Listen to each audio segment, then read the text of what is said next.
This won't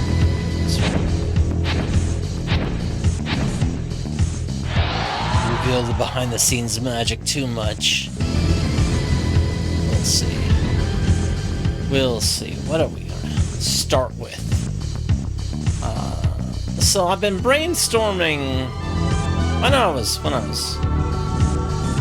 better just go to this scene. Yeah. When I was brainstorming some stuff for what I want to do today, while I was eating lunch with the family out in the country, I was just like, I want to play some more dungeon crawlers, but I don't know what dungeon crawler. And that kind of converged with the whole thing of, I'm giving all my characters full names. You know, the wizardry roster that we've talked about so many times. I don't have in this scene. That's okay. That's okay. We're gonna do some things here. Interesting. I hope. Interesting to somebody. I hope. Let's see here. We'll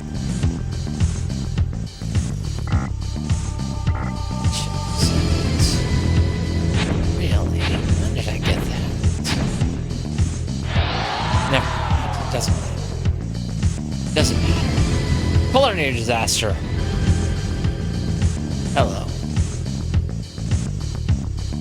Hope you're making great foods today.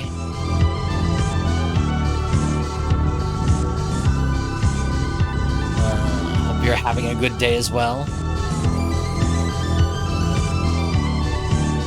Yeah, I'm nice, very good, very good. So I've been brainstorming about doing some more dungeon crawling stuff in the new year. A lot more dungeon crawling stuff in the new year when I come back from the break.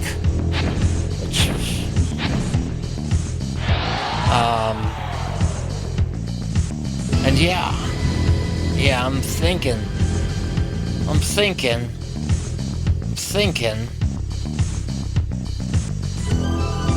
see here. What are we gonna start with?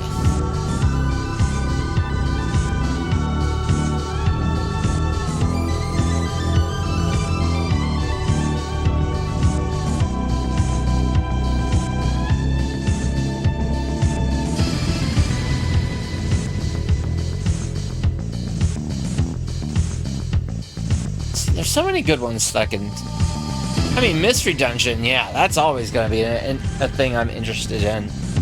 But this is a different case. This is a different story.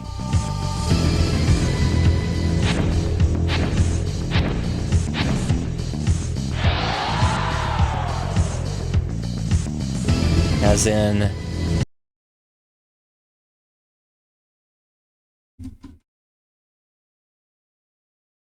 this. Well, hold on a second. I gotta... That's right. That's right.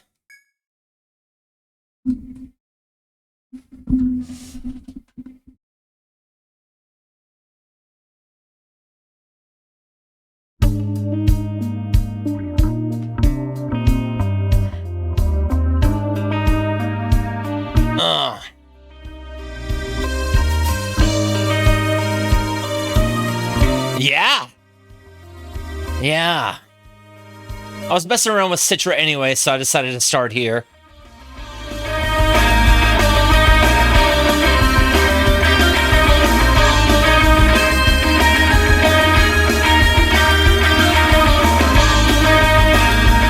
Oh, nice. Nice. Yeah, apparently it's like...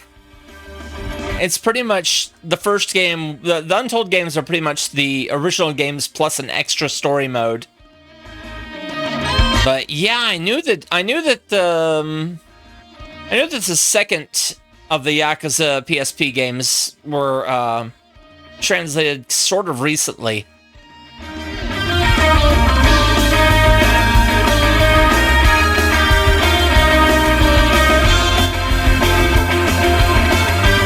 No, granted, this isn't going to be a guns.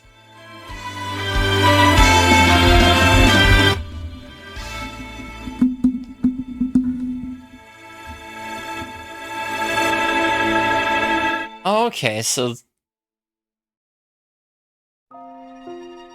Alright. First of all, let me look at the options here real quick. Yeah!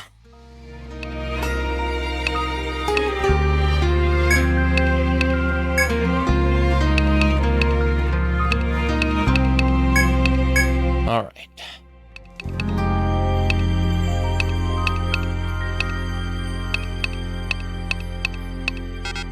Oh well.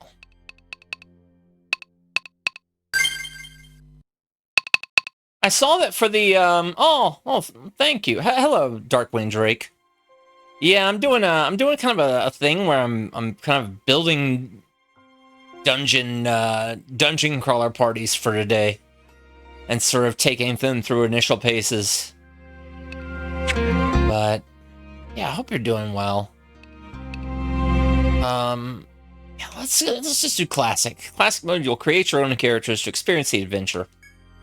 For all the new features and enhancements, we recommend playing story mode first. Proceed with classic mode? Yeah. We're gonna take a picnic. We recommend this difficulty for those who wish to enjoy the story but may be inexperienced. In this difficulty, you'll be able to continue from your death, even should your party be defeated. Yeah. Exactly. Difficulty can be changed during the game through the options menu while in town. Classic picnics, yes. Forest entries. The brink of the maze. The small isolated town of Etria, an underground forest was discovered. The Radha! Governors of Etria issued a proclamation throughout the continent. Any able-bodied adventurer was invited to investigate the forest and explore its depths. But no matter how many came to investigate the dungeon, none gained the renown they sought. As more adventurers tried and failed to conquer it, it came to be known by a new name. The Yggdrasil Labyrinth. You are the latest adventurer to journey to Etria in response to the Radha's proclamation. You have but one goal: explore the forest to win fame and fortune. Etria is at hand. I might change this real quick. Side by side. Never mind. Never mind. I have a custom thing on. So. Hail, noble travelers. I haven't seen you before. If you've come to explore the labyrinth, then you're welcome to the Explorers Guild. Since you're new here, I'd like to set you up with a veteran group, but not many guilds are recruiting. Short-sighted treasure hunters care too much about petty trifles to do any real investigation. In any case, if you got the guts, you could make a guild entirely made up of newcomers. There are loads of people just sitting around twiddling their thumbs, eager to join any guild that would take them. So you're gonna make a guild? Great, let's get started. Write down what you'd like your guild to be named here in this ledger. This name may someday be known throughout the world, so think carefully before committing to it. There's a chance that your character and guild names will be seen by others through data exchange. No, they won't. Please do not use names that will offend others or include personal information. Dang. Alright.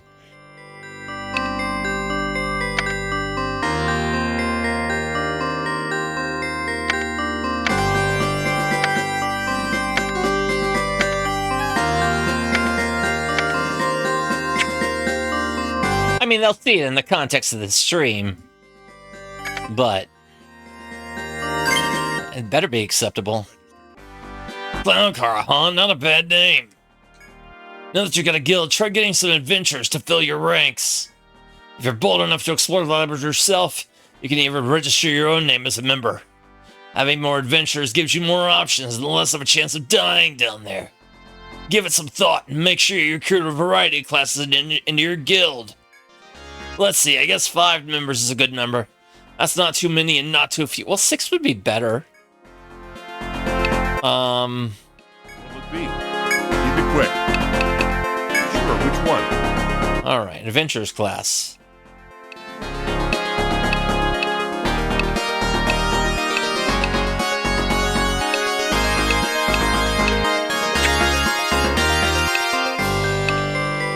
Okay, hey! Thank you, your bomb. How are you doing? Hope you're doing all right. Let's see here. We got... Yeah. Stone soup is great.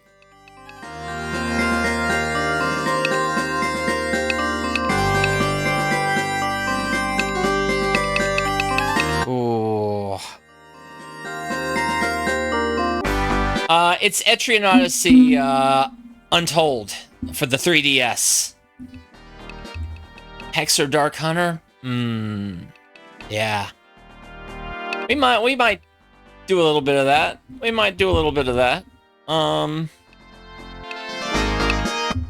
What's the layout for usual parties? Is it 3 in the front and 2 in the back, or 2 in the front, 3 in the back? Or can you customize it either way?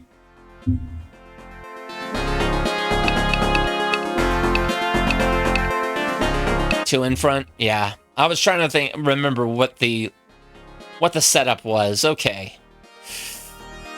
Of course, we got to start with Ratty.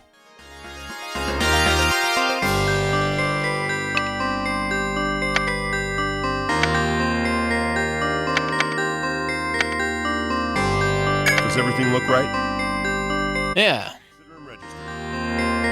Okay, let's... Yeah, it's some great Yuzo Koshiro stuff. And for when he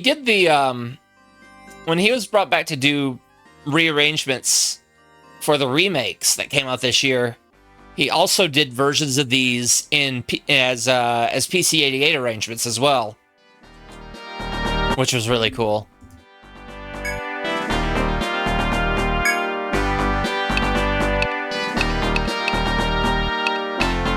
All right.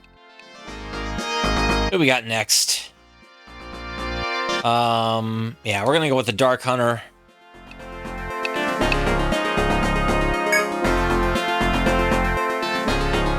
We're going with Blarf Larf next.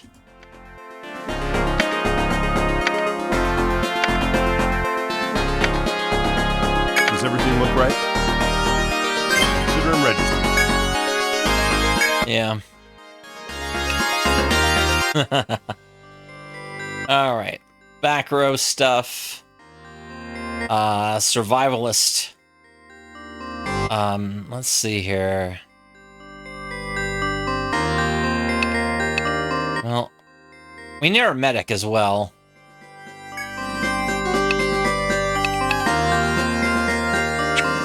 Oh wait.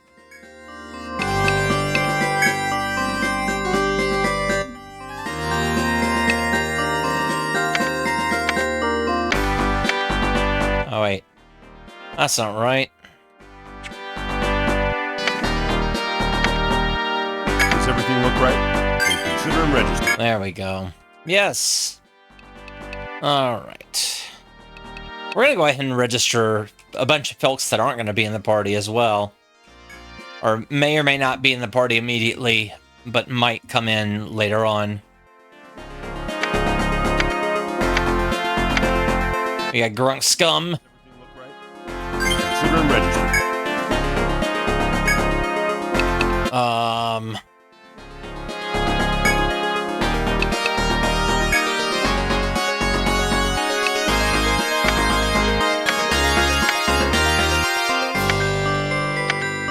Does everything look right? We got Fist.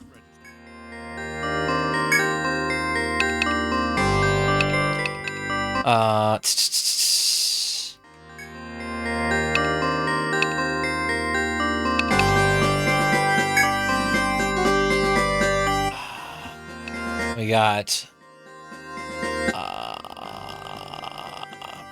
Wait a minute. Hold on. There we go. Glug. Does everything look right? Consider him registered. Hey, Rush Pirate, how's it going? I'm doing a little bit of character building and dungeon crawling and kind of running. Yeah, it's Etrian Odyssey, but it's the 3DS remake of Etrian Odyssey 1 called Etrian Odyssey Untold, which had a special story mode added. It was basically the same as the first game. So a lot of this is going to look the same on the HD remasters too, at least this part of it. Yeah, it's a great series. Yeah. Let's see here. Oh, here we go. Yeah, I had the first two on DS. Back when I had the back when I had the DS, but I never got around to getting the any of the 3DS games originally.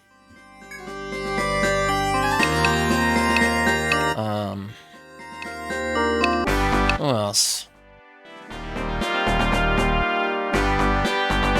Oh no, I'm in the US. I just got back from eating. So I just got back from feasting. This is why this is kind of a special day. Who we gonna have here? Oh, I know who we're gonna have here. A new name.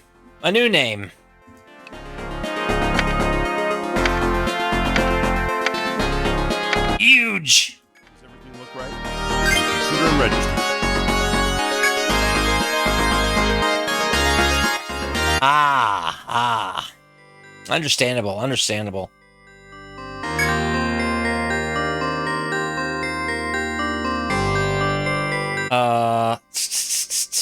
Who else? Maybe an alchemist? Yeah, we can make an alchemist. All right. Who's gonna be our alchemist?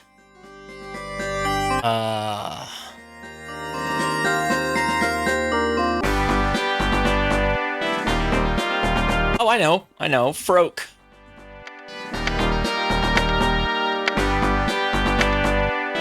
Does everything look right? Consider him registered. All right. Ah, it's you. That's right. What'll it be? Draconic Dude, hello. Let's see here. I got 9 adventurers now.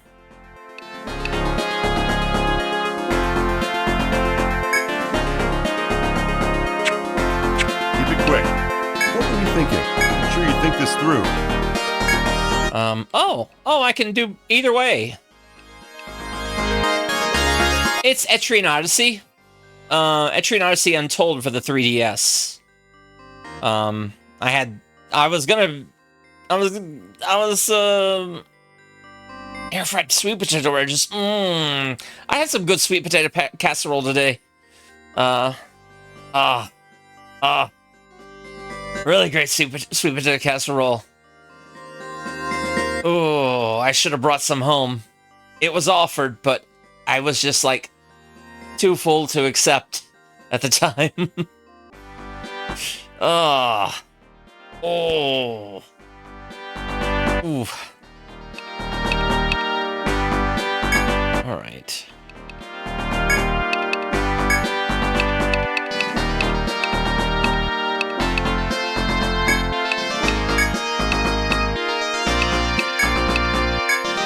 There we go. All right. Hold on a second. There we go. That looks good. That looks real good, actually.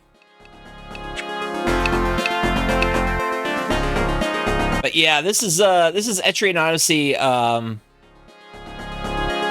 wow, nice.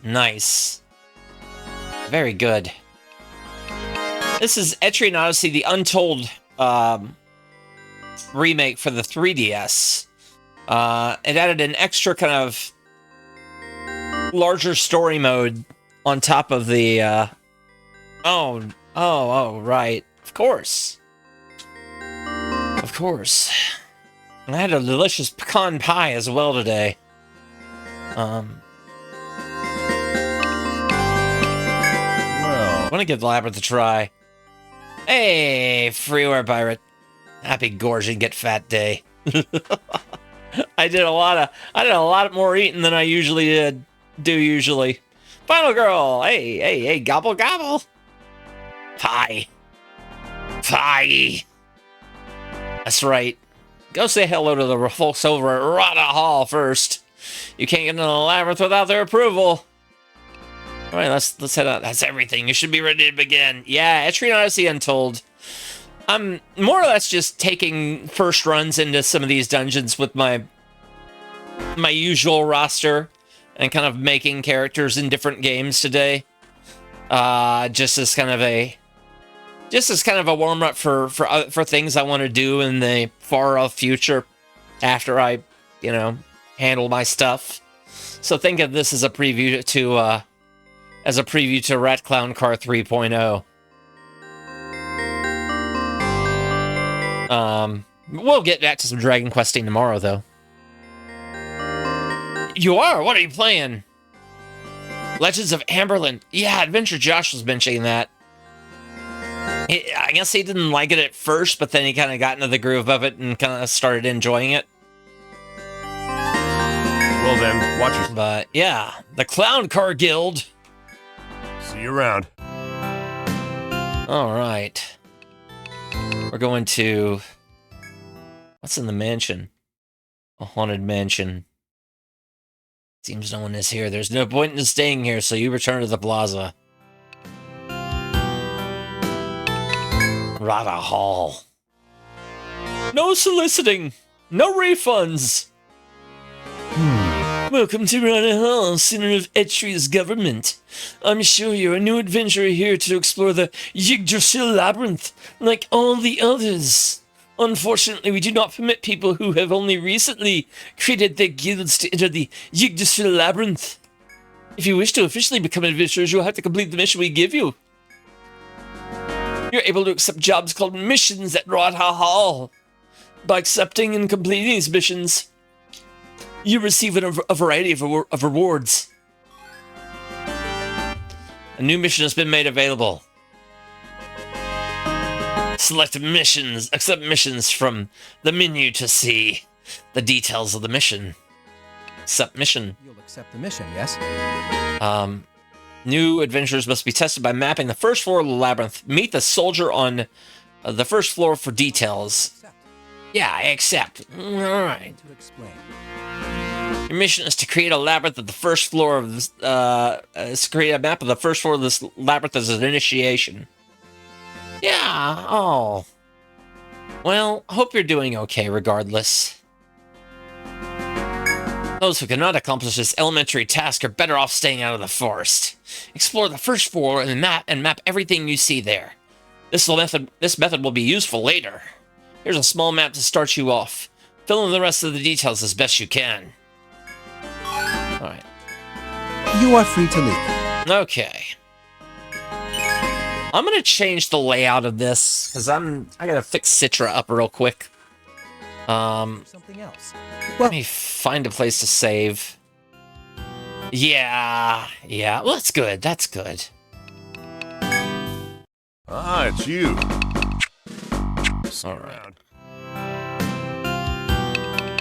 All right. Rooster Inn, maybe? I'm guessing it auto-saves. Welcome to the Rooster Inn. And by all means, take your time. All right. Yeah, there we go. Save the game. Sign in over here, please. All right. Okay.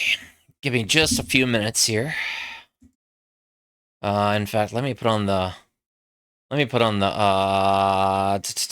this is the 3DS version, so yeah, it's emulated right now. Let me put on music for right now while I set things up.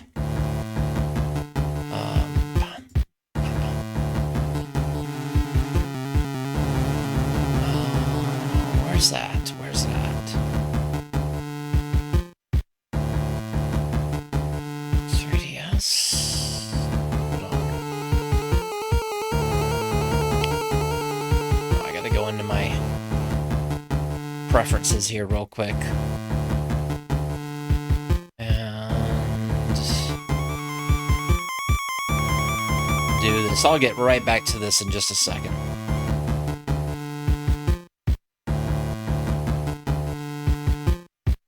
Okay.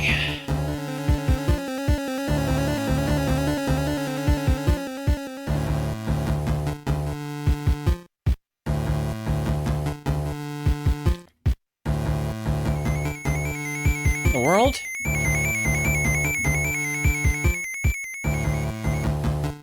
For whatever reason.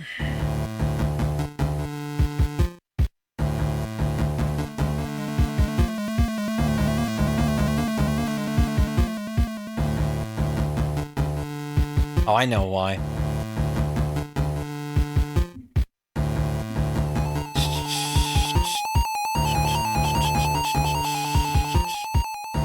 Okay.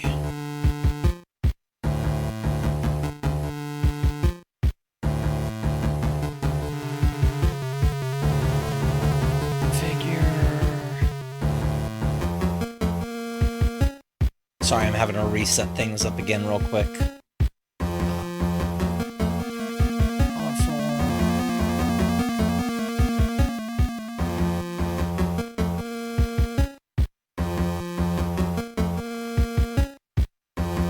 Because I want to make sure...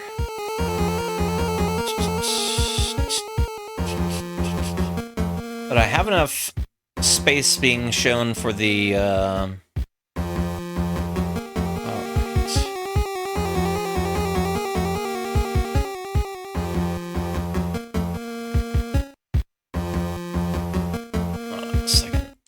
enough shown for the map that I'll be drawing, so yeah.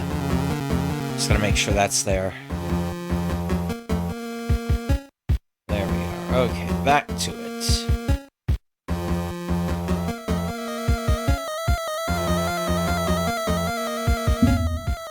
Okay.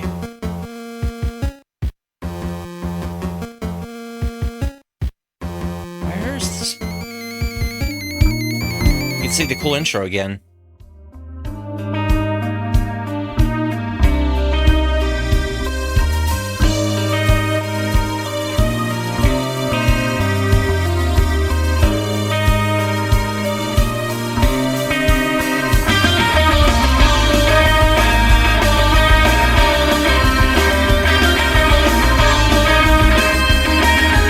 This is all stuff that we'll never see because we're not playing this story mode.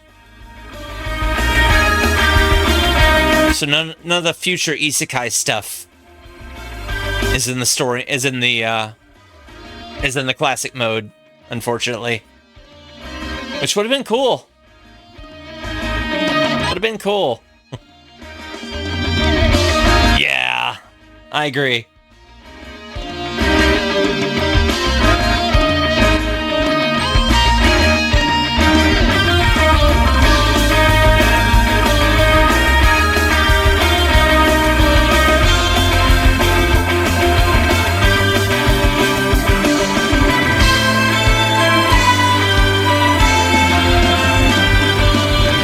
Could you imagine Skyrim with an anime opening? I'd probably like it more if it had the anime opening.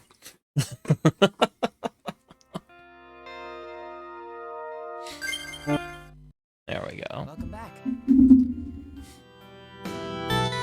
Oh my.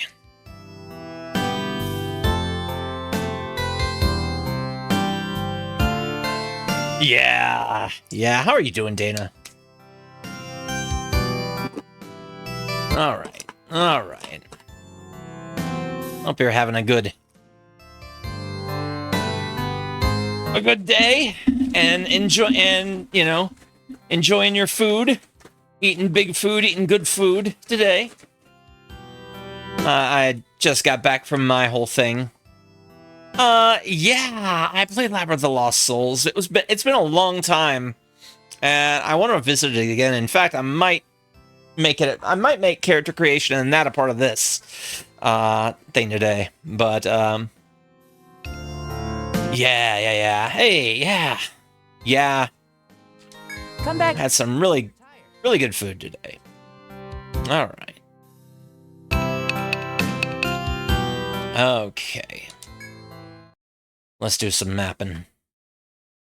Enter the labyrinth. I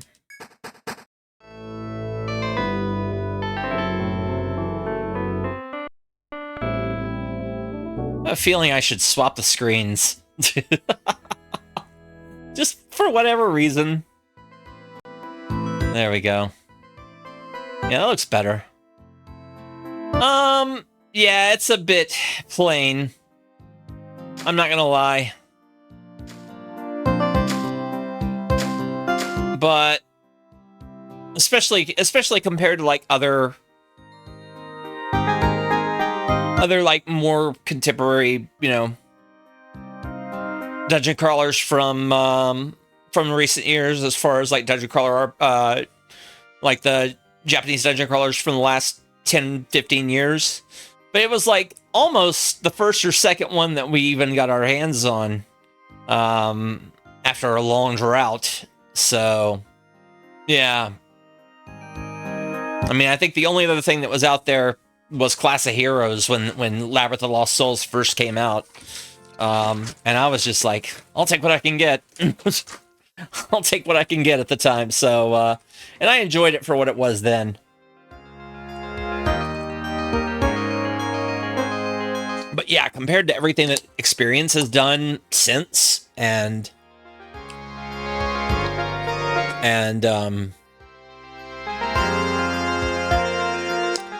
compared to everything that Experience has done since then, and compared to, you know, Lost Child, the Etrians,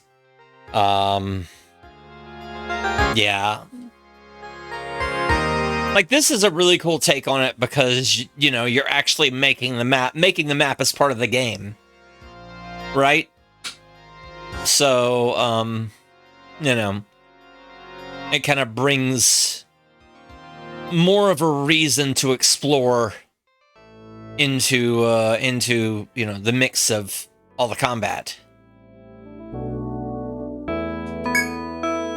As you have some skill at adventuring, 3 skill points should be available to you. To spend them on skills useful in the labyrinth, open the main menu with the Y button. Select custom to allocate skill points, but think carefully before doing so.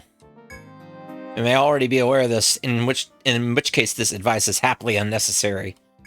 If so, then hesitate no longer to begin your adventure in this lush green forest. We're gonna do this. Ah. Right.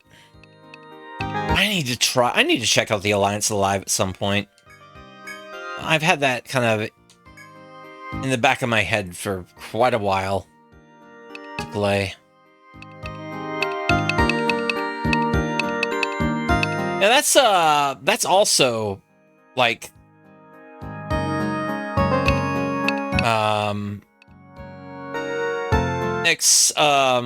ex-Suikoden folks, right?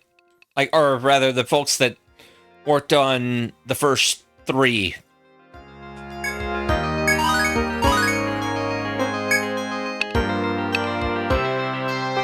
Oh, nice. Yeah. Well, it's like my favorite game. My favorite game from this year has that kind of system as well. Demon Lord.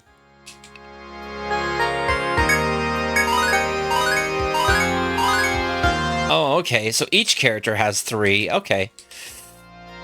Okay, that makes things easy.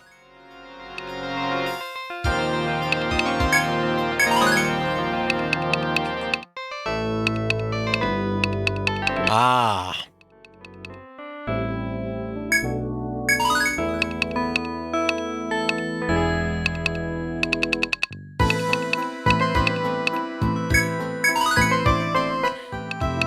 Yeah, I'm never really sure how to approach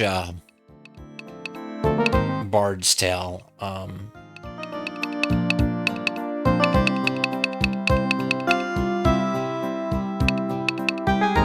Yeah.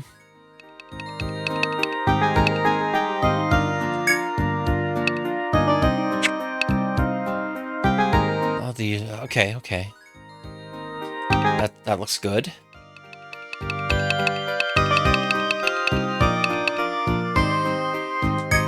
No, no, no, no,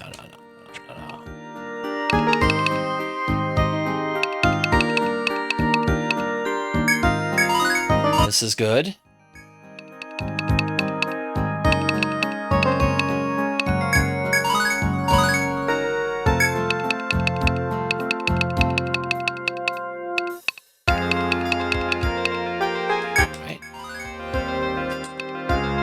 Okay, Nwad.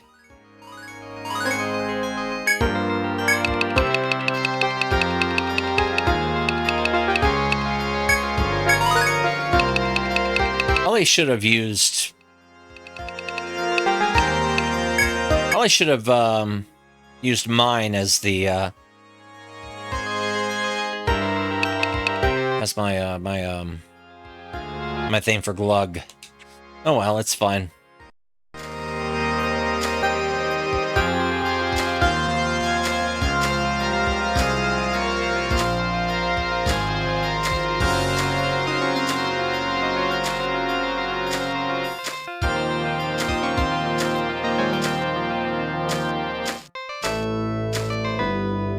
Is there a thing here in the room in front of me? Oh. Big fight.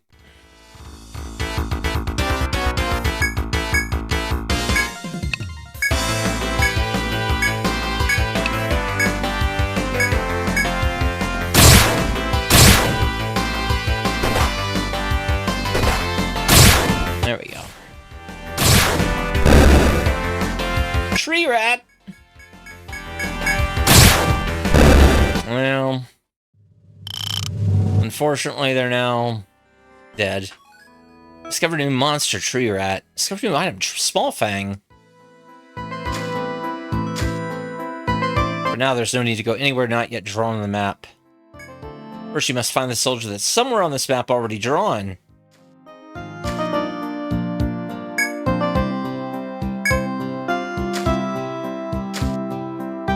As you walk the narrow path, greenery all around, you see a soldier standing guard. You must be the new guys. The Rada told me you'd be along. Welcome to the forest. Few questions from the soldier spring to mind, but you wonder if you shouldn't let him be. Soldier answers your question slowly. My orders are to make sure no one, you for example, gets in the forest without permission. If you want in, start the way everyone does. Make a map of the floor we're on. As I'm sure they told you back at the Radha, everyone goes through this initiation. With that, the soldier points to the map of the forest you hold in your hands. In this game, you must draw your own map on the lower screen using the stylus. Take care to recreate each square exactly as it is in the dungeon on your map. Really? Nice. Yeah. Itch is great. Itch is just fantastic. Use the circle pad to move. Okay, so zoom in with X. And then use it in the... Oh, okay. Use the circle pad. Draw walls, erase walls, paint. Yeah. Okay. Understand how to draw the map. This area inside the red border shows where you've got to map. Finish that part and see me. Okay. Soldier looks around him once more before he answers. We call this Yggdrasil Labyrinth. It's a pretty strange place. Yeah, bootblacking. The ecology here is completely different from the one in the world above where we live. That's right. It goes down so deep that no one has ever seen the lowest stratum. If you plan on exploring down there, then make sure your guard is up at all times. The speech delivered, the soldier loses interest in you and returns to his post. Yeah, I'm basically just bouncing around a number of dungeon crawlers, kind of in the intros. You hesitate, unsure whether to ask him another question or let the matter drop. You decide to leave the soldier alone. Alright, so... Alright, we got 1, 2, 3, 4.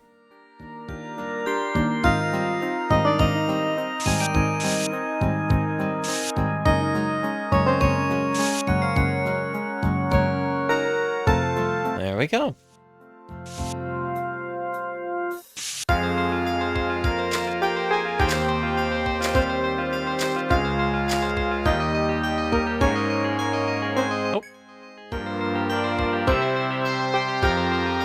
Walking through the forest, you find something furry at trail's end. Bootblacking, did you see that when the HD remasters of the first 3 games came out, that Yuzo did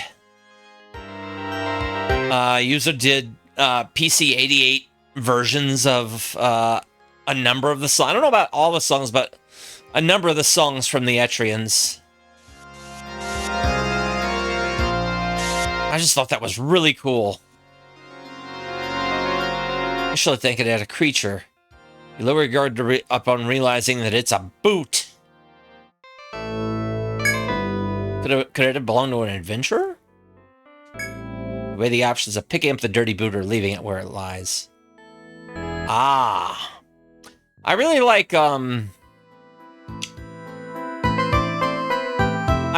like, Savers with Sapphire Wings. And I really like, I mean, of course, the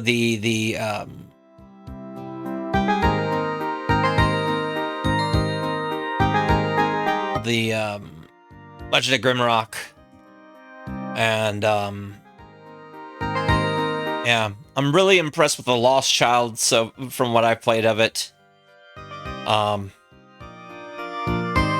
yeah, I need to play a lot more, right? Operancy, I messed with it a little bit, but I didn't really get a chance to really dive into it as much as I wanted to. I'm gonna have to come back to that. You thoroughly inspect the area around the boot. A close look reveals torn clothes and reddish stains on the ground. Signs point to dangerous beasts lurking nearby. Yeah. I enjoy Sapphire Wings, though. Stranger Sword City, I liked, but I messed up completely as far as the way that I built my characters, so I'm gonna have to play it again. Eyeing the boot, you wonder whether picking up is worth whatever danger is in store. Yeah, Sword City is that because it's got like the skill, yeah, Demon Gaze is pretty good. It's a little cheeky, but it's pretty good. A lot cheeky, but it's pretty good.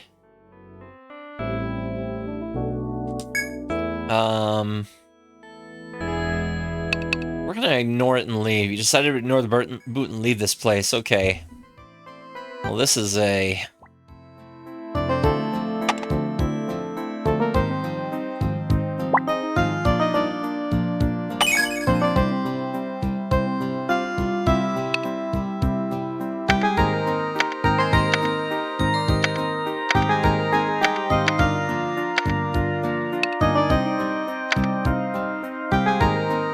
Yeah, I need to get more into Lapitha Refrain, and I was thinking about doing Persona Q during this, but I think this is probably going to be the only 3DS thing I look at for right now.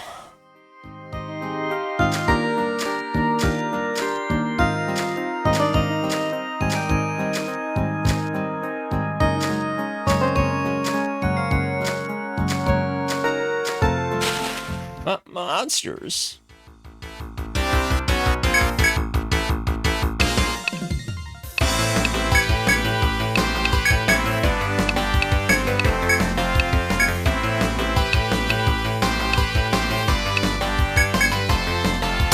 Yeah, the Shadowruns are really excellent.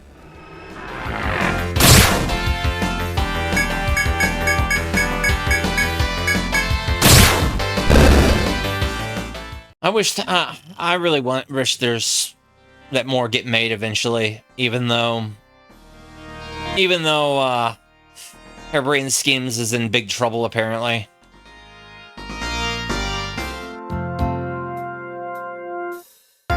But oh well.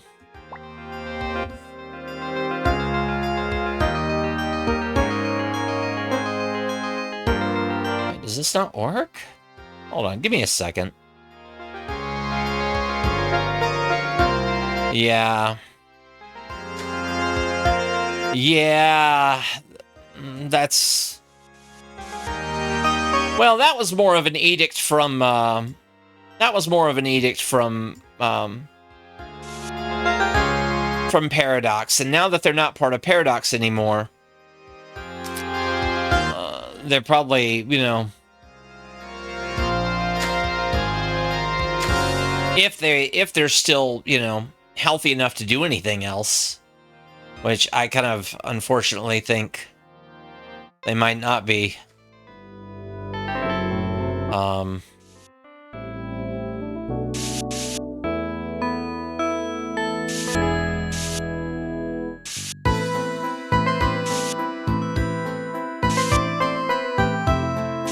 I would not be surprised to see them, you know,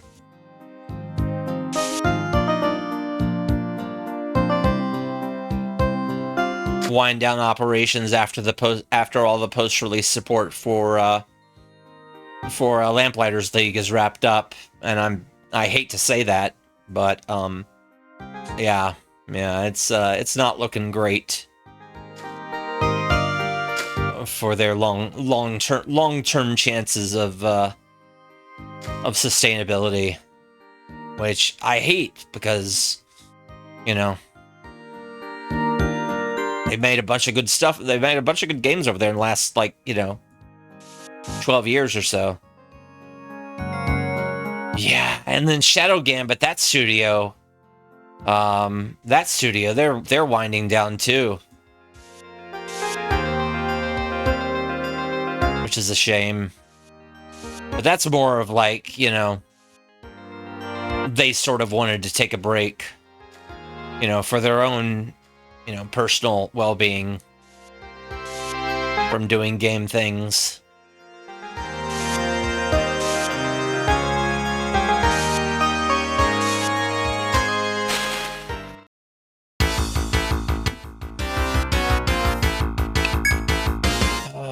Melee cut attack.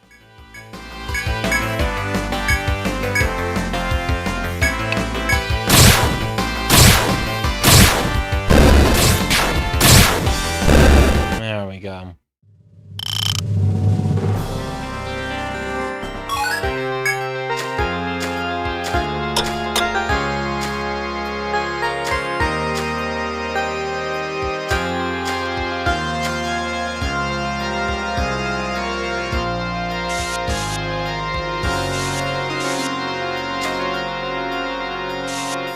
And there's that.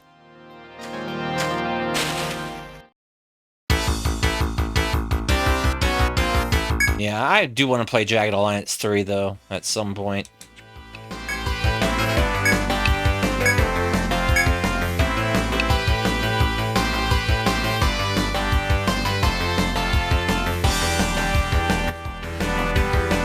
I like the animation of these guys.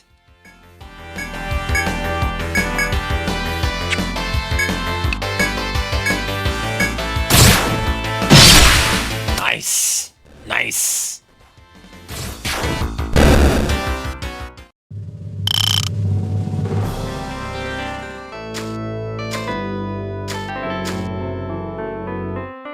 All right.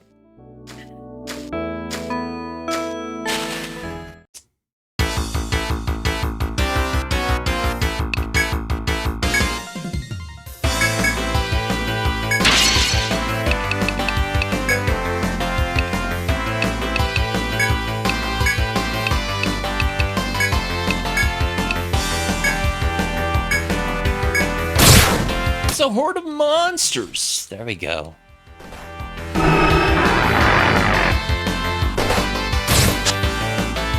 Yes.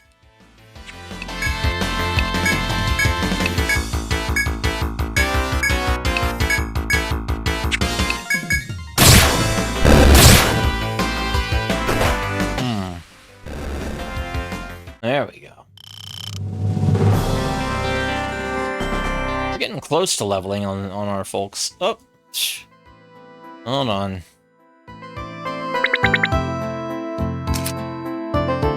Look, if I was doing this on the 3DS hardware, my lines would be even worse.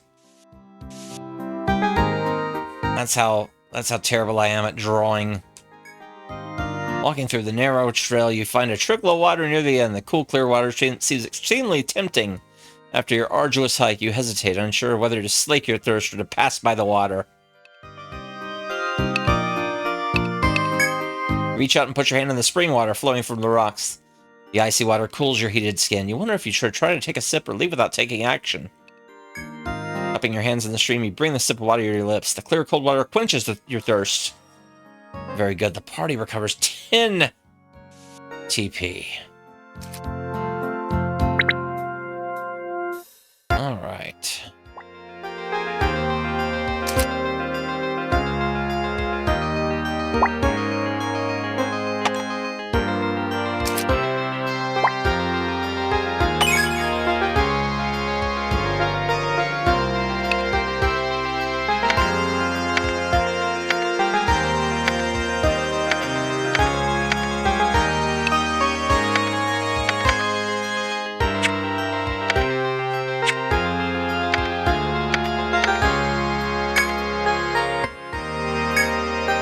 Feeling much better after drinking the spring water, you decide to move on.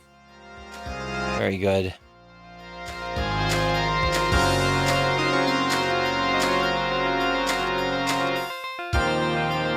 Okay. Oh, boom.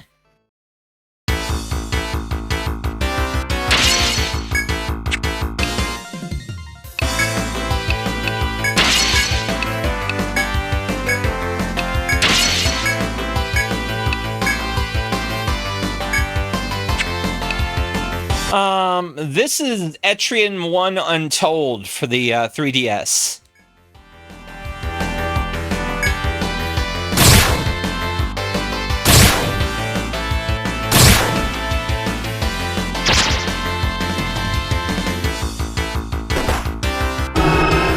And how are you doing, Twisted Mentat? Hope things are going all right with you.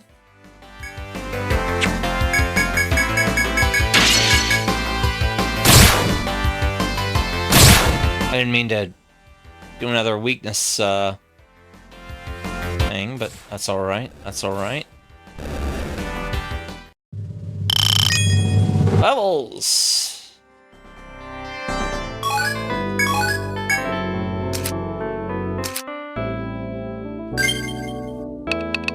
Can I? Okay, cool. Food Day was alright. Food Day was pretty good.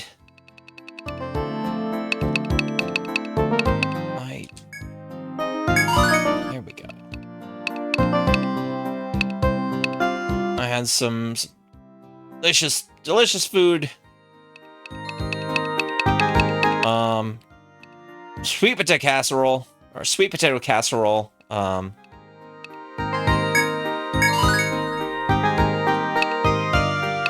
Some pecan pie. Time with family. Not complaining at all.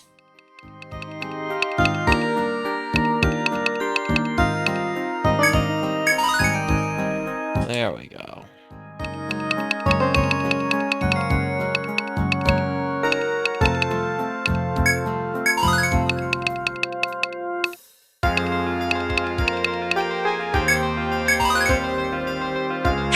There we go.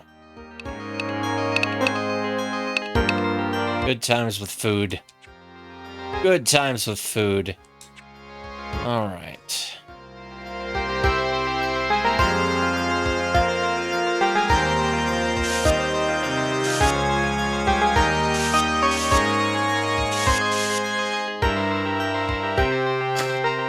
I think I stuffed myself way more than I expected to. Yeah. I feasted, which was a pretty big surprise with the way that I've been kind of holding back a bit lately. Okay. Ooh, we got a crystal up here. A serious violet crystal entwined with ivy blocks your path. Seems you cannot proceed.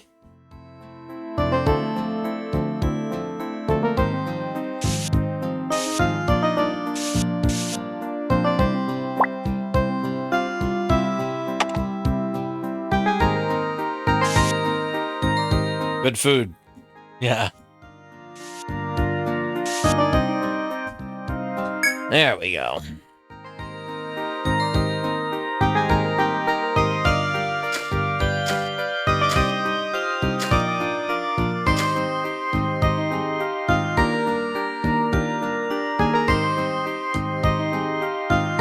Yeah. How are you doing, Josh?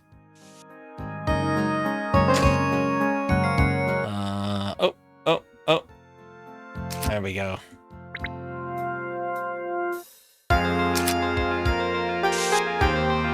Yeah, I'm doing this on a...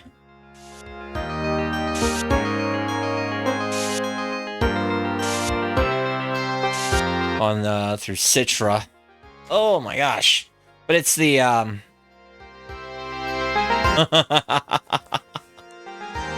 it's the remake of the first game with the extended story mode. Yeah. What's that?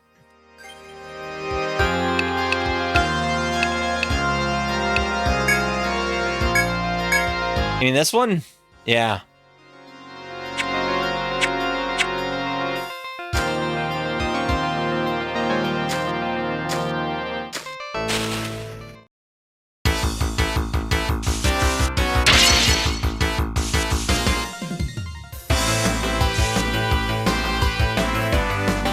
Let me erase this wall. There we go.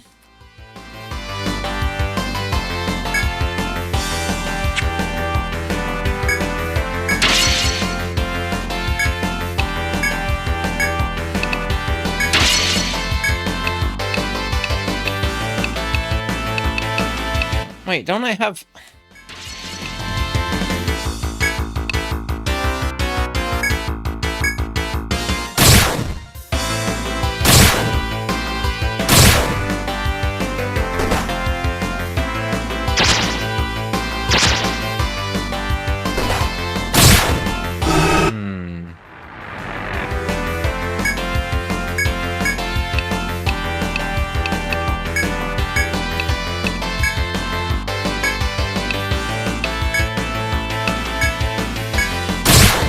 There we go.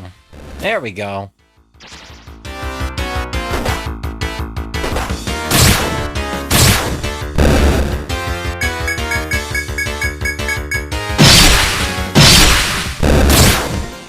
Blasted him.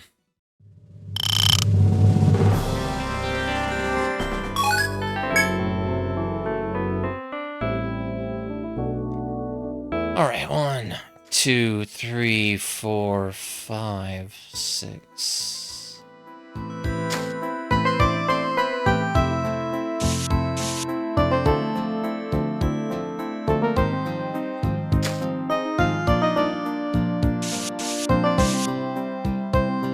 There we go.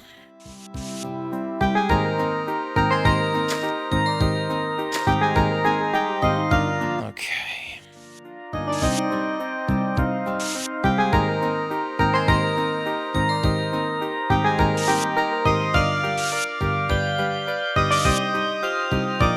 There we are.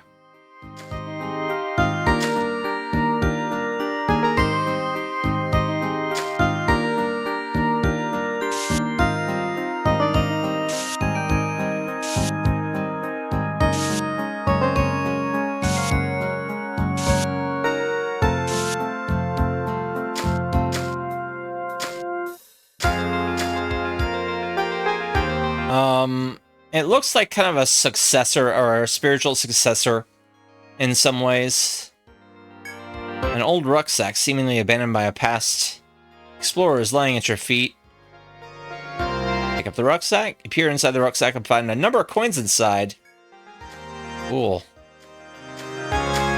know what? Before I continue, I'm gonna head back to town just to heal up.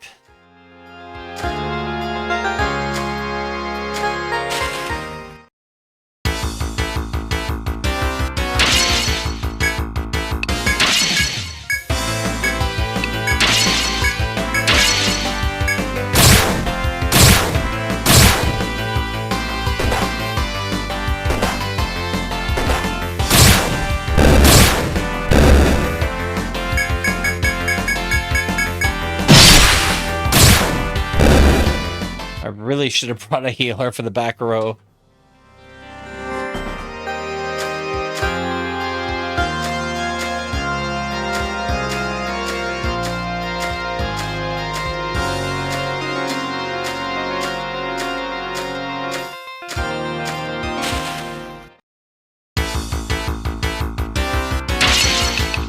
Escape. Escape. Escape. Escape. Escape, please. Please escape. Please escape. Come on, let me escape.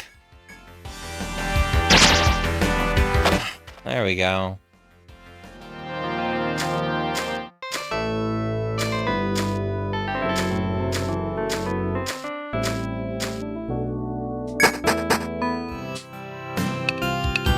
All right. Let's rest up. You seem well enough to me. Is there anything else? Very well. Then allow me to show you to your room.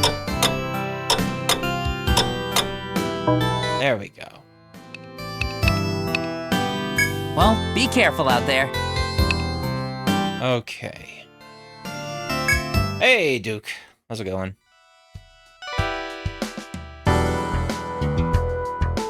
Hello? Hope you're getting some big food.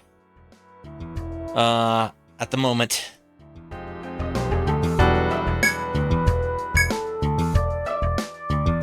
All right.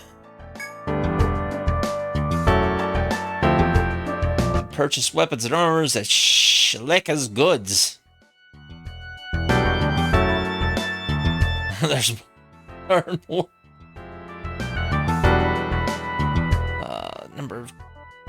Number of items you could buy will increase as you sell. More resources is found in the labyrinth. When selling your items, you can quickly sell several at once by selecting sell items and pressing the Y button. Also by pressing the L and R buttons and sliding the image at the bottom. In the bottom screen, you can page through your party. This may come in handy when you're changing your party's equipment. Right. Okay. Alright, let's get rid of a lot of materials. I got some new goods. Thanks. I got some new goods. Thanks.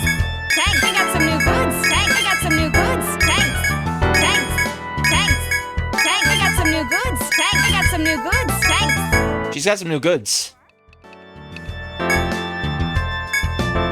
All right. Who can use this? Basilard.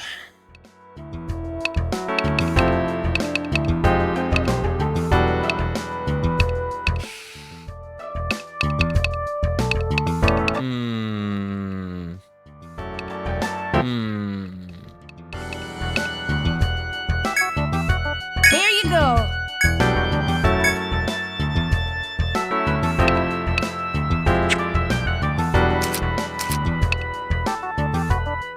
There we go.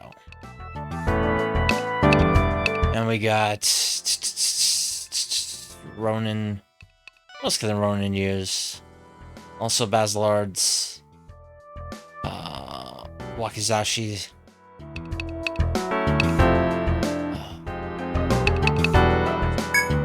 Here you go. Hey, Oblivion. Hope you're doing well.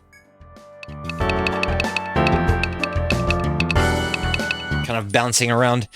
Kind of took a day off from Dragon Quest IV today, just to sort of bounce around some. Well, I haven't tried it, but I've been really interested in trying it for a while. I'm gonna have to get back to checking that one out. Isle of the Cliff. Yeah, I'm definitely gonna take a look at that at some point. Here you go. There we go.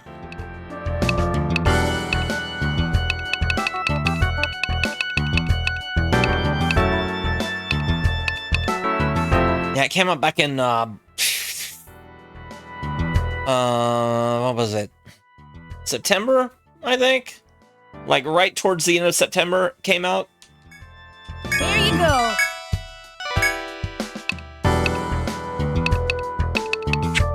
Alright. What you got for me? Thanks. Thanks. Thanks. Thanks.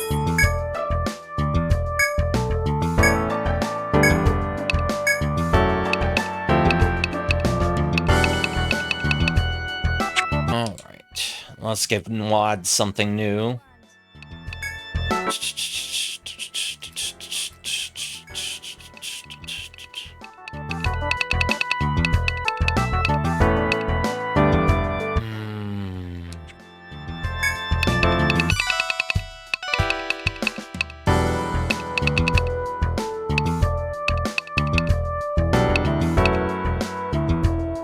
There we go.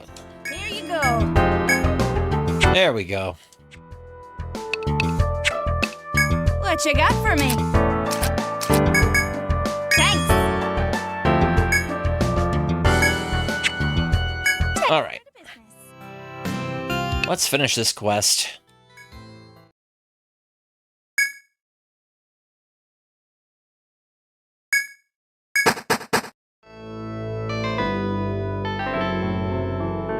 This is Etrian Odyssey 1 Untold. It's basically a 3DS version of the first Etrian Odyssey. They added an extra story mode in it, which we're not looking at that right now. But yeah, they also remixed some music in this one, and yeah, added a few extra things to the classic game, but most of the changes in this have to do with the extra story. Yeah.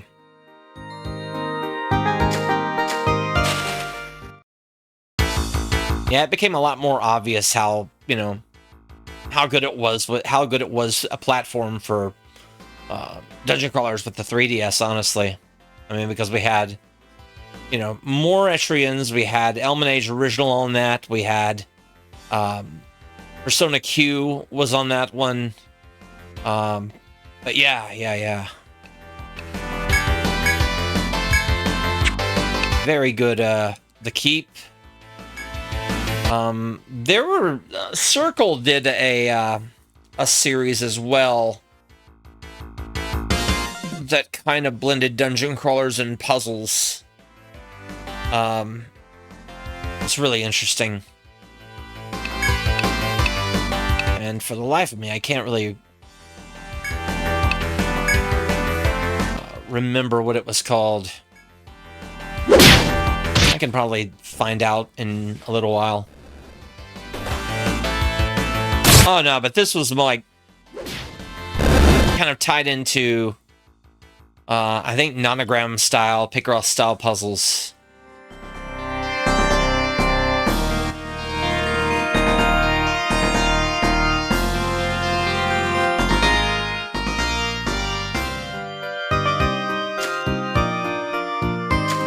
Which is a pretty neat thing. Yeah. So I'm a big Picross fan anyway, so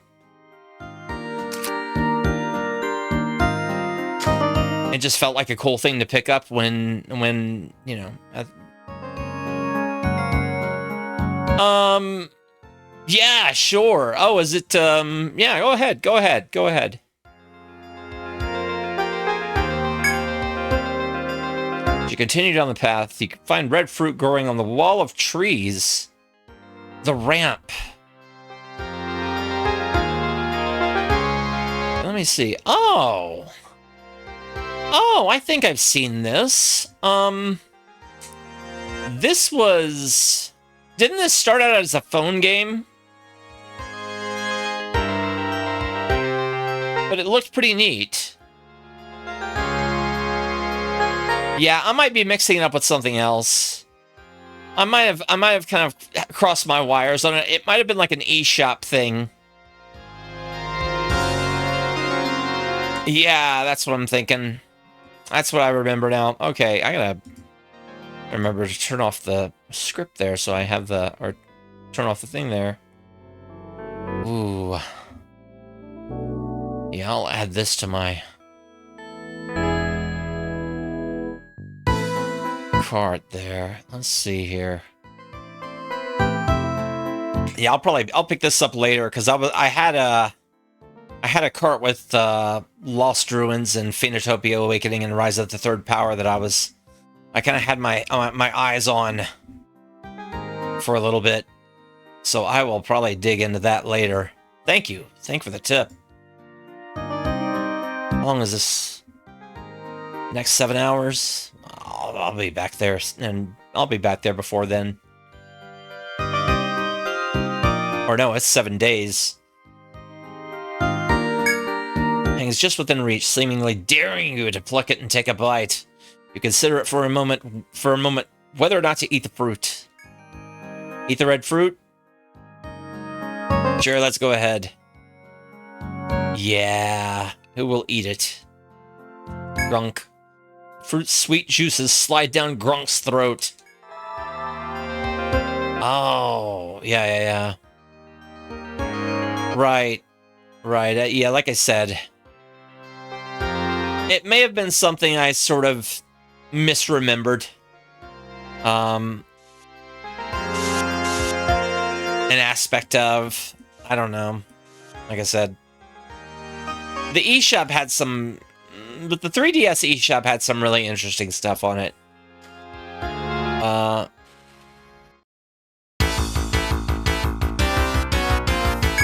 Yeah, like I said, this was like like I said, this was like an eShop exclusive.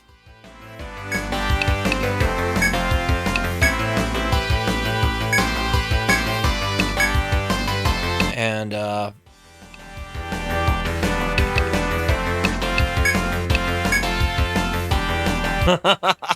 no.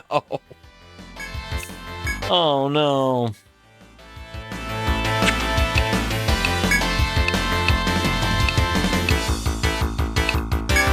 Lower their defense.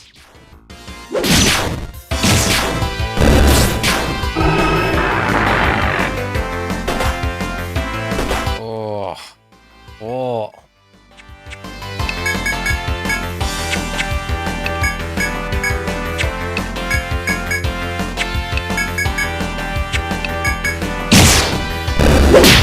There we go.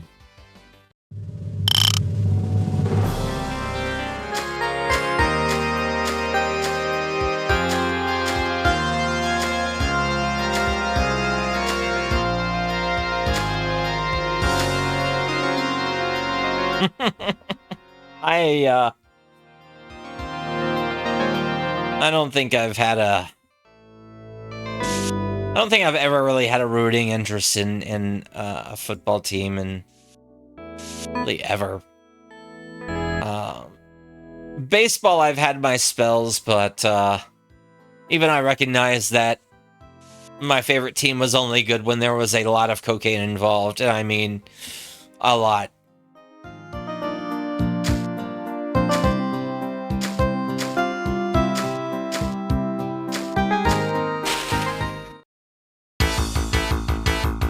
The 86 Mets. I'm much more than that.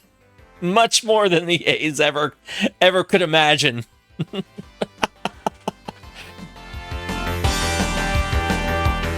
The 86 Mets was great baseball fueled by half the cocaine in New York City. That was Doc Ellis pitching in a perfect game on LSD. Yeah, just if you ever in doubt, read The Bad Guys 1. Oh my gosh. That's an eye-opener of a book right there.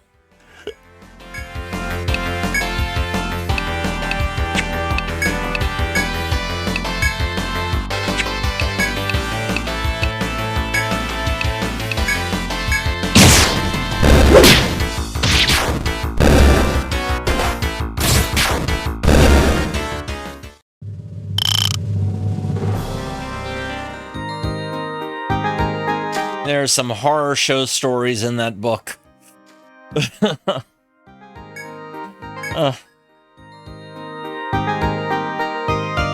Yeah.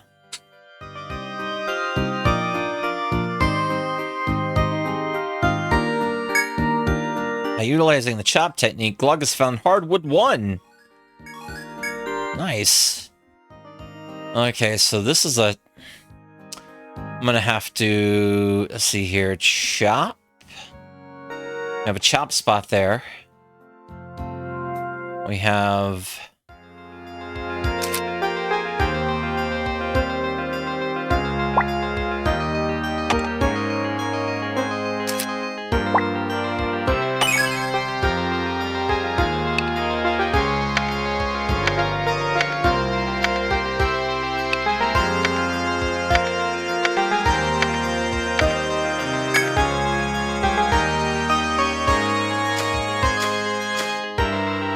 Right, right. Yeah, I've never really gotten into it.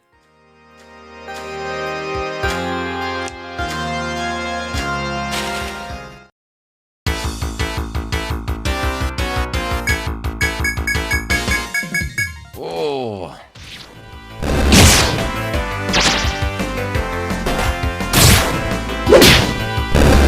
Right.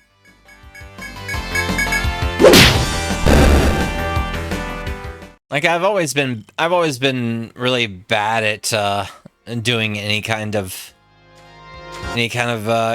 gambling things, so I've bailed before I could really get in trouble.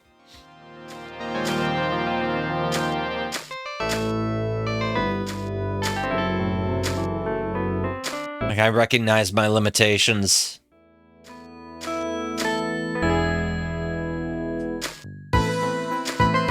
Pretty quickly.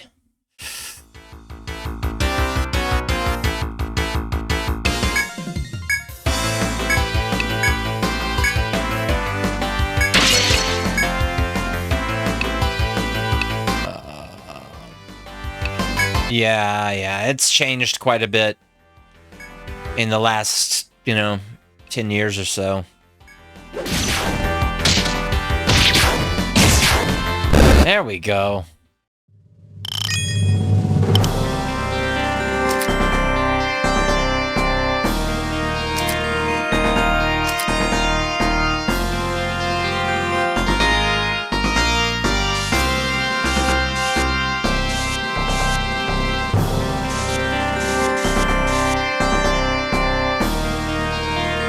I think this might be a chop spot as well. Right.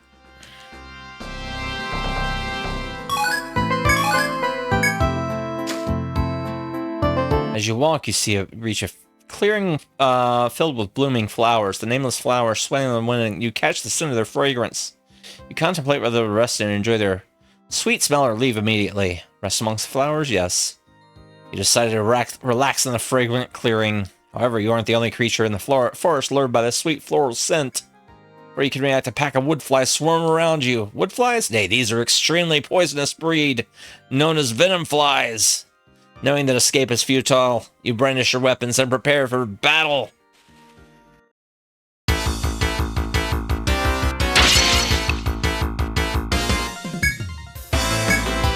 Yeah.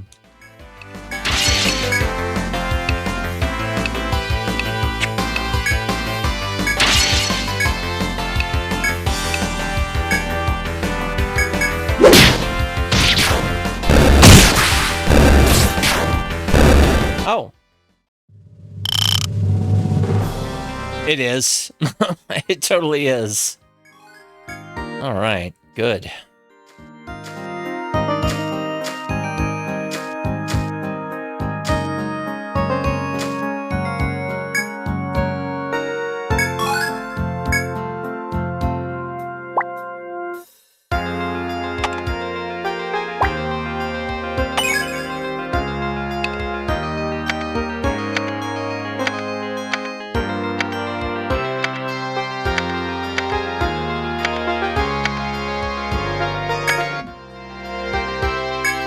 Usually in the chop technique, Glug has found Twining Ivy 1. Twining Ivy 1.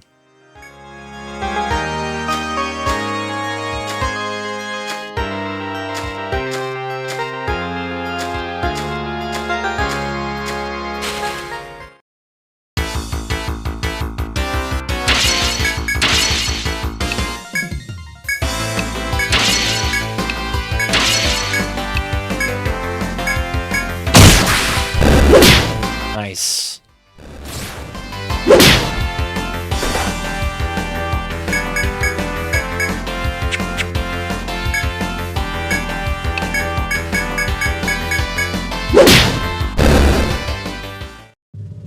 There we go. Beast Bone. It looks like we've done everything we need to do as far as the map goes.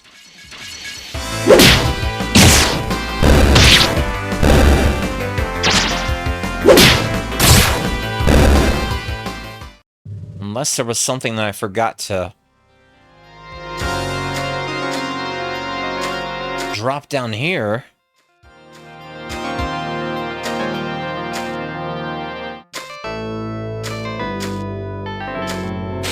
Oh, hold on a minute. There was.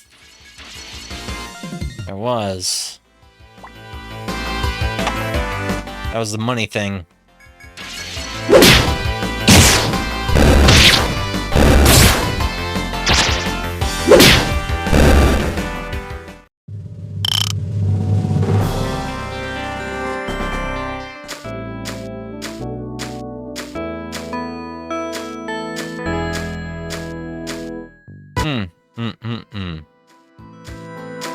I thought I saw a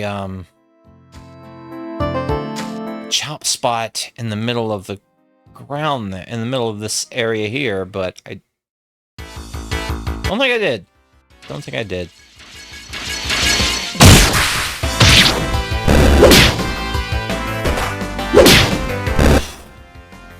Yeah.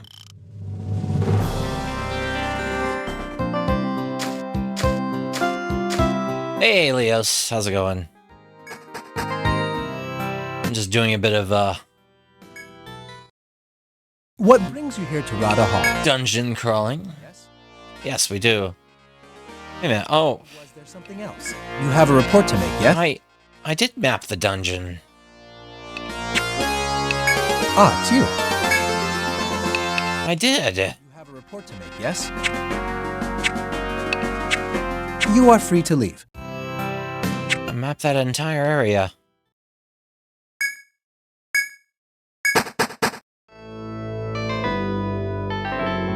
Yeah.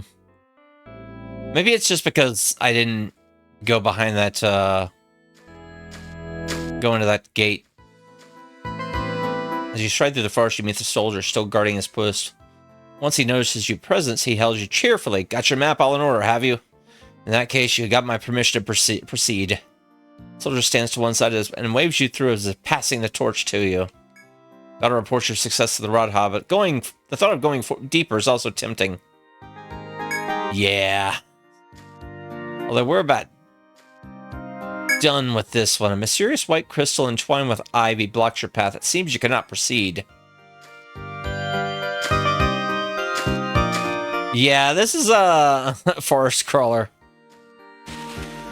Right. I was talking about that to Final Girl, how they kind of work mapping into the actual aspects of the game, and it makes sort of a lot of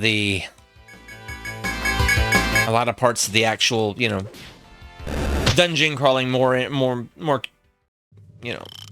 more interactive, rather. Right.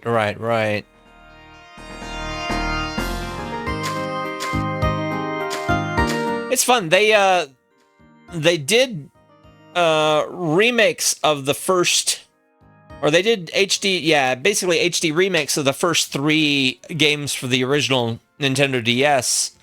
Well, I mean, this is kind of a remake of the first game with an extra story mode. But they did remakes of the old games for PC and Switch, and I think PS4? I can't remember. So yeah, they're available again in, this year. Or they've come available again this year. But yeah, they're really, really good games regardless of format. Yeah. Okay. Let's get this boot. I'm gonna pick up the boot. It's rather heavy due to the ivory color stones its previous owner hid inside. As you marvel the stone, the ground begins to shift unnaturally. The dreadful monsters who likely killed the boot's owner ambush you. Yeah. Right. Well, it gives you both the story mode and the classic mode, which is what I'm playing in right now.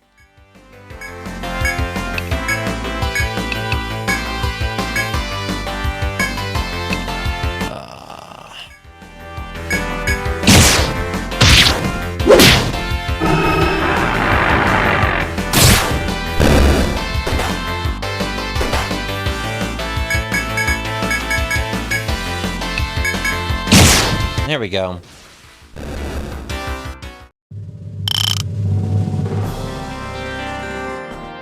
All right. Well, we got a boot. And some pyroxene. So let's head back to town.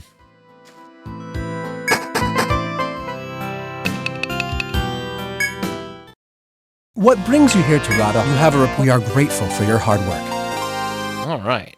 Good deal. Indeed. How are you doing, Gobi? We acknowledge and recognize your status as true explorers. From this point on, you belong to the Clown Car Guild, correct? Well, let me give you the standard reward. Take this to Shaleka's goods. This is Etrian Odyssey Untold for the 3DS. It's basically a re-release of the first Etrian Odyssey game for the Nintendo DS with an extra story mode added. I'm just messing with this for, you know, kind of the opening mission. It was kind of basically just for the purpose of setting up, you've not been told. Setting up a party and kind of running it through its paces. Kind of doing this with a few games with similar dungeon crawling kind of aesthetics. Let's see here. Take this to Shaleka's goods. She'll sell you the items necessary for your adventures. Stock up there and work hard to explore the labyrinth for us from here on out. This one is the Millennium Girl.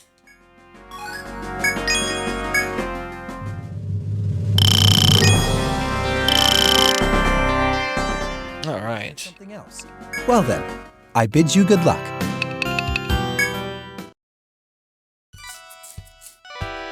Hello? Oh yeah, that reminds you get permission for Rada? Yes. Even without it, I wanted to sell you my wares, but I promised Rahana and I stick by that.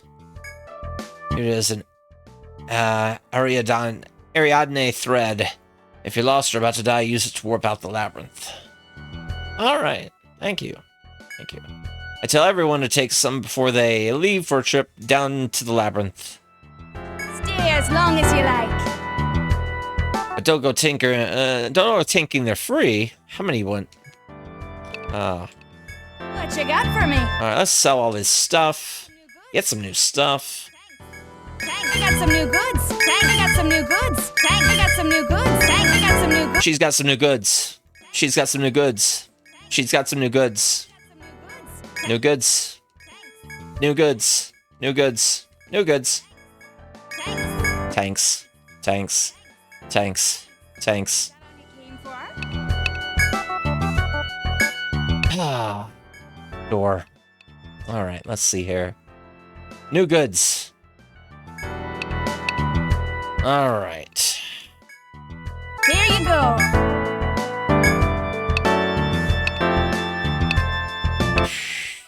Glove? Thank you. you go.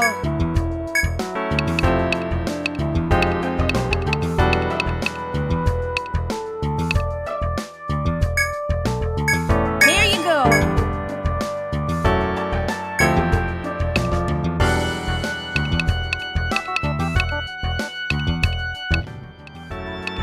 Yeah. All right. Here you go. Here. Boying something, stranger. What you boying?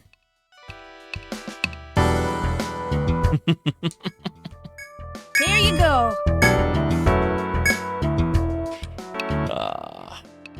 Good times. How you doing, Absurdity? Oh my gosh. Here you go. What are you selling?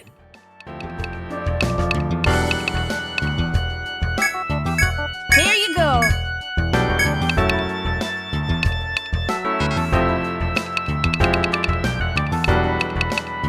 Oh my. Here you go. Pretty much the same. Pretty much the same. Just still kind of coming down from gigantic luncheon.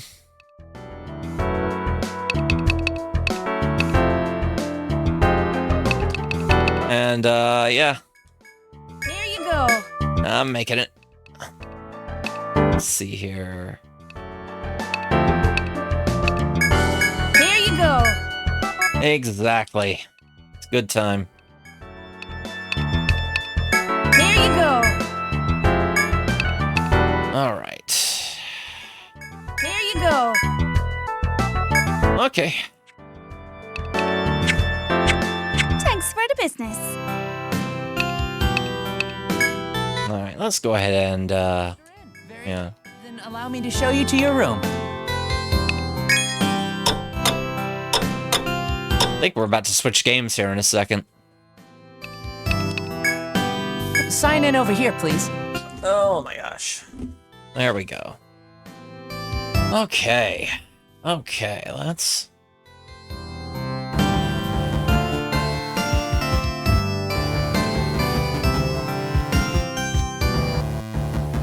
Yeah. That was Etrian Odyssey Untold for the 3DS. I was basically just kind of making some new characters and running it through kind of the opening paces. I'm gonna dig up something else here though. What do we got?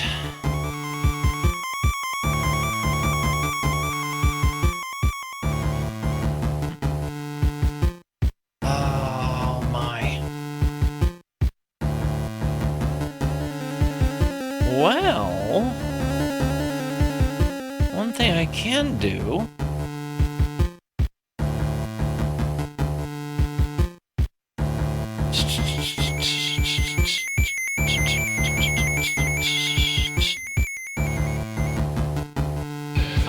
Oh, thank you for the follow. To the quest of the Avatar.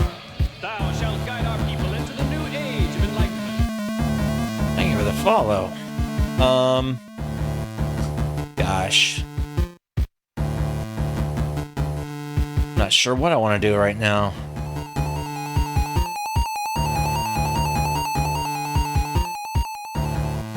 Let me pull this up.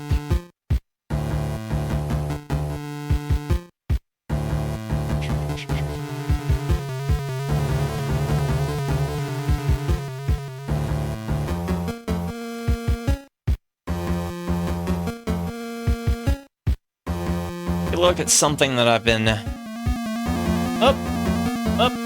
Wait for it.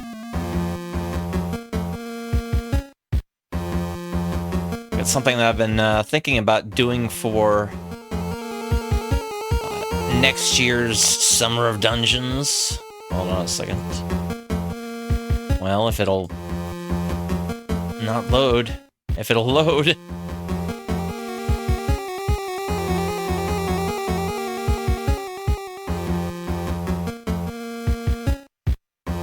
I think I messed it up there.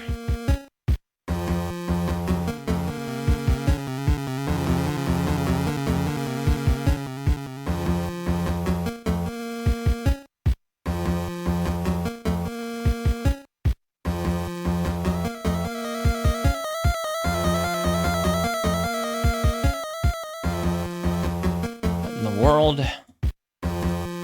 Is it this? There we are. There we are. Star crawlers. I've kind of had this for a while and been meaning to sort of dig into it.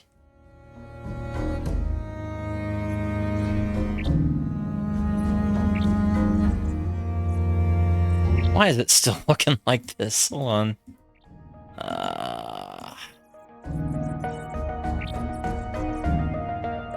Okay.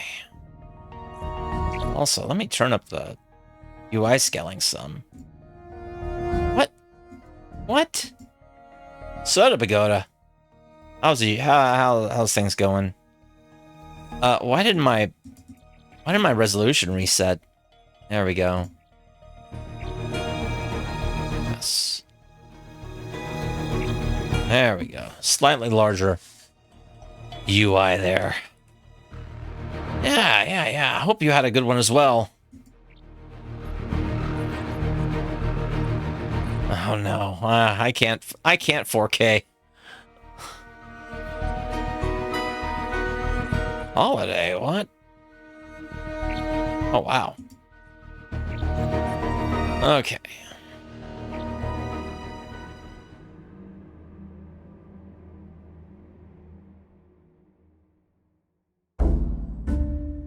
Here we are, boss. Terminus 9, hub for the sector. Maybe it's nicer inside than what it looks from out here.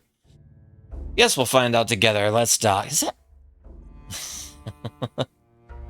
Cage cleaner? Yeah, let me just go 0.4K.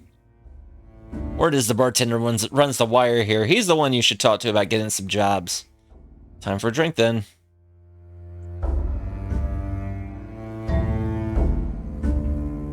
Oh.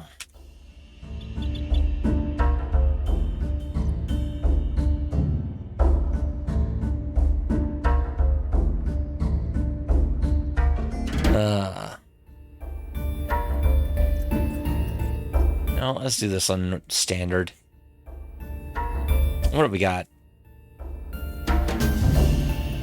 Cyber Ninja. Engineer.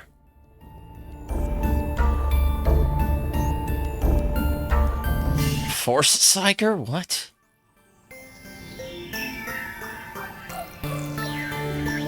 I guess we are. I guess we are playing 2 human.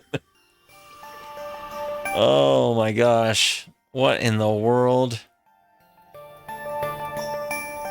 Okay, so these seem to be... interesting. Interesting, okay.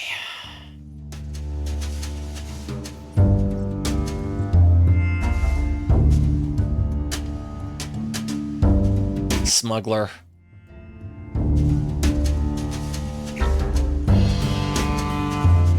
Smuggler.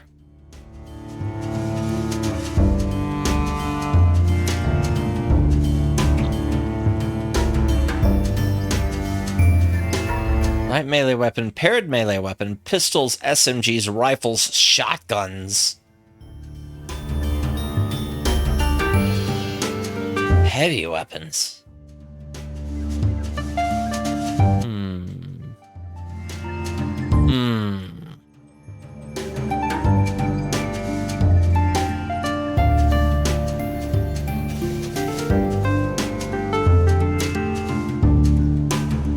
Yeah. I like the smuggler background for my lead.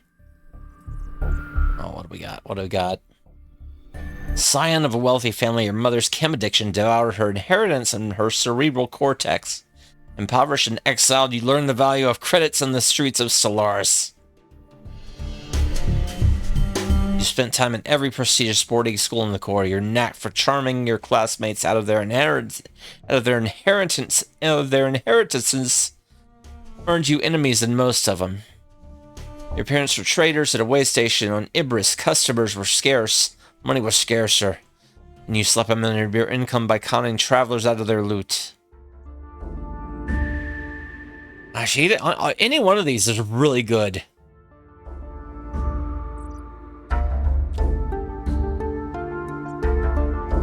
Yeah.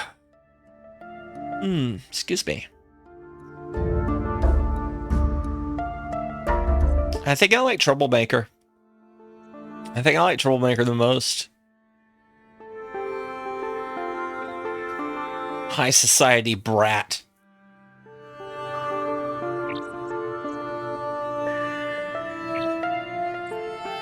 He caught the attention of a Titan VIP after scamming her son out for a small fortune in gems. Impressed by your abilities, she made you an offer you couldn't refuse. Connecting wealthy students with their advice of choice was lucrative and earned you leverage in high places. You cashed it in for a high-paying job at Foxconn and a lifetime supply of 18-year-old single malt. Disowned by family and expelled from every school in the Corps, your only comfort was the creds you nicked from the family trust, enough to finance a sweet ship and a starter inventory. You never looked back. Ooh. Ooh, all these are good too. All these are really good too. I think I like...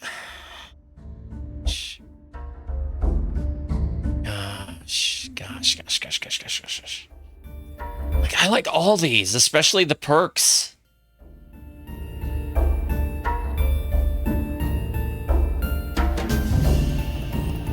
Ugh. Freelance procurer. Bored with your career, you cashed out to seek adventure on the fringe. You've made and lost fortunes that others could only dream of. But now you've aspired to something greater, becoming a legend. The boss backed out on a deal you were deeply invested in, and heated words led to hot lead. You detested violence, but it was justified.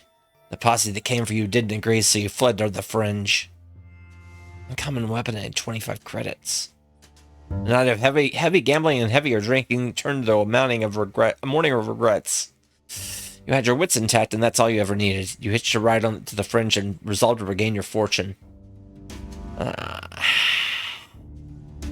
like a lot of these. Fugitive's probably the best option, though. Yeah, this is good. This is good. Welcome to Styx. Unspent ability points.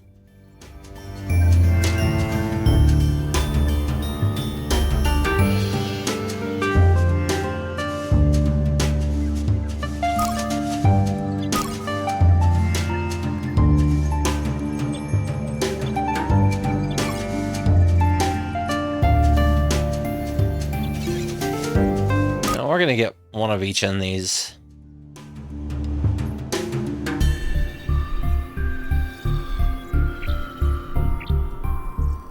I hope I can make more party members by the time when I get into the game.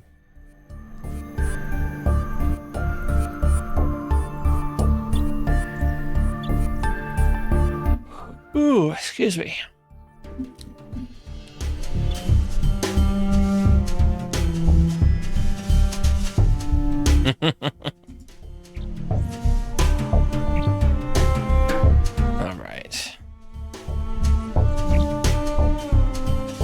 We got wire terminal.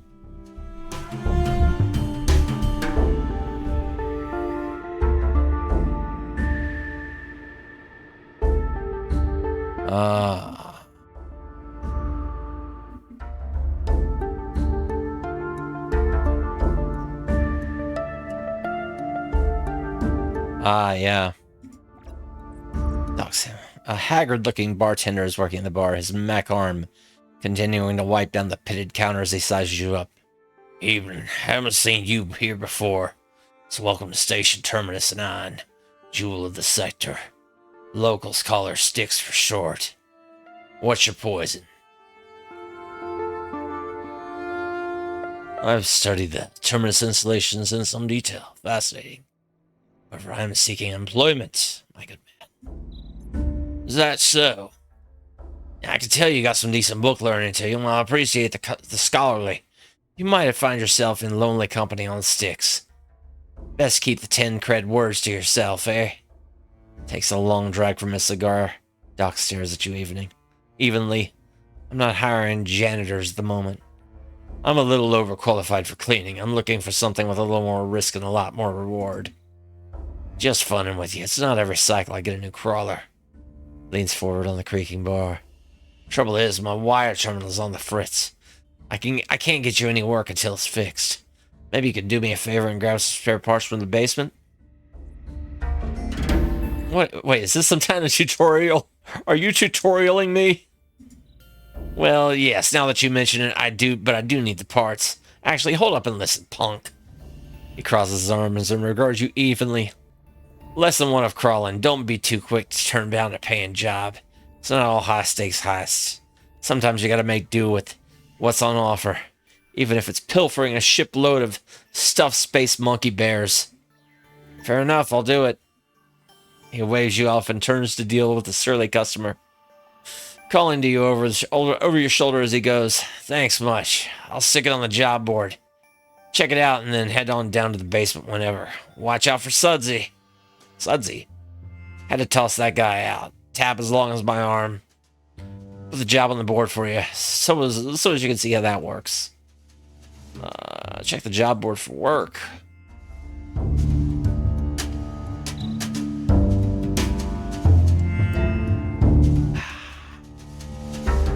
Let's hire new crawlers first. Okay.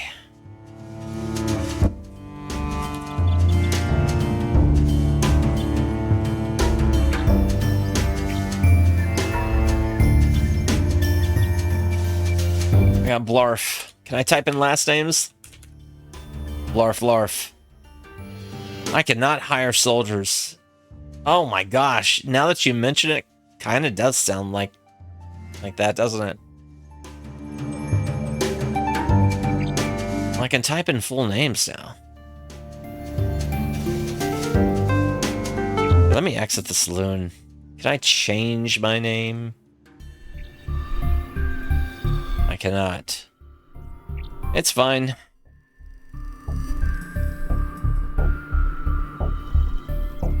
Alright, let's do this then. Accept this job and head on down.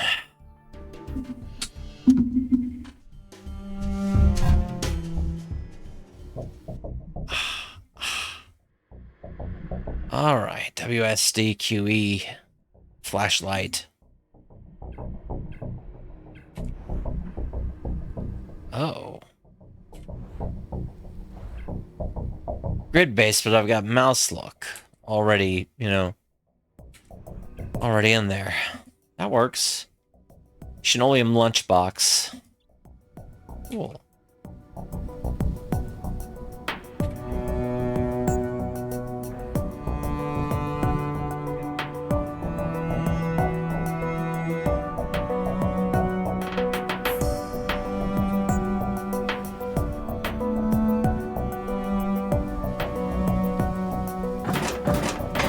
Oh! Neat!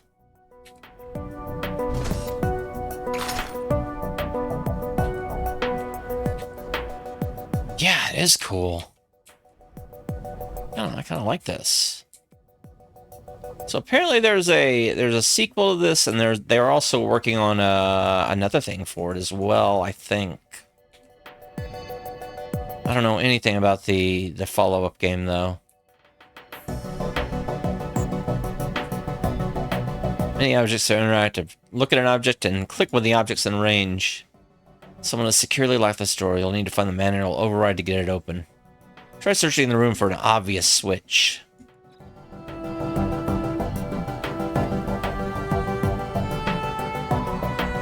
What's this?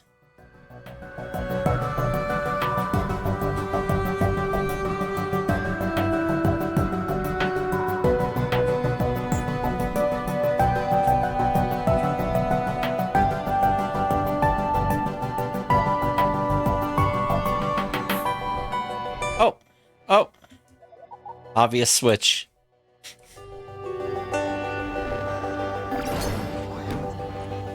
As the doors grind open, a small hooded figure darts through and past you towards the exit door. It pauses and cautiously turns to study you. It appears to be a small child, probably a station urchin. Underneath the tatters of a filthy cloak, you can see the glint of something shiny.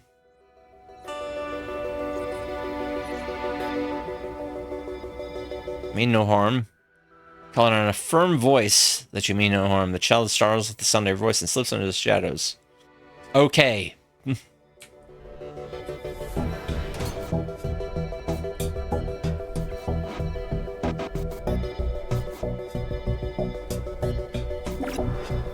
Beams of deadly laser energy are projected in front of you, barring your path.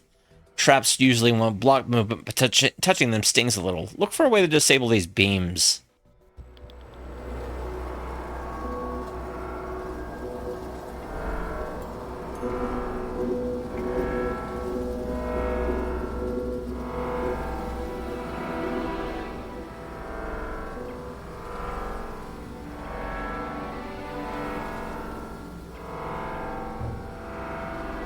I was kind of hoping that there was going to be a...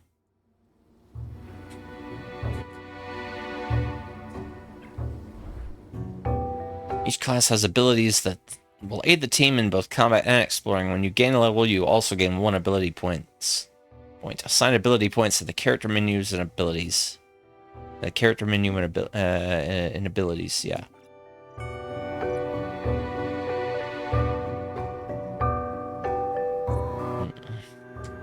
The door isn't locked, but it stubbornly refuses to open. Using your unique talents, you should be able to convince it to open. If you haven't already, open the character menu and assign ability points. Dirty moves. Oh. Oh, it didn't even have me.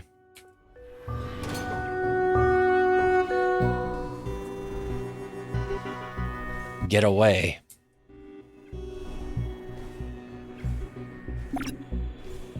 All right, you found a local data. You found a data jack. These terminals connect to the real world to the to the virtual one of the local wire network. Jacking into the network gives you access to traps, security doors, and more. Wow. Jack in. Whoa, it's Shadowrun for the Genesis. You have entered a port node, which is linked to the data jack in the real world. Nodes are usually defended, but this one isn't. Bonus, there's a hidden data store on this node that can be looted. Loot the data store. Exit this node and open your deck menu to equip any new utilities or programs you found. When ready, travel to the network core node and be prepared for combat. Exit this node.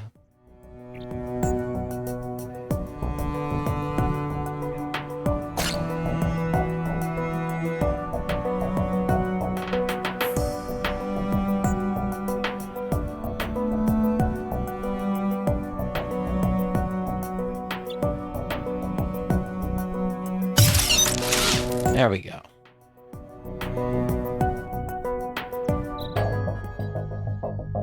You've entered hacking combat with an enemy. It is Shadowrun.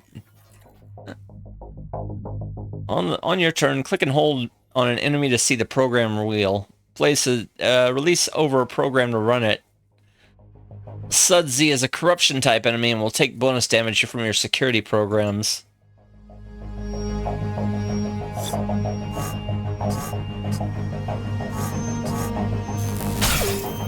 Nice. Sudsy has damaged the core of your deck with an attack on your hardening points.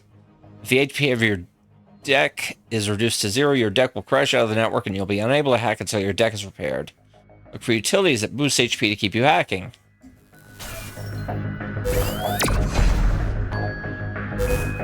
Sudsy has damaged the code hiding the identity of your deck on an attack and with an attack on your masking points.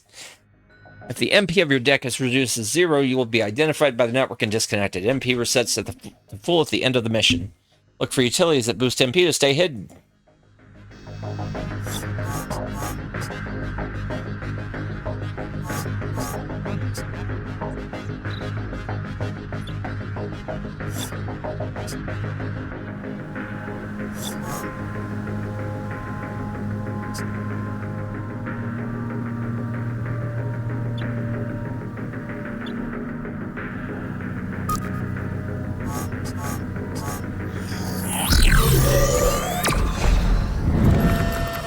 Mail exception in mono.exe. Please wait 3,785 cycles to recompile. Aha. You've entered the network core, which is linked to all security systems in the real world. Crash the core to take down those laser beams. Network core access granted. Admin level privilege detected. Reminder, do not attempt unsafe operations on core. Crash it. Unsafe operation.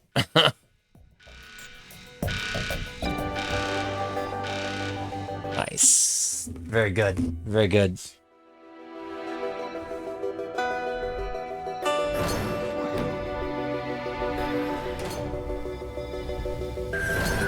I'm gonna be... Hello. We're in combat mode with the enemy. The turn of order of combat is shown in the timeline above. The active character is in the top left. On your turn, click and hold on our target to see the ability wheel. Release over an ability to activate it. Abilities have different time unit costs to activate. Faster abilities cost fewer time units. Slower abilities cost more time units, but hit harder.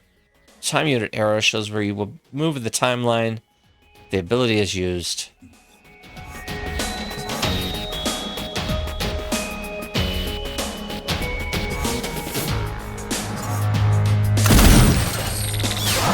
There we go.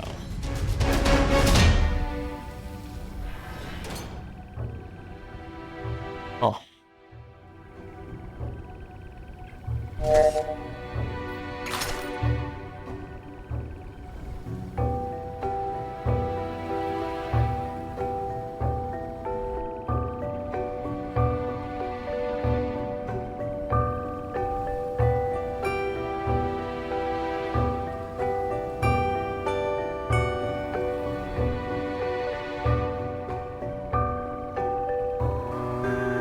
There we go. Oh, we got the wire doodad. That works. Yes.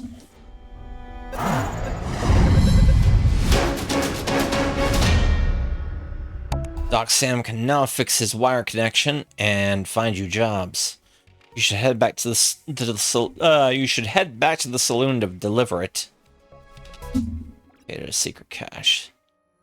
As you stroll through the station, a cloaked figure slides up to you.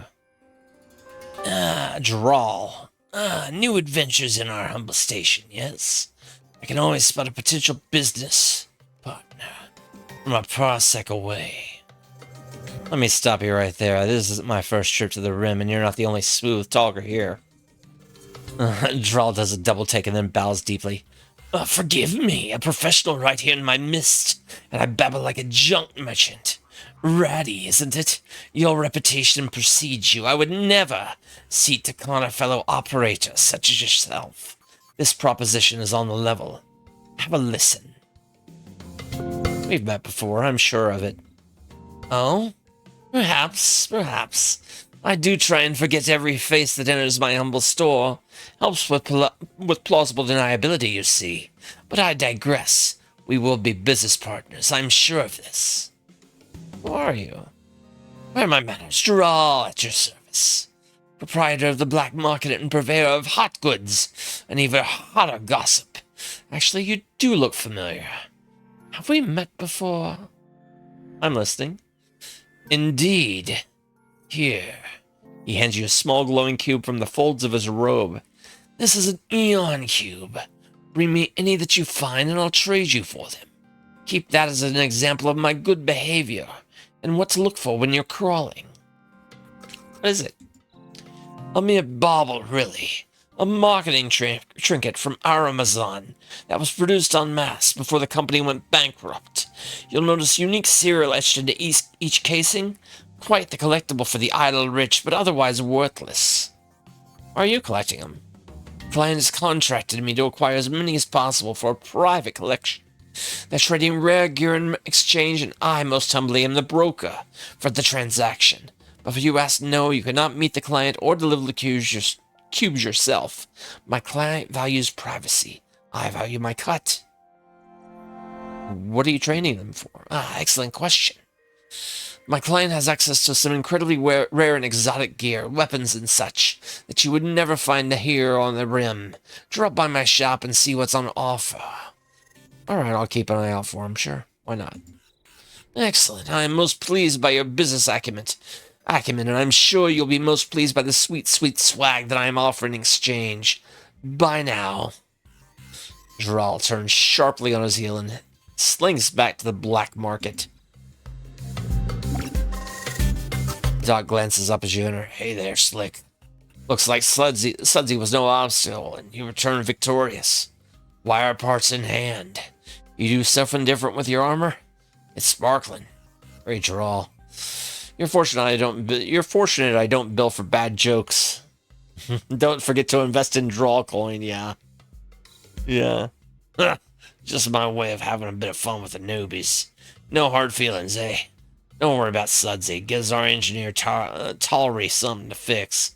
You should head to her store if you're looking to gear up. Grabs a spare part and turns to his wire terminal. Up and running shortly.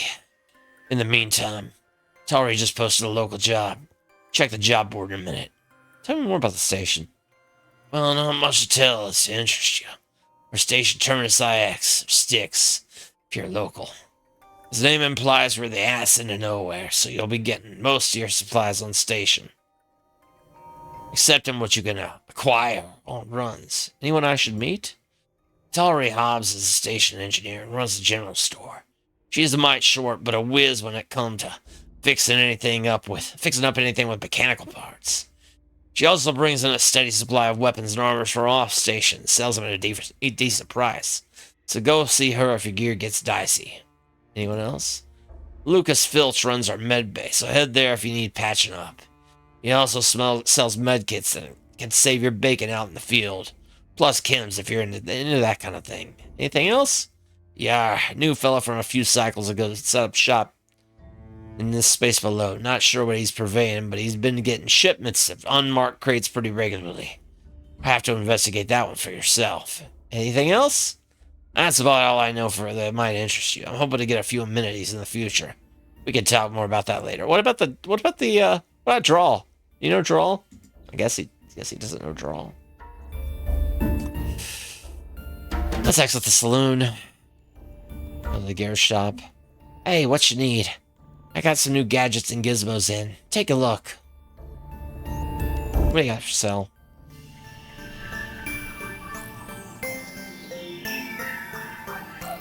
Oh, the black market on sticks. This is Star Crawlers. This was something that I got. Gosh, so many years ago through, I guess, Kickstarter, but turned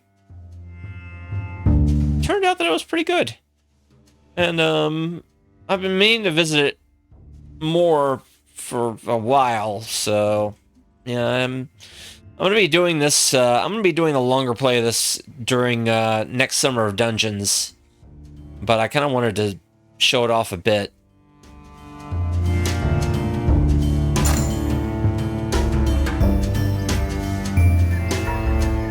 But yeah, it's got some like, what's really cool about this one is it's got hacking that feels a little bit like a successor to the hacking in Shadowrun on the Sega Genesis, which I always appreciate.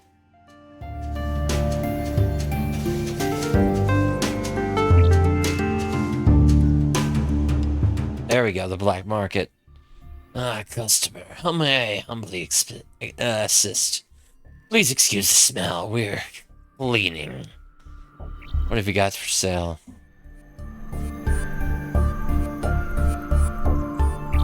What do I have something to auction.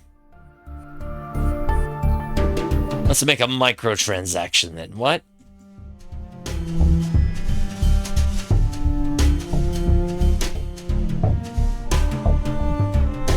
no offers on your item. Shall I purchase it from you?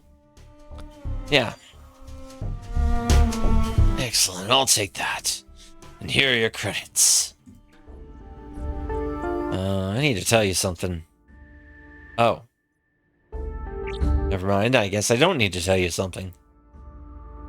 What do you got for sale? Mystery crates.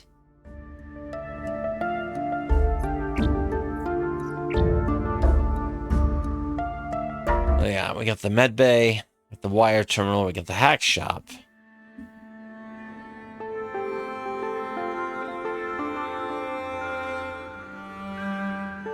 Ah, all right, back to the saloon. Let's take on another job. Or what's my bank account looking like? I still need to wait before I can. Hey, Leluccio. Thank you, thank you. Hope you're doing well.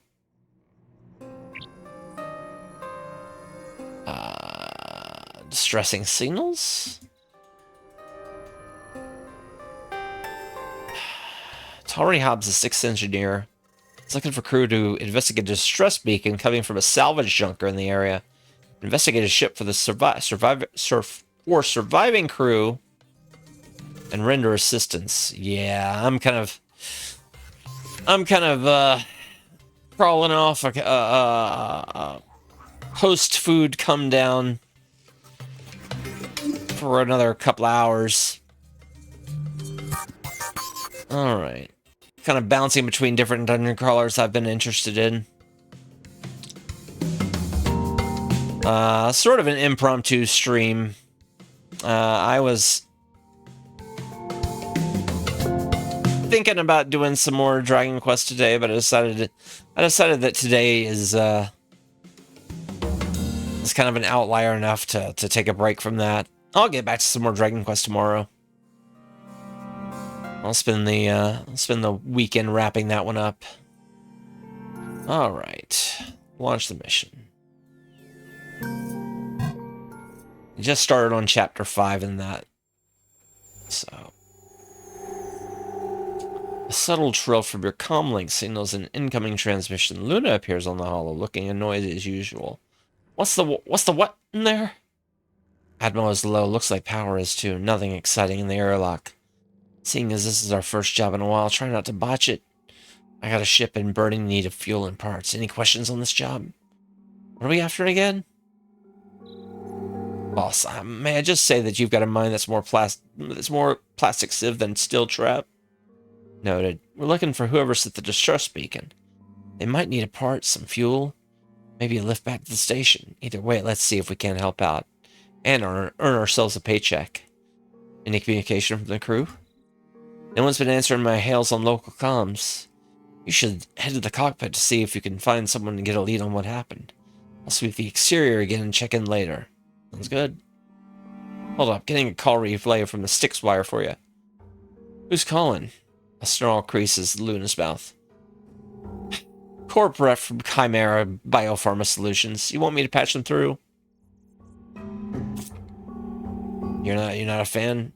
Hardly. Word on the wire is that they've been bucking hard against all regulations on biotech experimentation. Up to nasty stuff in places people don't go. They spin their creds spin like any corp, but it gives me the crawls whenever we have to work with them. Want me to patch them through? Sure, I'll talk to them. Thank you for taking my call. I'm contacting you on behalf of my employers. I believe our interests may be aligned currently. The ship you've boarded was delivering medical supplies belonging to my employer. The supplies were paid for by the recipients, but as it now seems they will not be delivered. We would like to reclaim our property. My employer will pay you 100 credits to locate and return these supplies.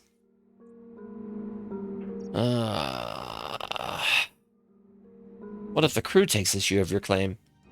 You'll be acting on authority from Chimera Biopharma Solutions to reclaim our property.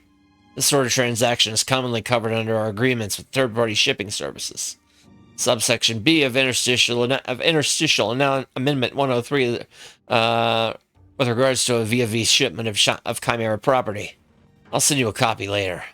Will you collect the supplies or not?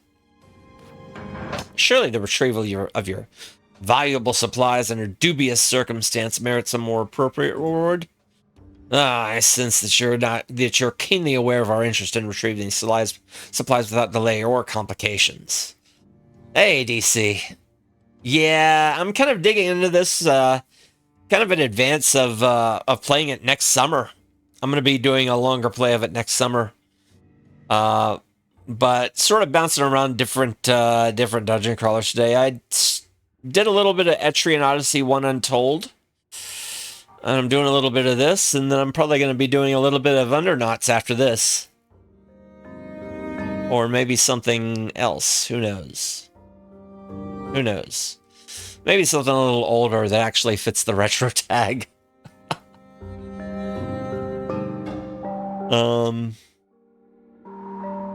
Please do note that this is not typical. My employer does not haggle with third-party contractors. I will authorize a payment of 150 credits. Final offer. Well, yeah, I hope you're doing well, and hope Pod's doing all right too. Will you collect the supplies or not? Sounds reasonable. I'll keep an eye out for your supplies. Yeah. Yeah. I got this through a Kickstarter way back when. I don't have the, I guess the spin-off game or the sequel or whatever yet. But yeah, I got this one ages ago. It's been just a while since I've cracked into it though. I'll keep an eye out. Excellent. I'll ensure the credits are deposited to your account when you've secured our supplies. Thank you in advance for your service. All right. The flashlight on here.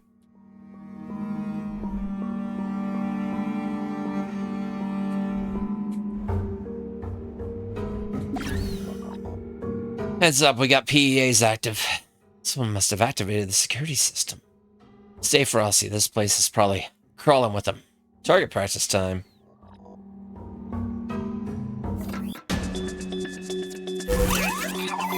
Engaged.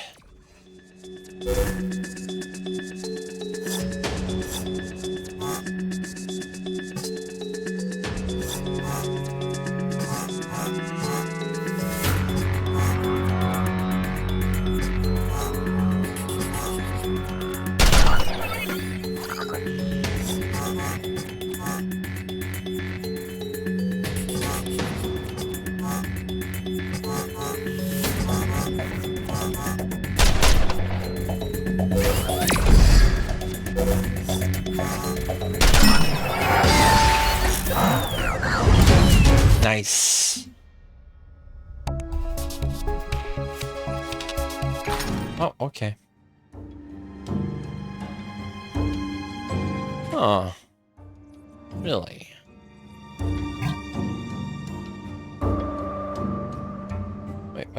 Wait.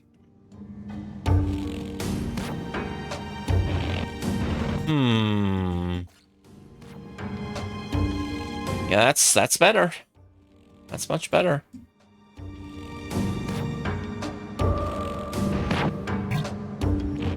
I think I may have lost the, there it is. There it is. Unless that's just like default equipment.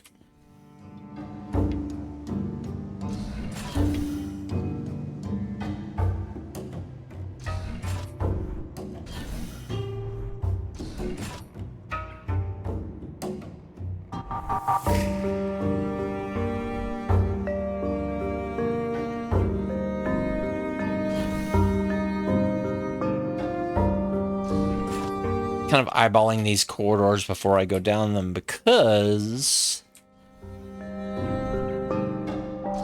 medical supplies.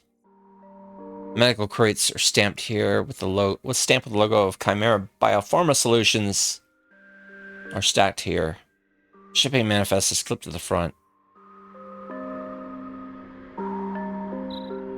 Manifest indicates that these boxes are bound. These supplies are bound for Brighthall, a colony in the region that has been struggling with an outbreak of pox. The transaction records state that the bill has been paid in full to Chimera, and the colony is awaiting delivery. Well, hold on.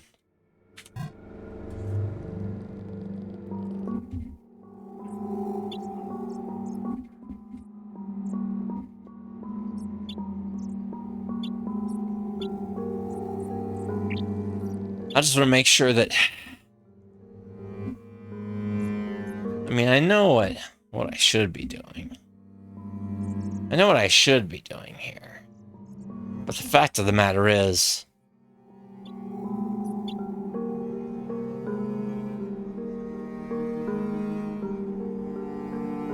Is anything headquartered in Brighthall?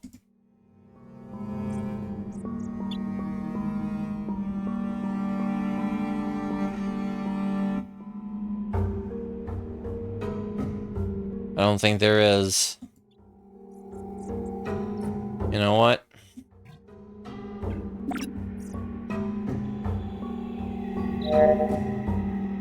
Go for Luna. Bring the shuttle around. I've located the medical supplies Chimera was looking to claim. Roger. While I won't offer my opinion on Chimera, I can state categorically that I love me some creds. I'll relay that we got the goods. Alright. We took care of that bonus job.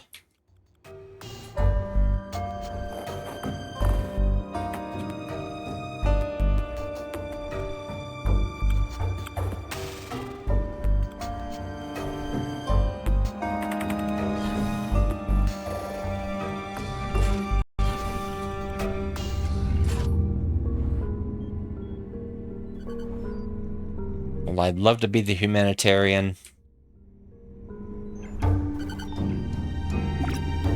Bridge is ominously lifeless. Luna's face appears on your comm. Nothing to report out here. Escape pods unlaunched. Looks like some airlocks might have been opened, though. I'm not liking their chances. No signs of life. Several signs pointing to a quick death. More importantly, nothing of value. Creepy. You find the ship log? Logs are here. Let me see. The display is open in the ship's log. Someone's in the process of making an entry. Scanning the log entries reveals that the crew recently discovered a massive ship. The words "score of a lifetime" are a recurring theme. Sounds promising. Logs mention a colony ship, big one, registered under the name Stella Marin, founded adrift in the Gugan sector. Got the coordinates here. Gugan, eh? It's only 4 parsecs from here. Anyone on board? Xenomorph. I've seen Xenomorph. I haven't messed with it yet. That's what I've been thinking about for, That's what I've been thinking about for a future December. Like this year my December stuff is kind of scuttled for reasons that I've explained. Basically, I'm taking a break in a couple of weeks because I have to do some life things. But yeah, Xenomorph is one that's been on my radar for a while. Completely abandoned. Ship still functioning, no apparent signs of mechanical distress. Sounds like a mint find. There's also mention of some cargo they looted from the ship. Log cuts off after that. I see. You unlock the cargo hold and see if they pulled in anything worth taking. No crew means their untimely demise is still our gain, right? Unless their demise was in the cargo. Things finally show signs of getting interesting, and now you're worried about a little danger? You're a crawler. The possibility of violence is just icing on the loot cupcake. Get your weapons ready and stop whinging. Good point. Let's go see what they found. All right. Open the cargo doors.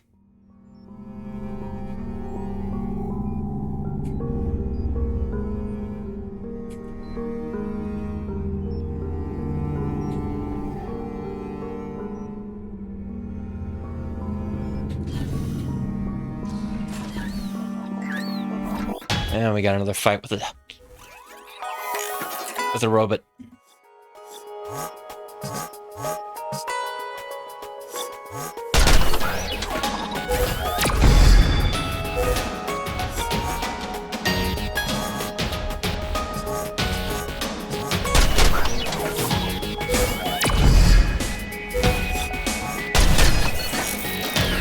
There we go.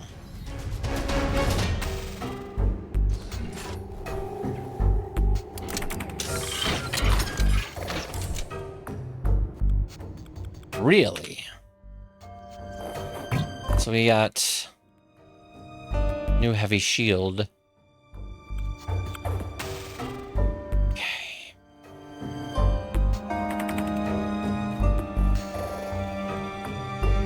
So it's more worth it to keep the shield on that we've got, since the other ones slow me down. All right.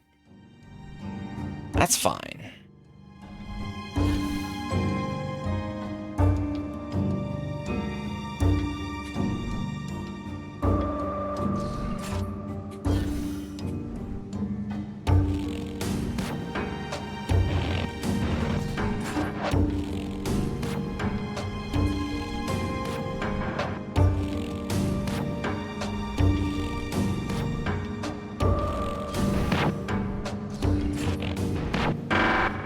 I did not even look down this way.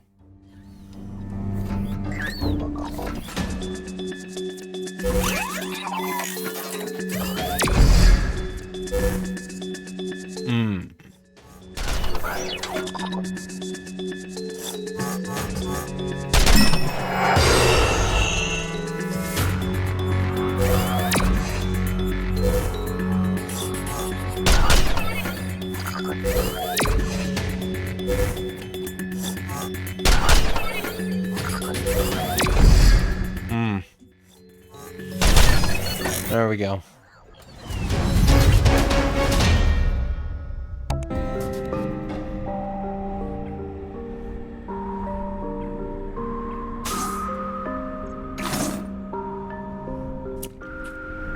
I will take a med kit.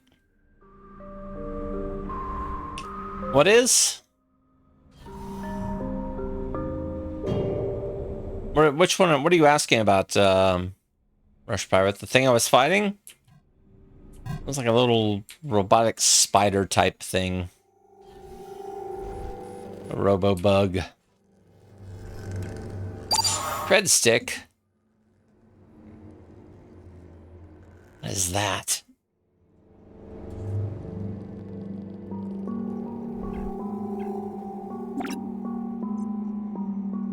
Someone was composing a message when whatever happened. Deal is too flush to pass on, even if Cap ain't down with transporting. Ah. No, it's not quite. Might be influenced by that design. Who knows? Transporting with Kim's. What you don't know can't hurt us. I stashed the goods in my locker. Passcode's in the galley in the usual place. Remember, red, yellow, red, yellow. My contact will flag you when you get to the Parsi sector for the drop. Smiths. Looks like some shady dealings between two of the crew. Oh, more creds. I'll take them. Well.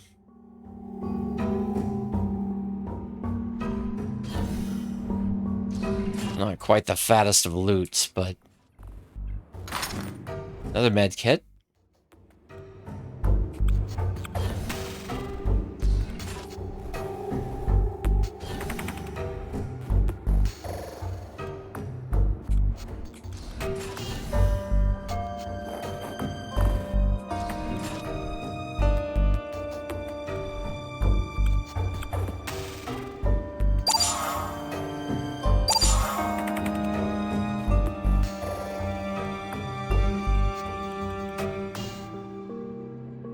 Staplers.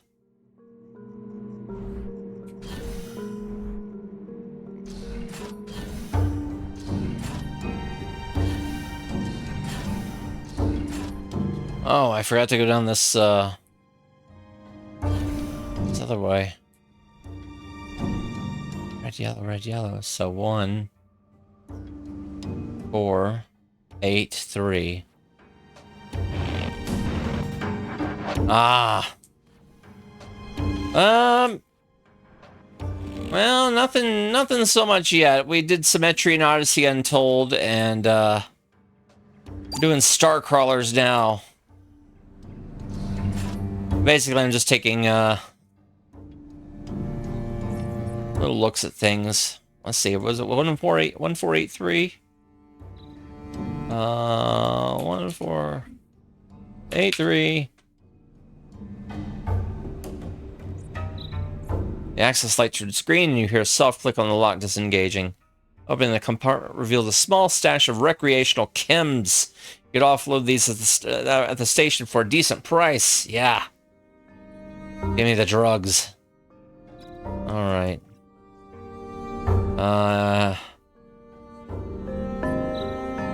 Contents of the locker are neatly arranged, but there's nothing of interest of obvious value. Personal effects indicate this locker may belong to the captain. Jablonski, a torrent of trash and candy wrappers.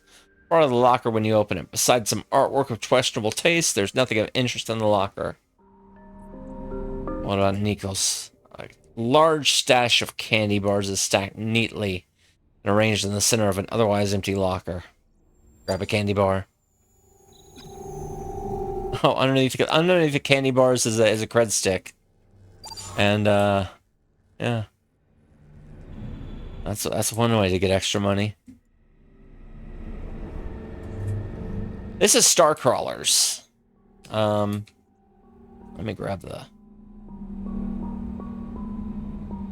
This is, it's on Steam and GOG. It was a game I picked up some years ago in a Kickstarter. Because I liked the aesthetic and the style, and I was getting big into dungeon crawling again, and yeah, it's a neat little space dungeon crawler with a hacking mini game that's reminiscent of Shadowrun for the Genesis. Yeah, pretty good. Pretty good so far.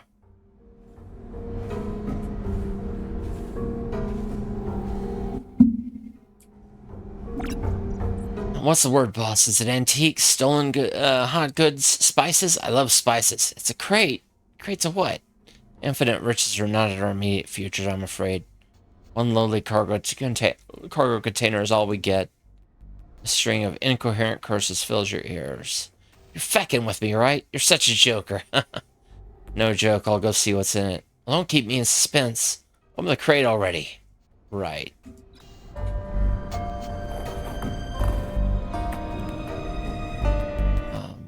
It's a pod.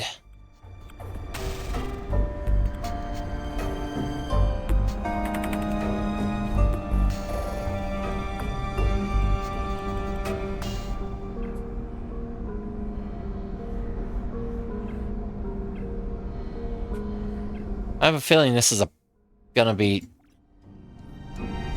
fumbling with the latch of the crate. You hear a faint whirring from within, the sound of machinery slowly coming to life. You hesitate with one hand resting on the lid. Ready your weapons. You unholster your weapons and level them at the crate. Only then do you cautiously begin to unhinge the latch. As the latch releases, you feel a strong push from the lid from within the crate. You steal your grip and barely manage to keep the lid closed. Open the crate quickly. You fling open the crate. You fling the crate open suddenly, revealing a nightmarish jumble of mechanical limbs that is starting to unfold.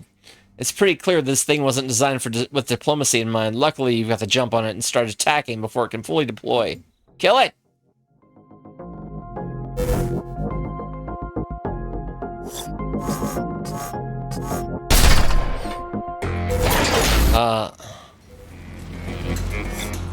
That's a...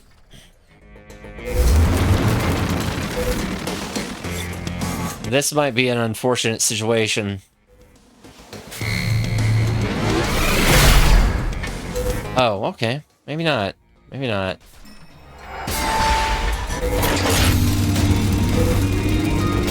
Or maybe so.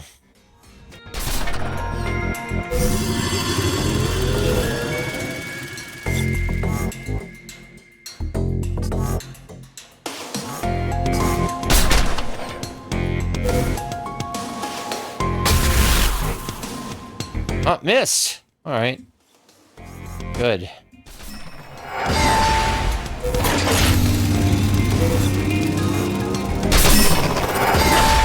Nice.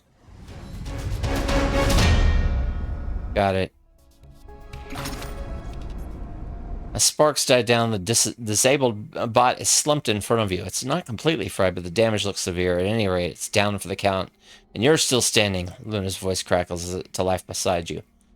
Looks like you ran into some trouble after all. Trouble? I barely broke a sweat. Any idea what this thing is? I'm no expert, but that's definitely not an off-the-rack tin. Might be worthwhile to cart it back, see if the baby wrench jockey can't do anything with it. Good idea. I'll meet you back at the airlock.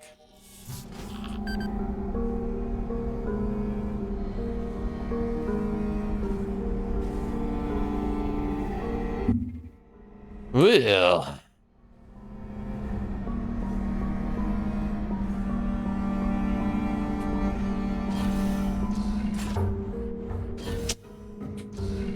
Well, we've explored the ship.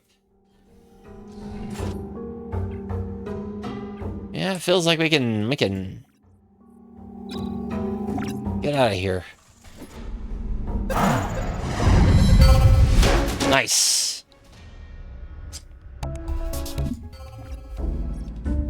As you walk into the station, Talry Hobbs appears.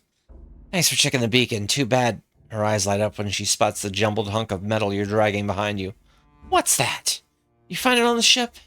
Mind if I have a quick look? Go right ahead. Talry takes her time from inspecting the botnet's core. Gadgets and gizmos extracted from various tool pouches and pockets take numerous readings on the circuitry and mechanical systems. This is quite a beast you got. I've never seen anything like it. Fact is, I'm pretty certain it shouldn't exist. Well, it's as real as that arm cannon it tried to fry me with. Right, I mean, based on what I'm seeing, looks like we might be dealing with level 7 AI. Strictly controlled under UFP Council rules. Don't just let these things wander around. Level 7 AI?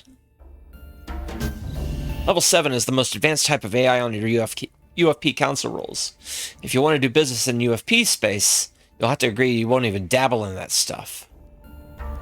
Tell me about the different levels. Sure thing, level is a measure of how advanced the AI is.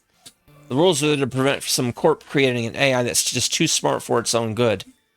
Level 1 through 4 are household drone-type bots. They follow pretty routine command structures, carry out predefined tasks or a collection of tasks based on simple algorithms. What about the other levels? Levels 5 and 6 are more advanced. They have adaptive capabilities and can respond fluidly to changing circumstances. They're also way more regulated. Oh my gosh, yeah. Oh my gosh. And the final boss is just like Mecha Biffo.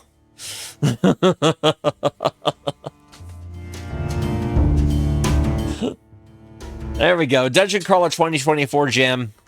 Dungeon Crawler Jam 2024 submission. That's the name of it. That's the name. CHUS. That's gonna be the intro. That'll be the name of the Dungeon Crawler.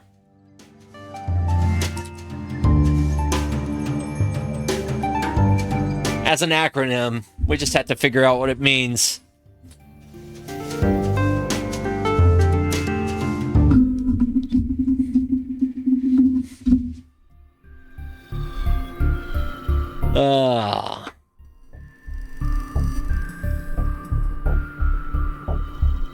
Alright, manufacturers have to get permission from the UFP to make them, and since Horizon Robotics basically runs the UFP, they're not generous with giving licenses to other corps.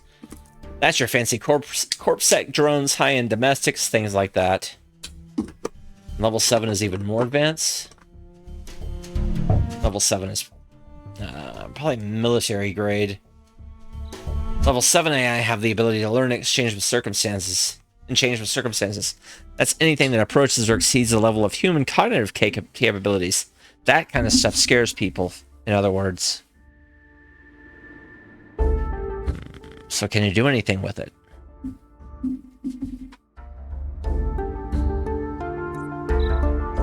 Tari's face takes on a serious cast here. Here's where we got ourselves a real interesting situation. The way I see it, you've got two choices. One, I rip the AI core out and you let me strip it to self-reports, or two, I patch it up and we get it playing on your team. Both sounds fun. Both sound fun to me. What do you want to do?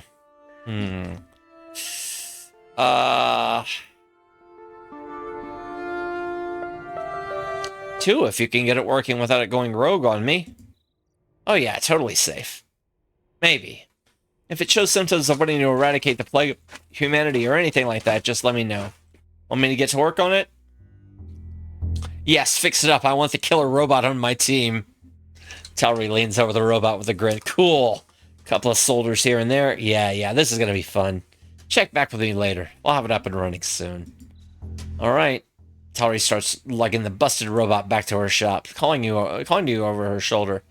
I feel like you made the right call there, Reddy. See you in a bit. She pushes the robot through the shop door and slams it shut. Okay. Jeez. Oh, good times. Yeah, I'm gonna have fun with this next summer, I'm sure.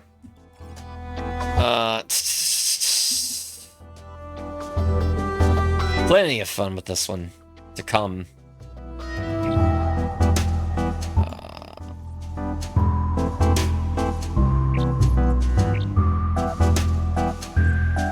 Save the game.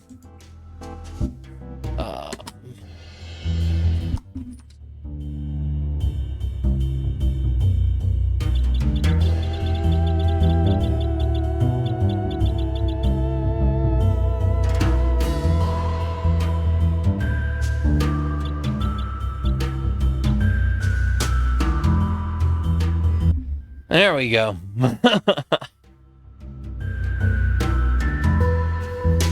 All right.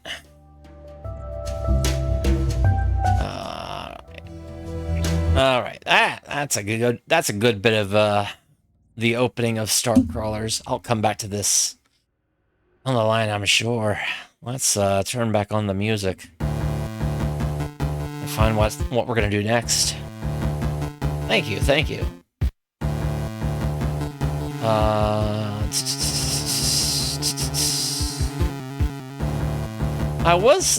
I did want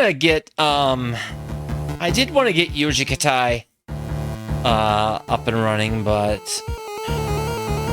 that also involves Textractor, and I'm not even there yet with that. Let's see here.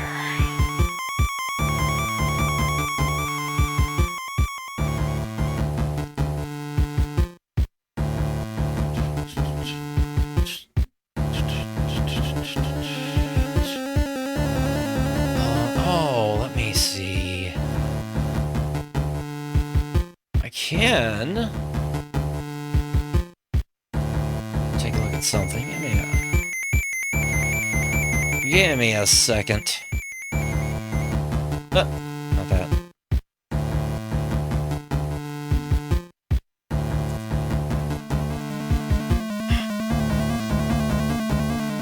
Portable.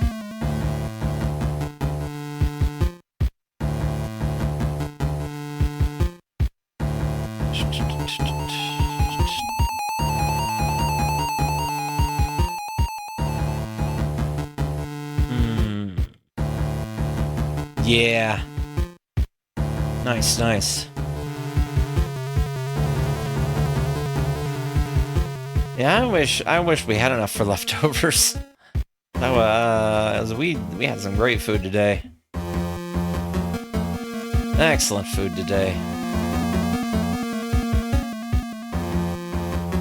Hope everybody else out there that was feasting, for whatever reason, also got to eat some good stuff.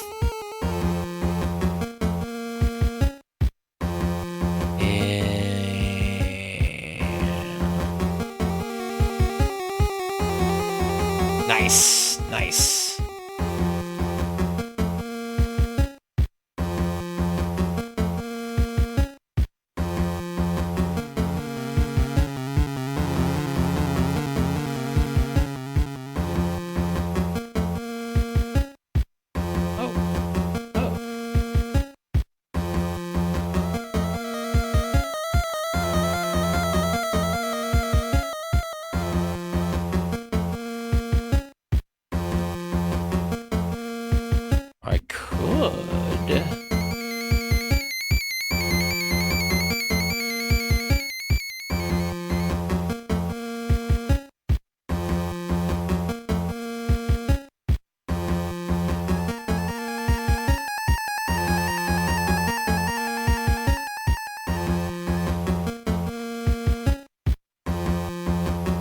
thinking about being something that's sort of only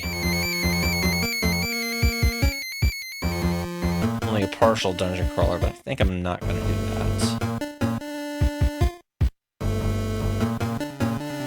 Reload.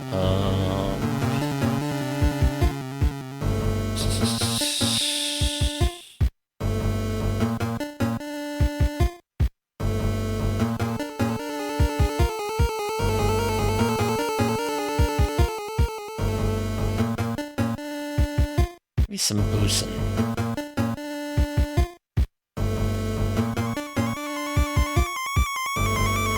Maybe some boozing.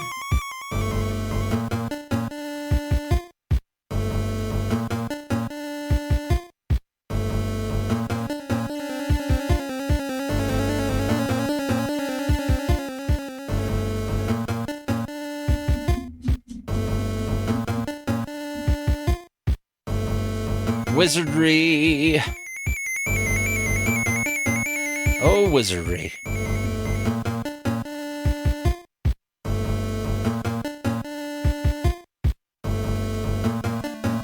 And yeah, this was published by Ubisoft in Europe.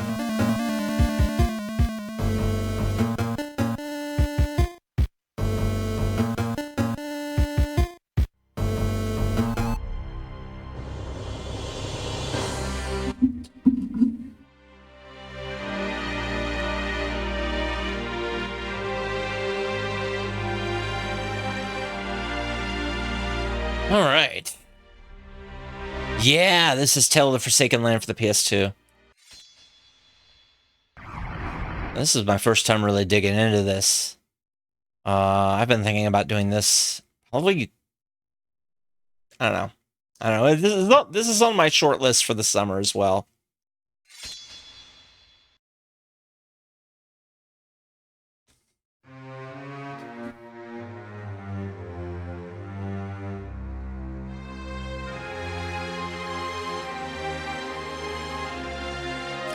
Under the rule of a beautiful queen, the sacred town of Duhan enjoyed a long time of peace.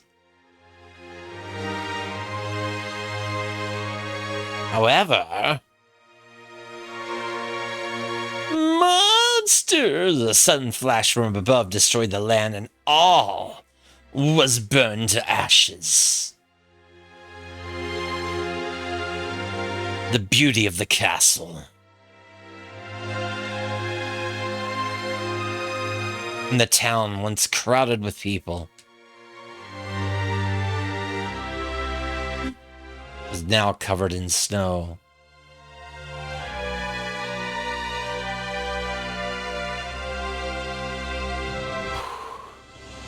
One day an adventurer set foot on this land.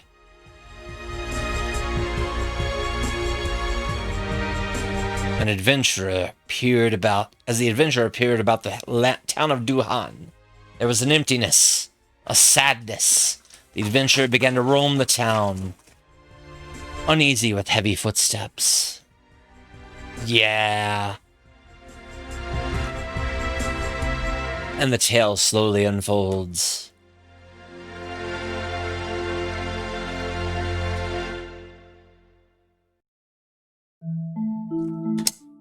All right. Well.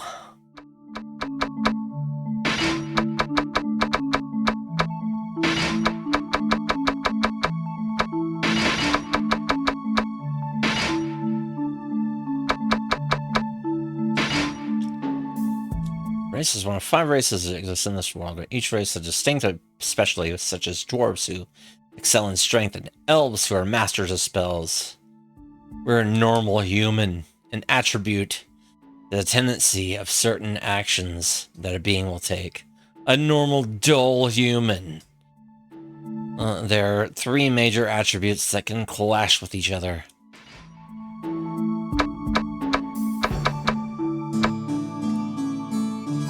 We're pretty neutral. Each character has a hidden talent that relates to their class. Battling strategies will differ depending on their class, though there are several classes, such as those who can handle swords, spells, etc.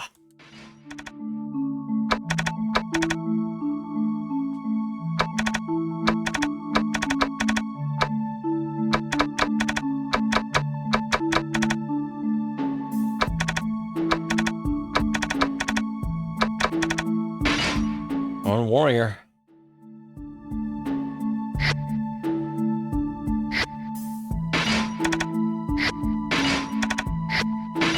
Oh boy.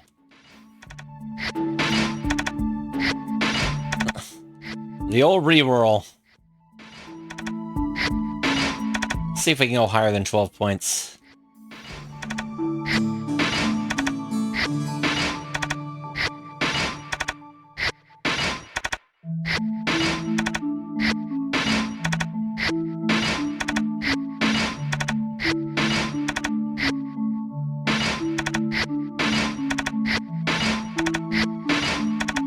$13 I know it's possible.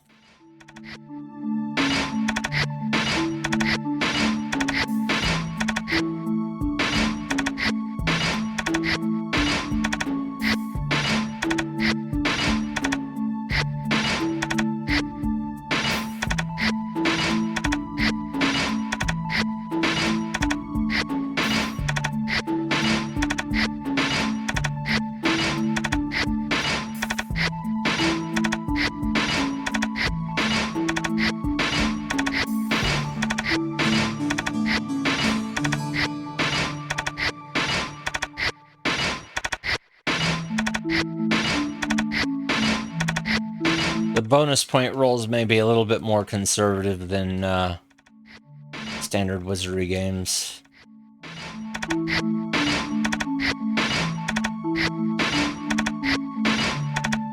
Which is fine. It's just I want to know my limitations here. Or I want to know my ceiling at least.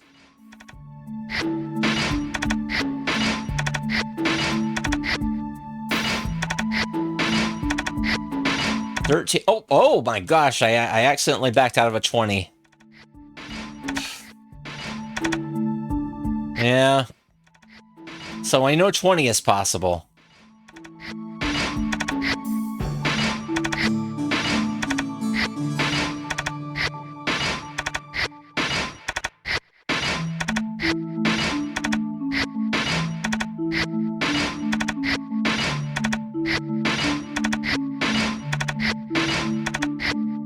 Yeah.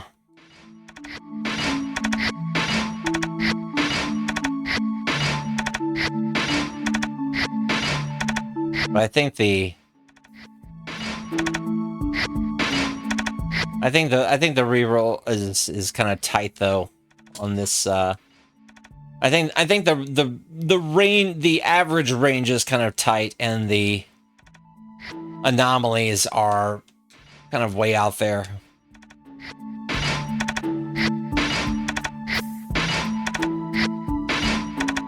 I have not played this one before. This is one that's kind of escaped me.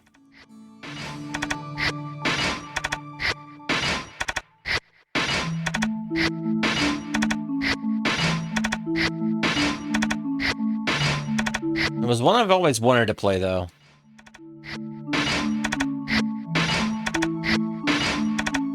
And I've seen a bit of Boost and Zero being played as well.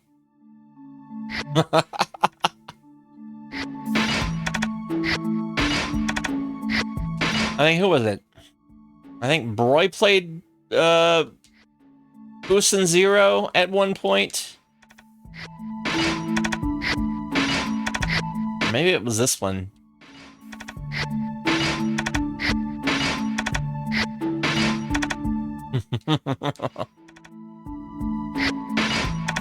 Nice.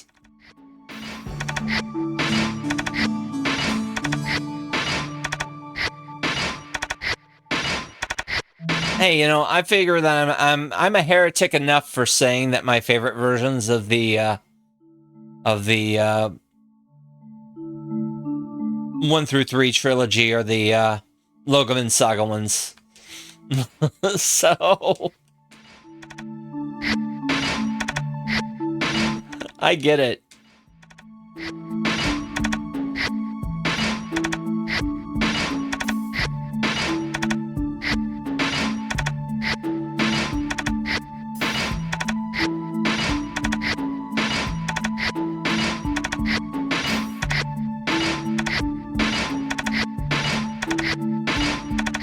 Like, Wizardry on its own was already pretty cool. But I think Wizardry's whole theme became 1,000 times more interesting once the game started sort of being refiltered through the redesign on Japanese systems.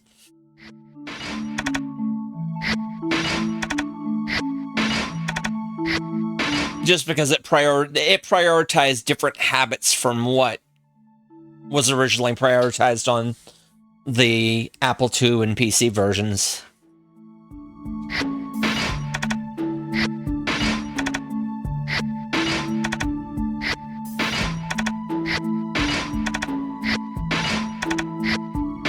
And kind of changed the dynamics of a lot of those games as well, which I find really fascinating.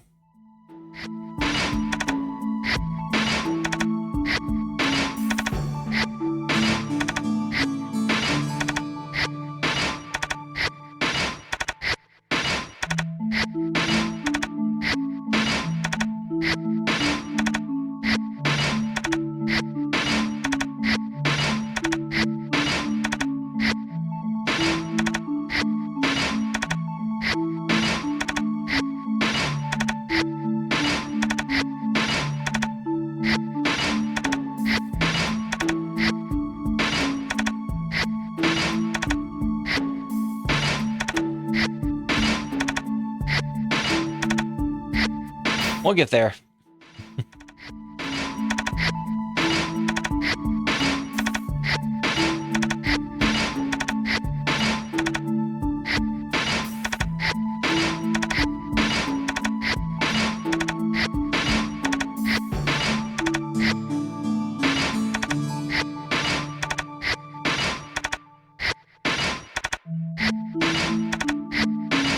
At least we got cool gems for the reroll music.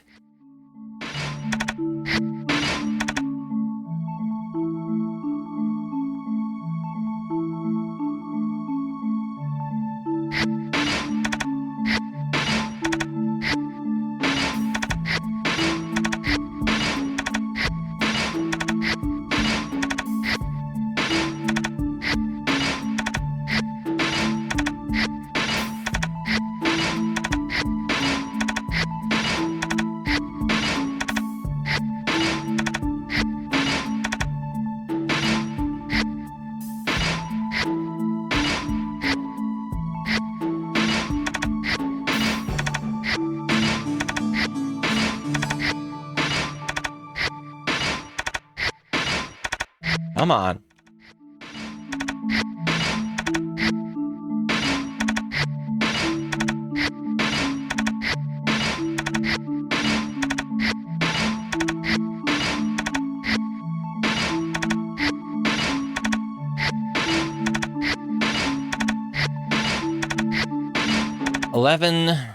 Still hanging around the 7 to 11 range.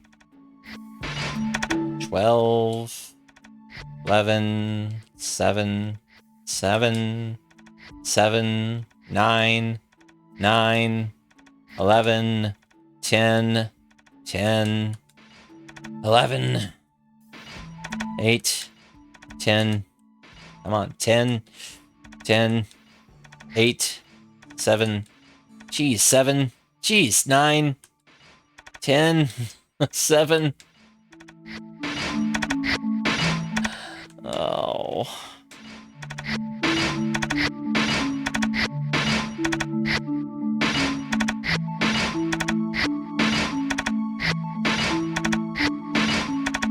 $13. We can do way better than 13, though.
Oh my gosh. 1, 8, 11, 10, 8, 9, 7, 12, 10, 10, 8, 10, 10, 11, 10, 11, 8, 7, 9, 10, 11, 8, 7, 8, 9, 10, 11, 7, 8, 9, 10, 11. Yeah.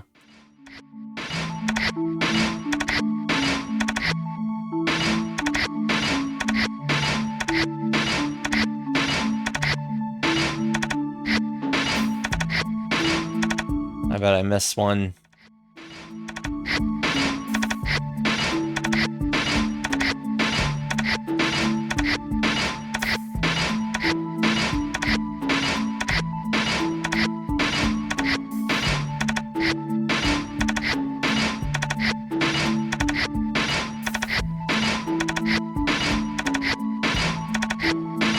It'd be just my luck if my eyes glazed over at just the right time. I missed like a 30 or something.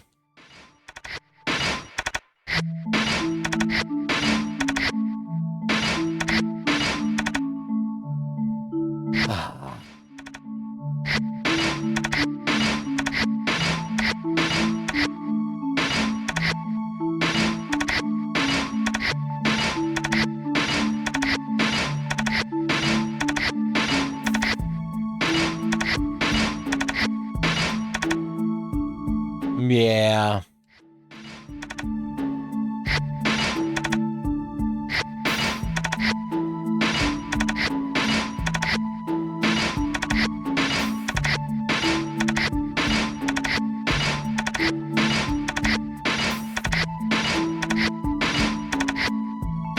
God, nothing?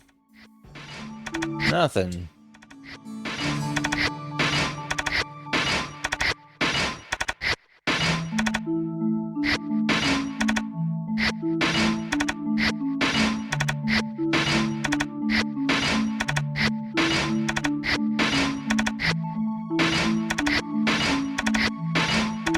Oh gosh, again! Again!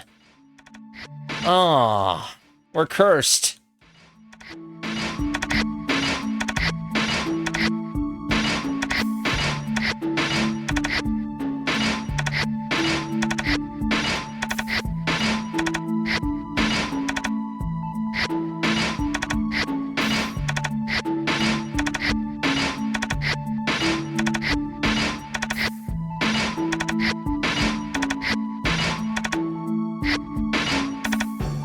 Yeah, I know.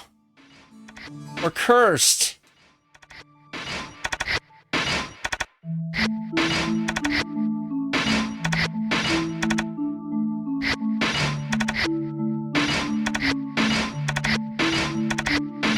If I could rewind, I would.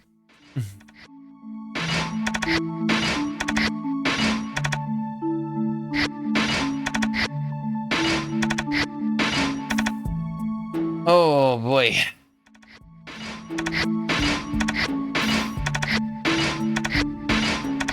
Yeah, the rest of the stream is gonna be re-rolling until I pass out from my own turkey coma.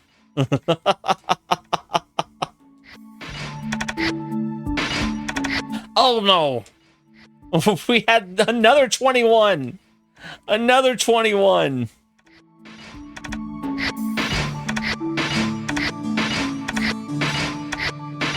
Well...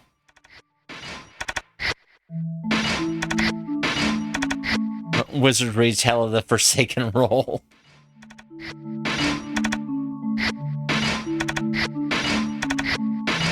Maybe we can get even better.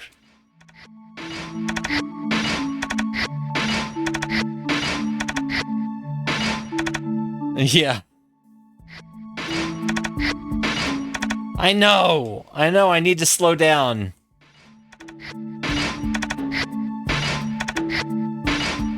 But I get impatient.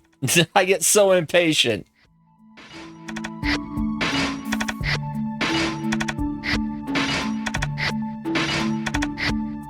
Especially when I get all these busts in a row as far as rolls.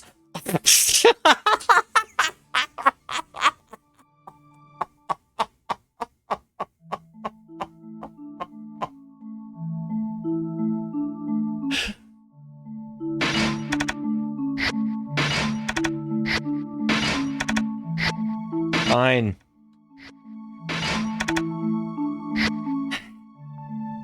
I need a drink. Cage cleaner! Hello, Tenderly. Thank you, your mom, for the hydrate.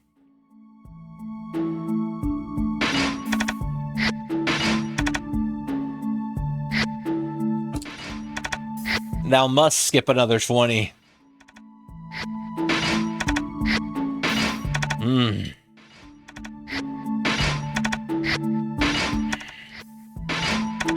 I mean, this is part of the game, right?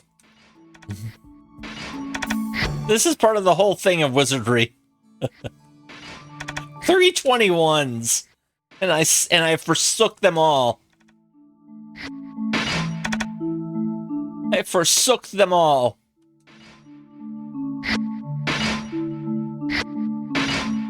Oh wait. How are you doing, Tenderly?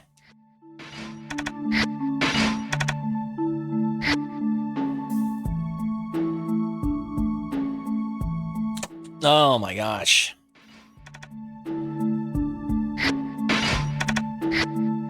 Fourth time's a charm.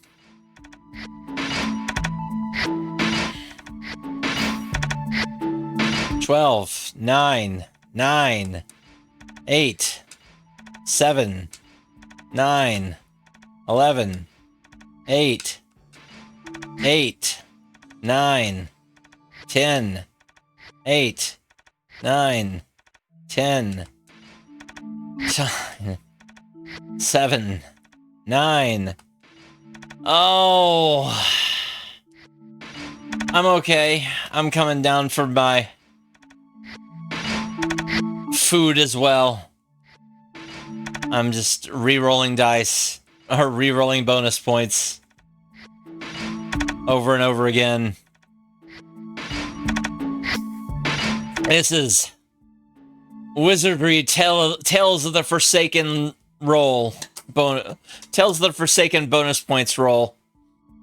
Or Boost and Wizardry Alternative. If you'd rather that. It is PS2.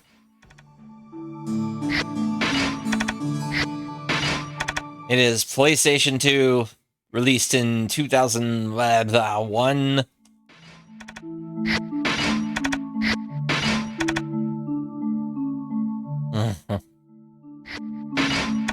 Oh my gosh.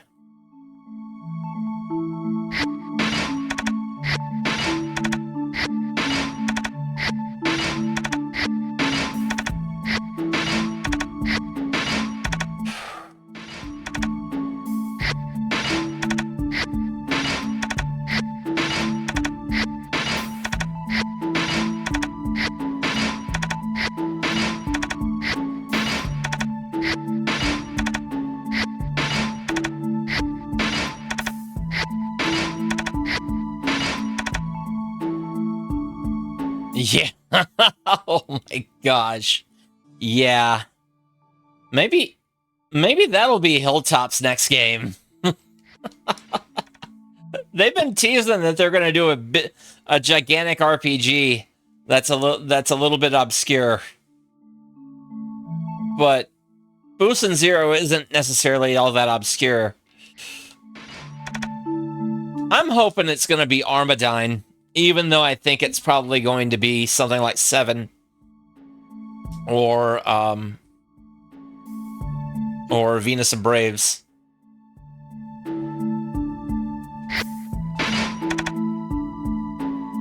Yeah, it was a prequel. There was a prequel called Boost and Zero.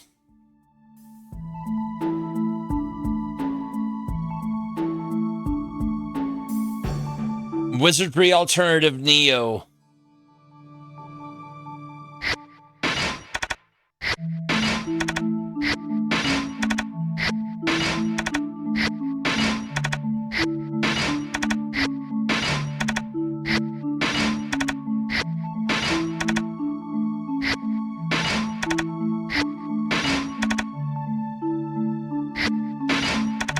Like, Armadyne is like one of those great under-the-radar PS2 games that would be just ripe for a translation because the cutscenes are already English voiceovered, or already have English voiceovers.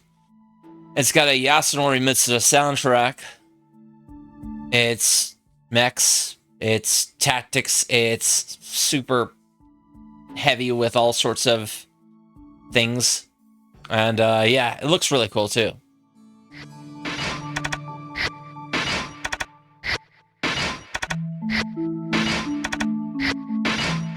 But I think it's going to be a little bit more conventional than that. Like I said, something like 7 or something like I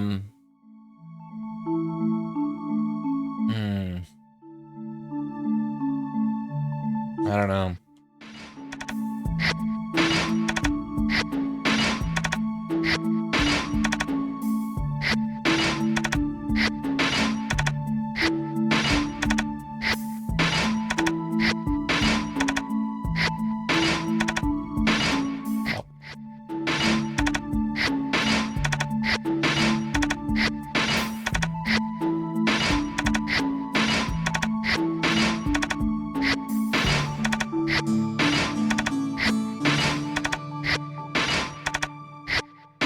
Anyway, I'll be interested in whatever they do next, because they've been doing really good work on fan translations ever since Racing Lagoon.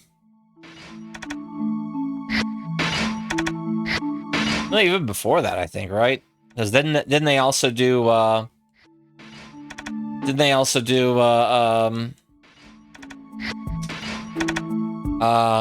Harmful Park?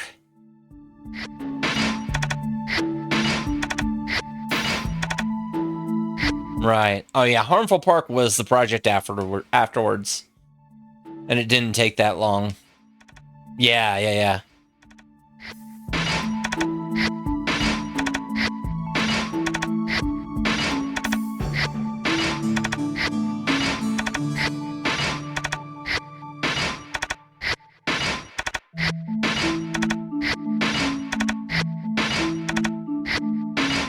12, 13, 11, 8, 12, 8, 11, 8, 7, 11, 11, 7, 9, somebody's here, 8, 10, 11, 11, 11, 10, 10, 9, 9. Oh, yeah. 9.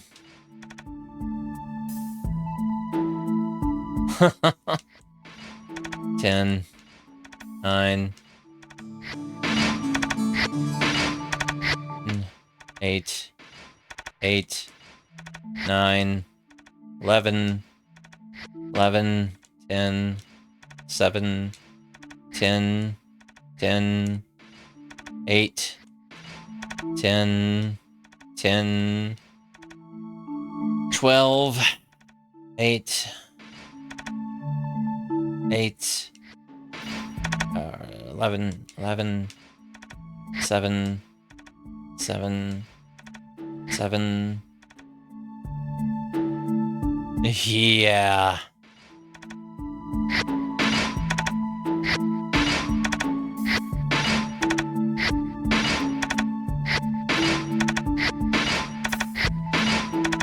And 9. We'll get there. Oh, Dr. Slump, that's right.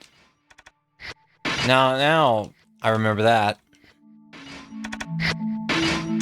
11, 11, 9. And Harmful Park was theirs too, right? Just so I'm remembering correctly.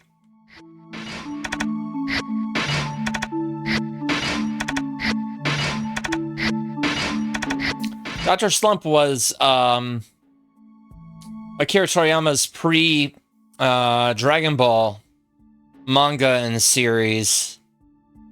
And there was a game made for, there was a PlayStation 1 game made for it, like a few years after it had already ended, or a few years after, was it after it already ended, or was it still ongoing, or what?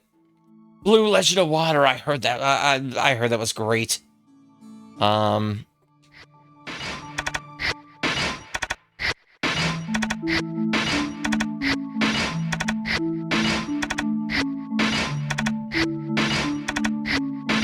There were quite a few like diving games for the PlayStation, weren't there? I mean, between Blue and between Aquanaut's Holiday and Diver's Dream by Konami, there were quite a few of them. Treasures of the Deep.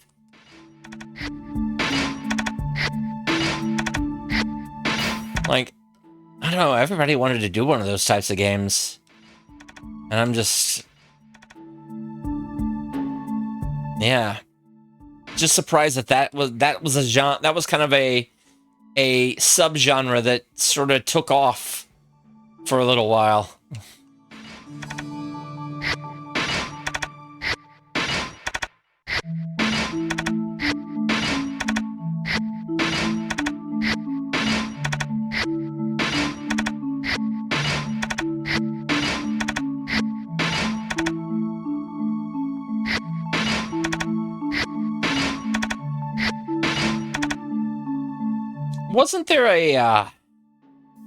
Wasn't there like an early PS3 diving game as well? Like something that was sort of competing with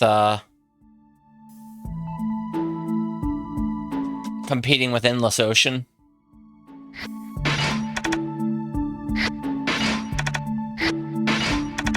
Might have been Japanese only.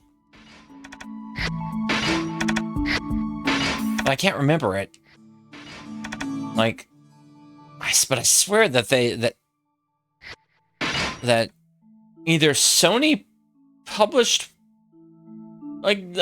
one of those, or Sony of Japan made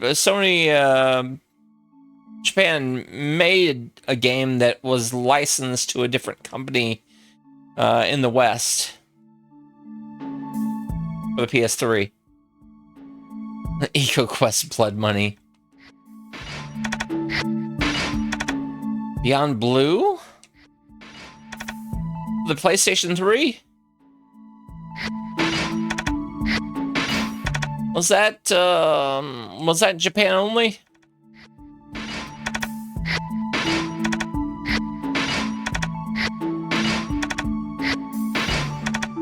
Aquaria.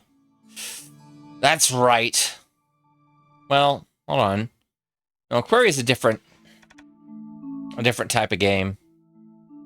Aquaria was kind of the Aquaria from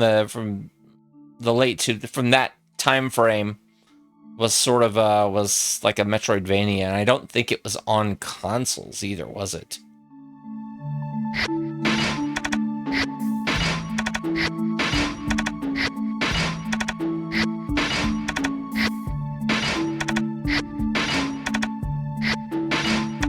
Because it was just before the sort of the indie games thing really took off and started, you know, becoming lucrative for consoles. Right. I'm talking kind of the first person, third person 3D underwater thing.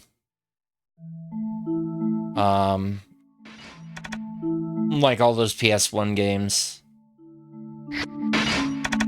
And also like Endless Ocean for the Wii. Yeah, Subnautica kind of merges that into kind of the survival crafting sandbox sort of template, right? If I'm remembering correctly.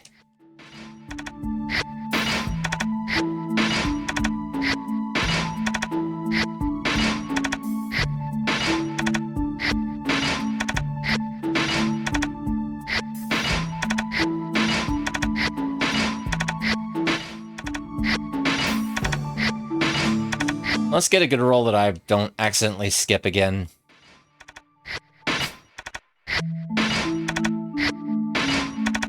Yeah.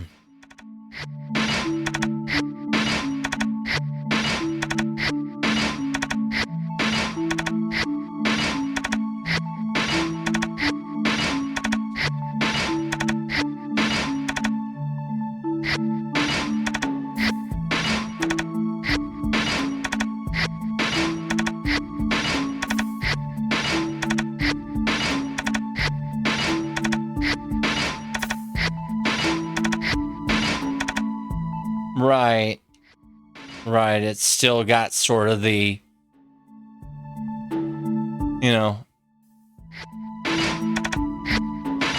mysteries of the underwater thing going on, you know, as a theme, as an aesthetic, as, you know, so on.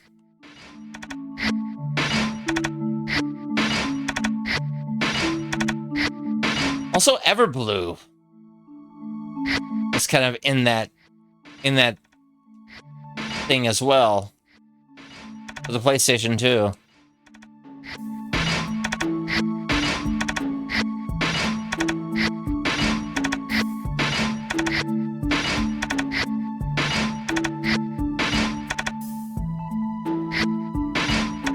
Right. By Eureka, the makers of Street Fighter EX and Tetris the Grandmaster.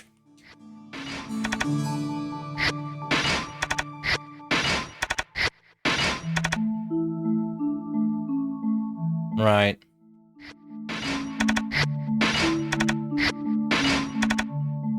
As well as the subtitle for Lunar too, exactly. Oh boy, these bonus point rolls are rough.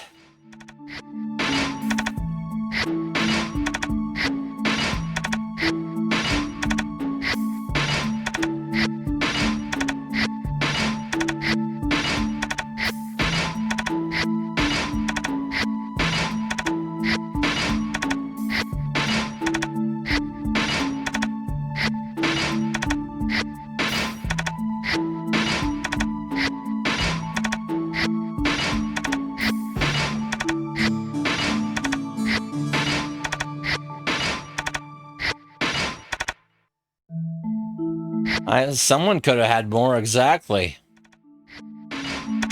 Wonder who that could have been.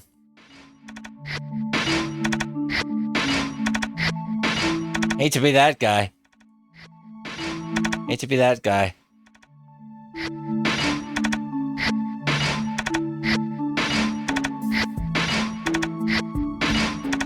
$11, $9, $10, $9, $10, $11, $8, $10, $9, $8, $7, $11, $7.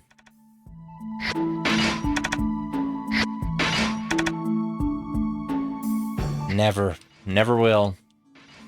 No.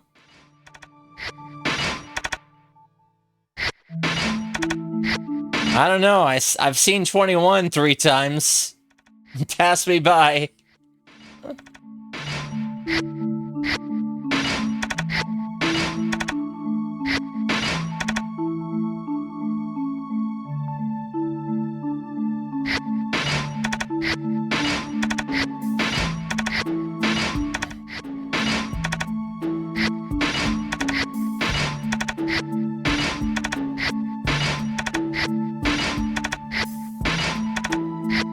Nine, 7, 11, 12, 9, 9, 11, 10, 7, 10, 8, 7, 9, 10, 12, 11, 9.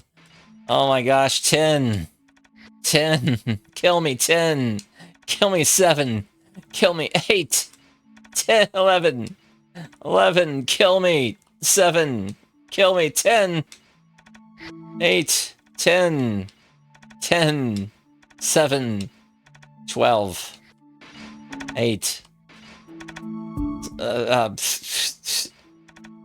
8.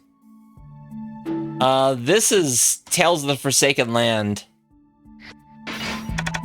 7. I'm guessing yes.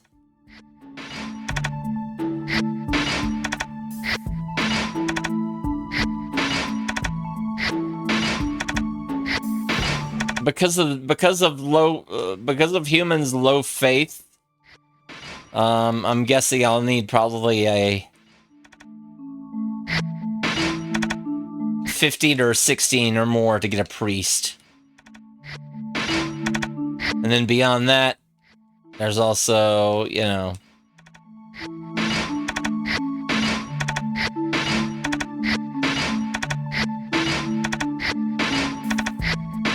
eight, 11, 7, 7, 11, 9, 7, 9. Yeah. Yeah. Well, the problem is that I had 3 chances at 21, but yeah, I got a little bit too impatient. Yeah, that's me. That's me. No, that's totally me. It's just my rhythm gets in, and then I get caught.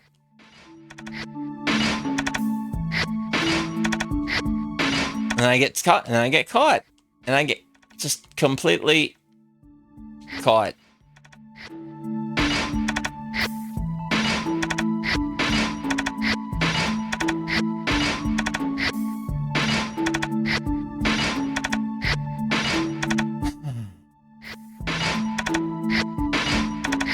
Yeah.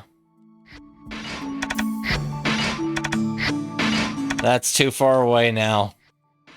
That's fallen out of the cache 30 minutes ago.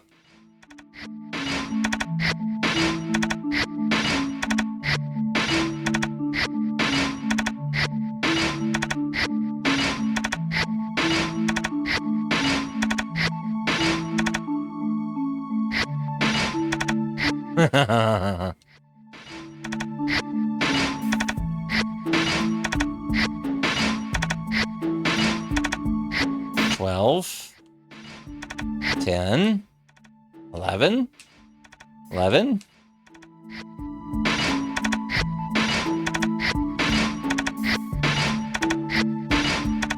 Three 8s in a row. A 7, a 9.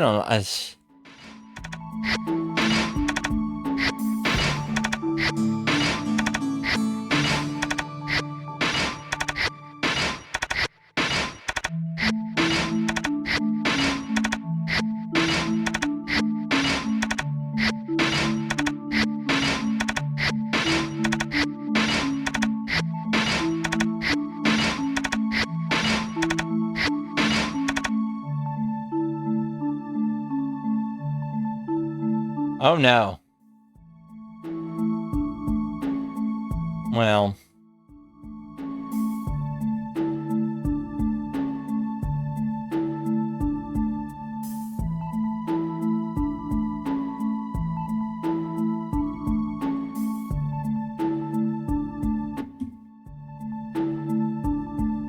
Oh yeah, that's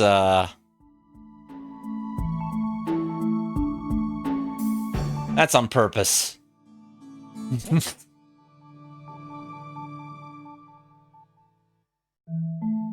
I had to remember to turn one more off. Why is that still in there?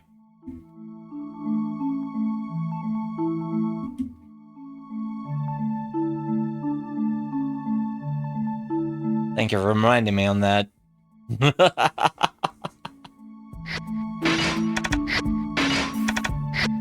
They'll be back soon.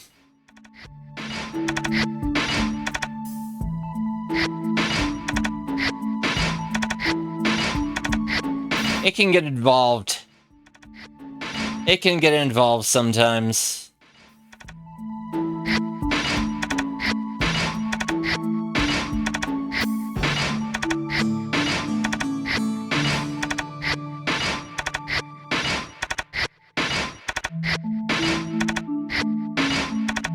Aha, you know what? You know what? I'll take it. I'll take it. I'll take it.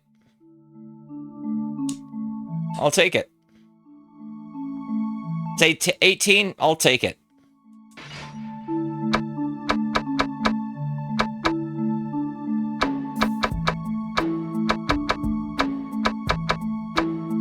Yeah, I can always make more characters.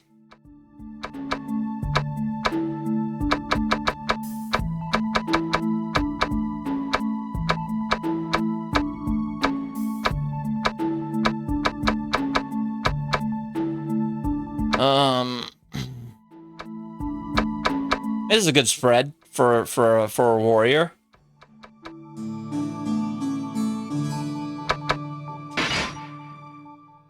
A real good spread for a warrior. 16, 8, 5, 15, 10, 10. Town. Cold wind ran through the demolished town of Duhan.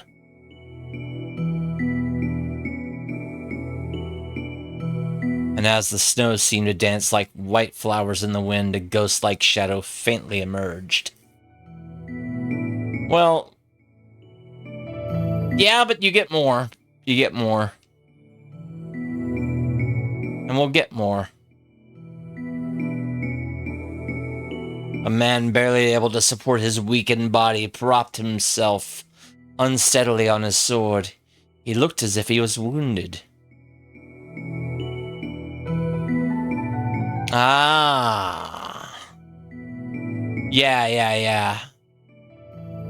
I've seen the, I know exactly what you're talking about.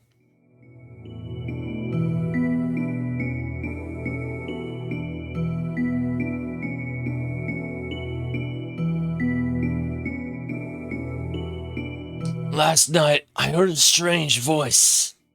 A goddess of fate whispered to me that a savior shall arrive in this cursed land, and that person will end the chains of suffering for all eternity. So you're the one? I'm not sure whether this is a good thing or not.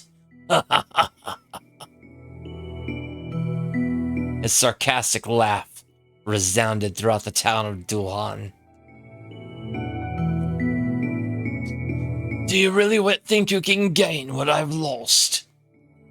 If this is the case, you will get a party of 6. I do know that much. I regret not dying before your arrival. I would have been able to die without that fickle goddess's notice. Yeah, there's a story character and a party. Very well. I assume my days are over. Follow me. I shall guide you to the tavern. You should be able to find what you're looking for in there.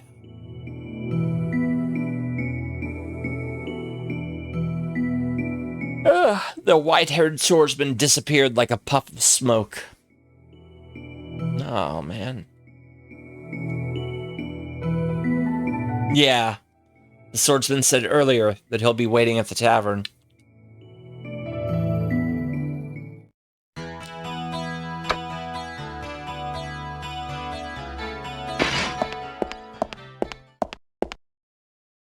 Guild. Was I just imagining, or a brawny warrior approached you as he whispered to himself? About the white-haired swordsman I saw outside. He looked like one of the Queen's guards, a knight to the Queen. Rumors say he died during the flash. I must have heard wrong. The warrior tilted his head in doubt, then showed a friendly grin. I've only seen him a few times because of his social status, but no matter how much his appearance has changed, I would never mistake those cold blue eyes for someone else. And besides, he's like a god to warriors like us. The warrior looked puzzled because you didn't seem impressed with what he said. Huh? Don't tell me you don't know. Didn't you know he's the father of allied actions? The technique used by the Queen's gods? Yeah, never heard of it. I was flabbergasted when I first saw the allied actions. I've seen many teams with superior individuals. The guards have a way of fighting that was fundamentally different. The way their teamwork flowed, and the various deadly blows. Watching them work in sync, it seemed as if they were a single creature. Many warriors are trying to include allied actions in their strategy. Pretty much, yeah. But I have yet to see any team execute them as well as the gods. That is why I ask if that white-headed swordsman is a Queen's god. If so, I was hoping for him to teach me. Maybe you should ask him to teach you next time you see him. See you around. Welcome. Oh.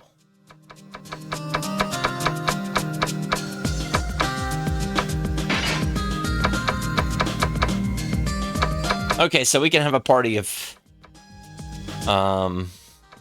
Wait, no? Okay, so we can have up to 15 characters created. But I had to wait before I can do anything.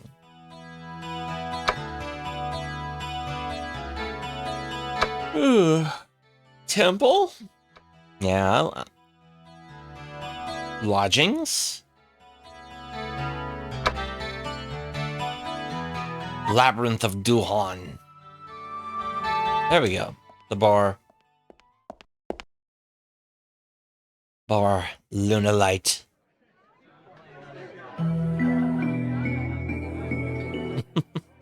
Right. Hey, there he is again. People here shall welcome you. People here shall welcome you shall welcome your presence. Since their loss is in the flash. This place is flooded with people who are searching for what they have lost. It will be a challenging task because some are looking for their dreams, and some are looking for their loved ones. But in any case, they are precious memories to each one of them. They've not been able to retrieve those things after the flash. It shall be your duty to fulfill their quests.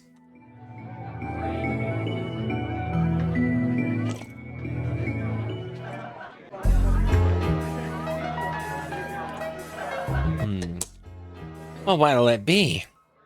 Why don't you just relax and have a drink?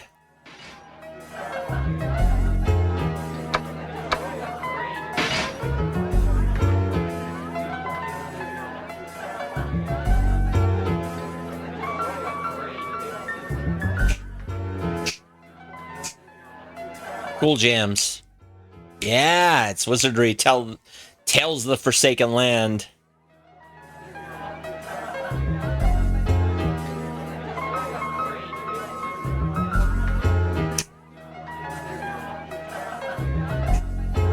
That's right.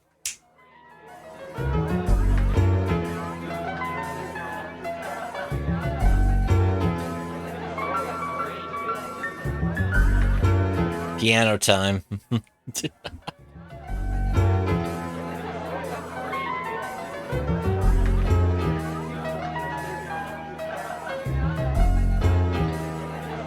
Because I thought I had...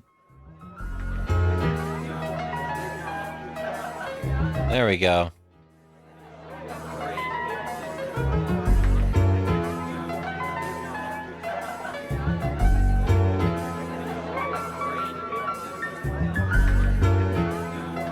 All right.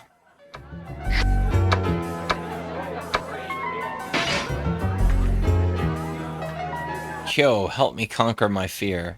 Ricardo, tell me what trust is.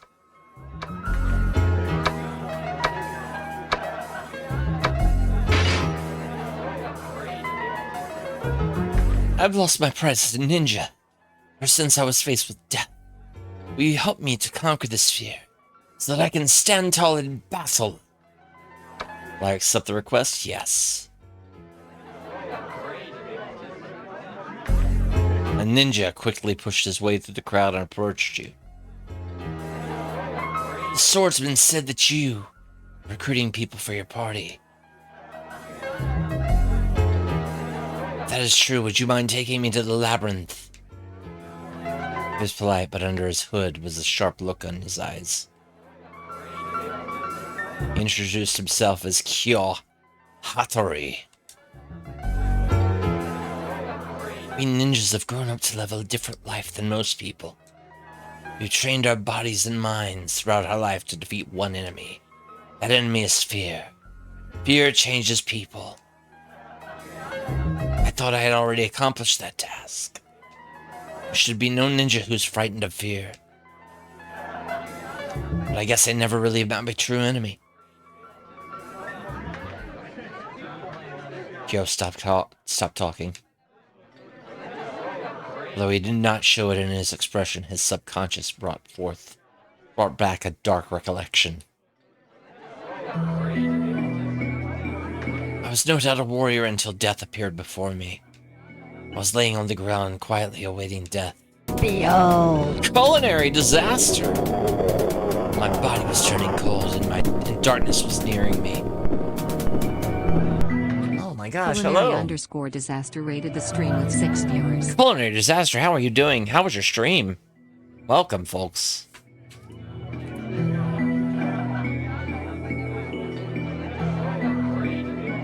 What were you up to? You were doing food and drink. Nice. Very good. What did you have on the menu?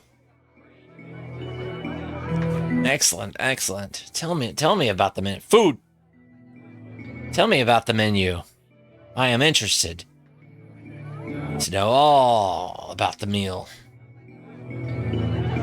And to new folks, I'm Rat Clown Car. Thank you for shouting out Culinary Disaster as well. I do RPGs of all kinds. Today I'm kind of doing tofurkey toast with herb red potatoes, green bean casserole, vegetarian stuffing. Picked up a pumpkin cheesecake from Costco. Pumpkin cheesecake. Cheating! I love my cheating.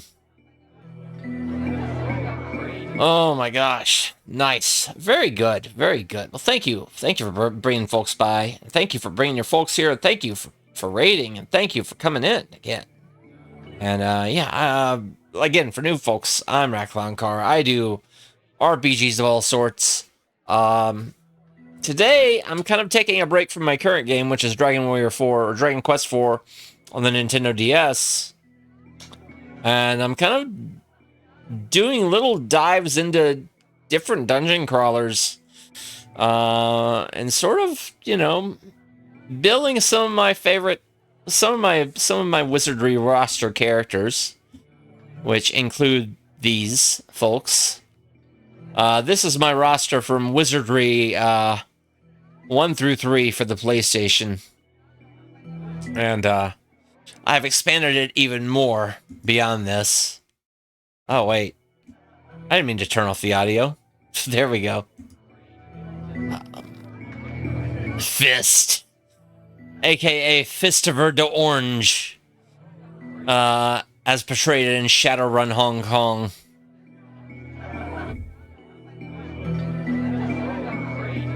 And honestly, because his actual name is Fistifer, his handle in dungeon crawlers will be all caps Fist.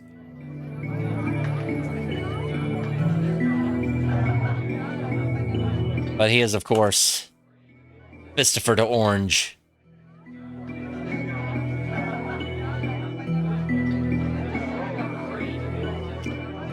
My body was turning cold and darkness was nearing me. There was no feeling of ease, just darkness. What about a feeling of wise? Sorry, sorry. It was the darkness of death that seemed to swallow everything.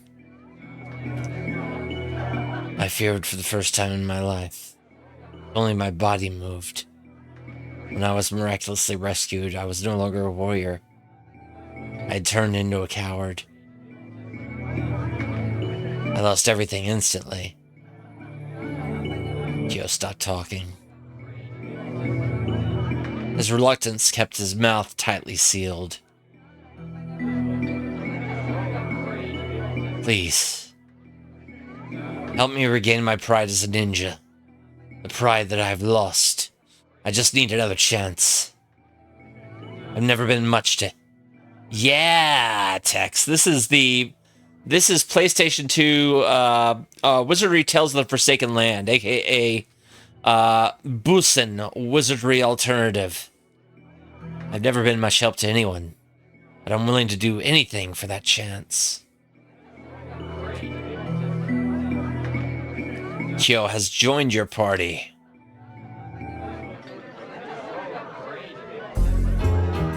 Brief tip on his personality. Kyo Hattori has a strong sense of wizardry bussin'. He has a strong sense of justice. He would be a dreaded opponent to anyone who goes against him. He also has the composure to be kind to those who are not hostile. So if you battle monsters that are friendly, you will be hurting him. Right. Oh, so we've got a good ninja, which is a rarity in this, which is kind of a first-time thing in this series. A ninja with the, I guess Kyo spared enough lives, to where he flipped his, evil composure to good. But he never did level up. Ricardo. Help me believe that trust is an integral part of adventure. I know it's an odd request, but it's important to me. Ah. So you've accepted my request? A warrior approached you. He started speaking without introducing himself. Yeah, this is my first time looking at this, really. But it's always been one that I've been incredibly interested in. Also, how are you doing, Sulphur Sandbox? He started speaking without introducing himself. I want to know if trust is actually useful in an adventure. I know it's an odd quest, but it's important to me. His name is Ricardo, alright. Dorefes? He mentioned that he has been as far down in the labyrinth as the 3rd floor.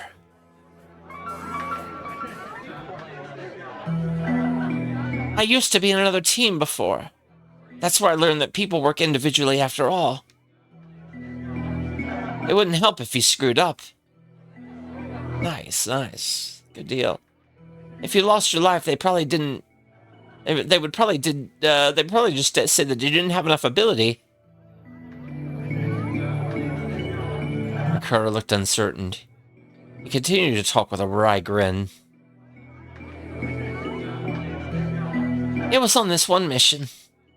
One of our party members was caught by a monster. I hurried to help him. He was one of the guys I got to know pretty well.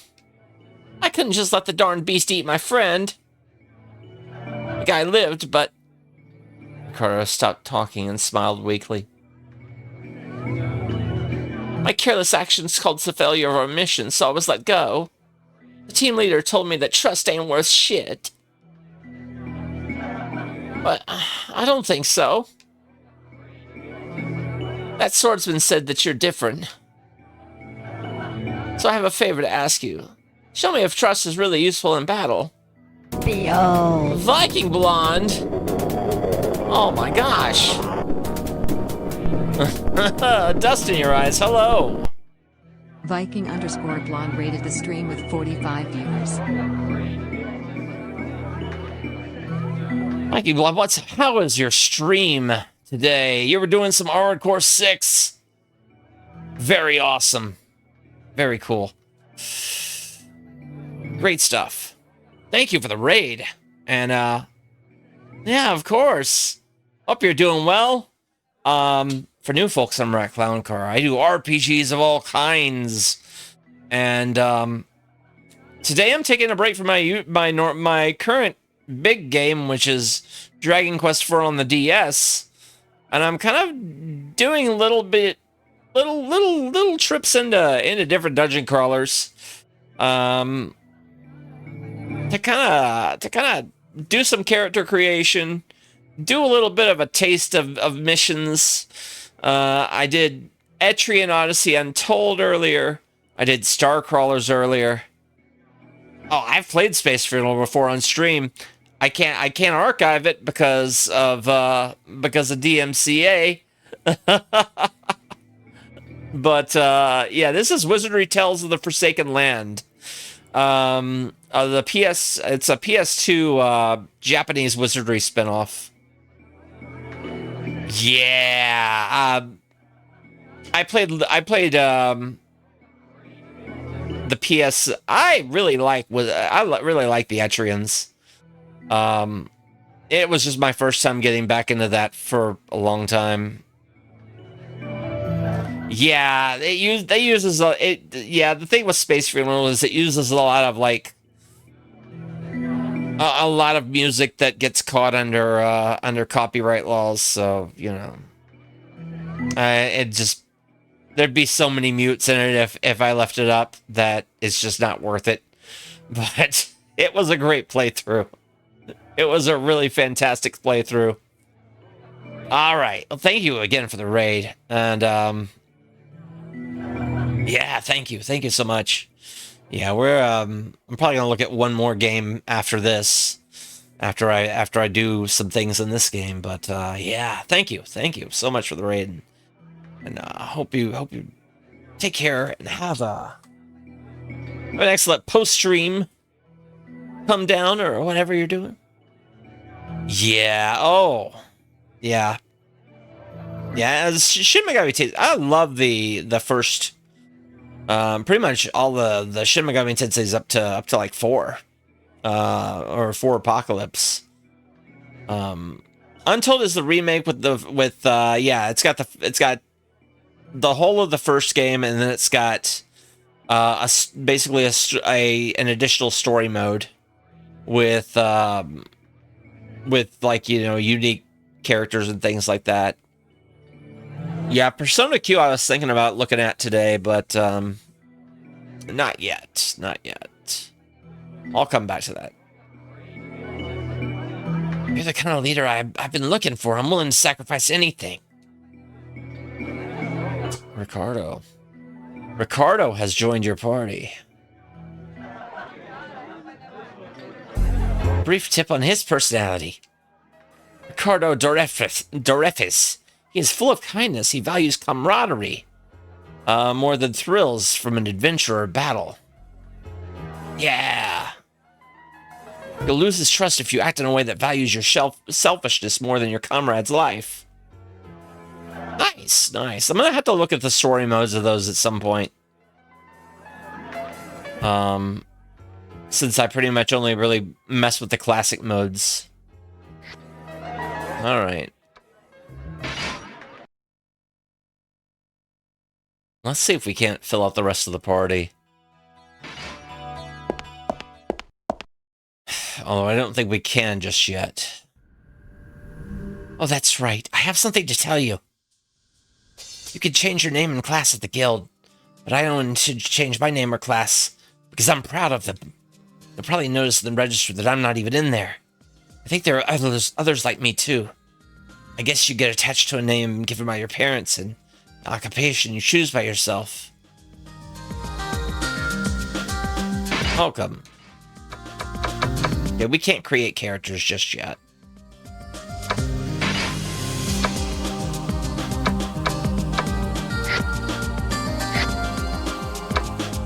And that's okay.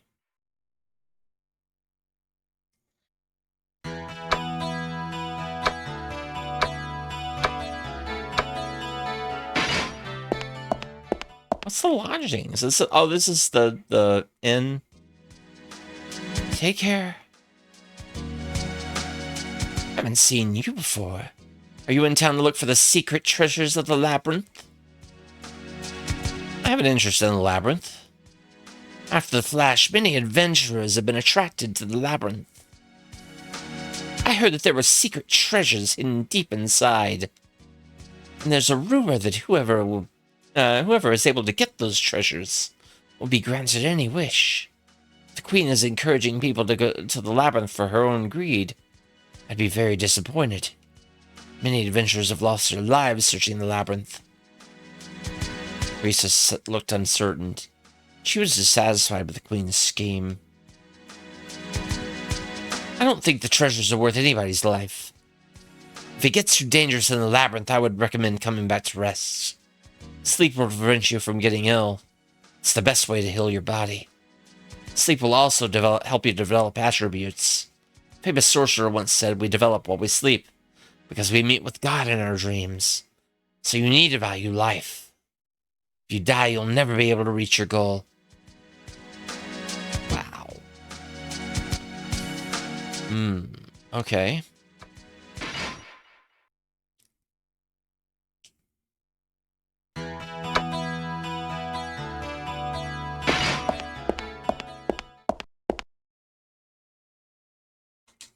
Viger's shop. A customer is already inside the shop. There is some commotion going on. Only 10 gold for this shield? You just said this was magical.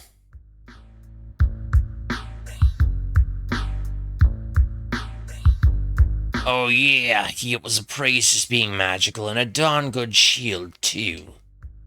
Then it should be worth at least 1,000, no, 5,000, firm! Don't be such an amateur about it. You know the rules. You know the rules. It's not when it's not appraised beforehand. You've always known that anything unappraised is a straight 10 gold. You con artist, you're just taking advantage of the situation. Just because you're the only one who can appraise it and lift curses. Forget it. Sorry for the trouble. She turned her back towards the shopkeeper after waving her hand. Oh, you were watching? I'm so embarrassed. He's a really greedy scumbag.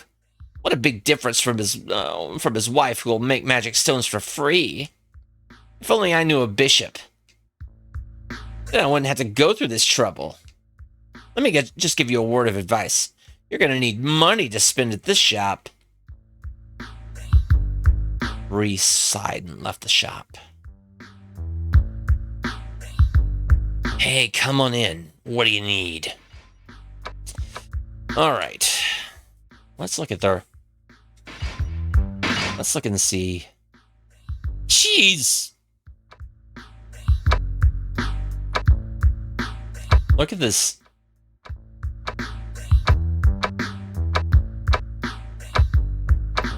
These are some prices.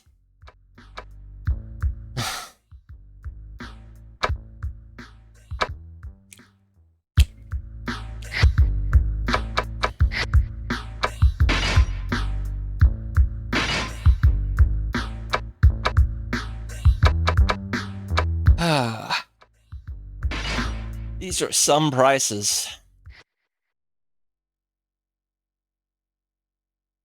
You know what? Let's just let's just look at the labyrinth then.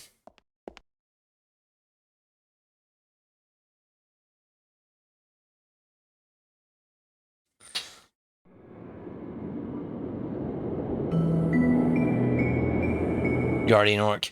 Master, they's here. Uno, dos, tres. There'd be 3 of them.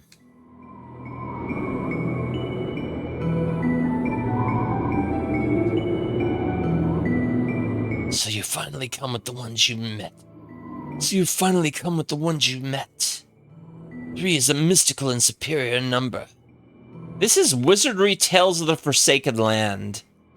The PlayStation 2 Wizardry spin-offs by Rockgene.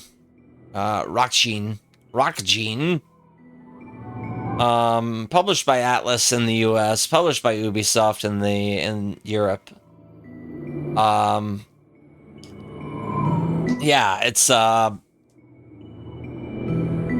Busen Wizardry Alternative was the name in Japan.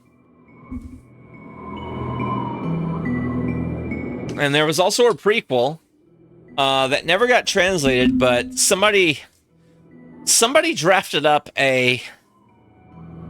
Gosh, let me see this again.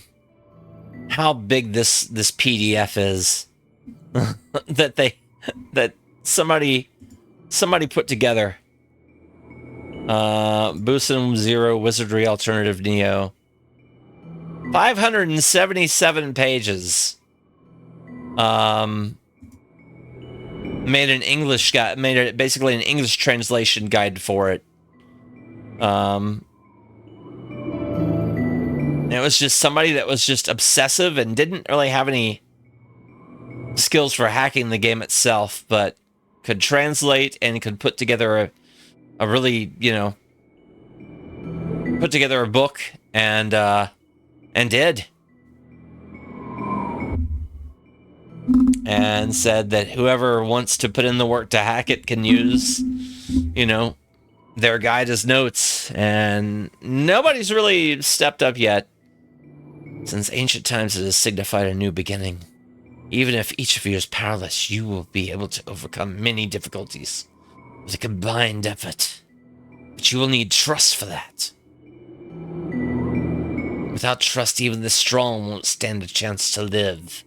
It's not something you can develop overnight. Only time and hardships together can create trust among you. Now. Swordsman stopped talking. He looked fixedly at your party with his piercing blue eyes, as if he was trying to search for something. All right, the labyrinth is ready for you. I'll be waiting ahead inside. Don't you dare die before you reach me.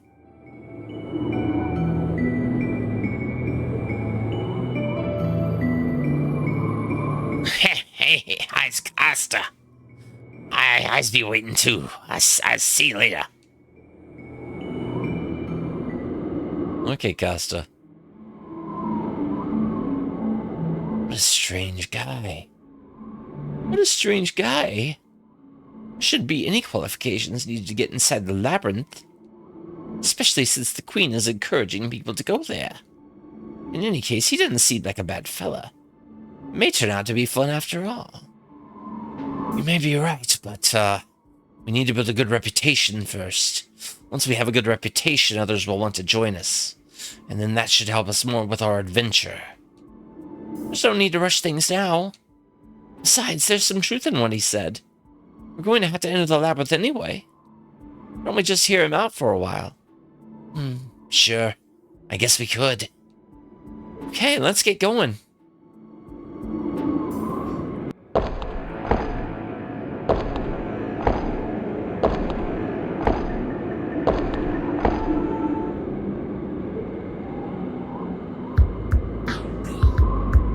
Damn it, that damn hobbit. Shit, I'm gonna strangle him.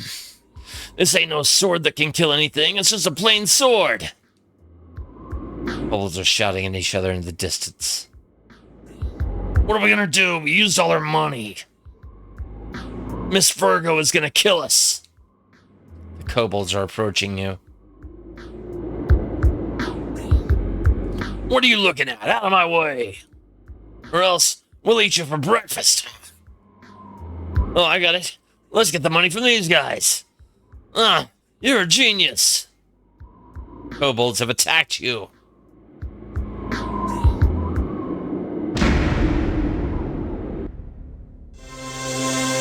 Right, exactly.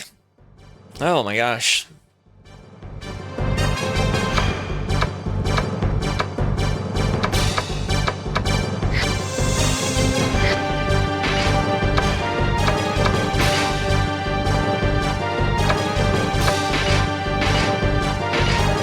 Ow.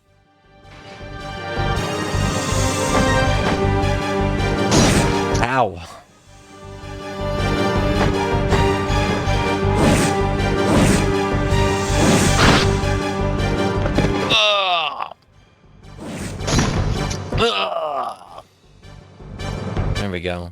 Ooh.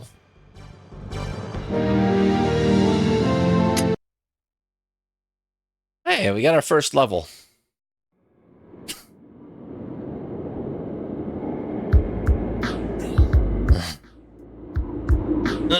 Damn! We'll remember this.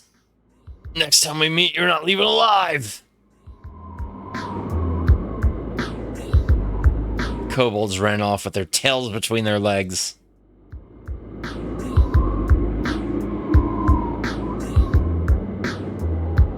Brief lesson on leveling up. For those who reach the required experience, the status panel at the bottom of the stream will illuminate. When your status panel illuminates, try staying at the lodge. After you stay at the lodge, you should be able to notice that your characters have leveled up.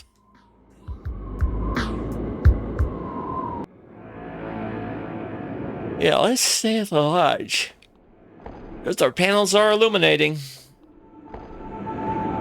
Let's go back to town. Oh, sorry for all the yawning.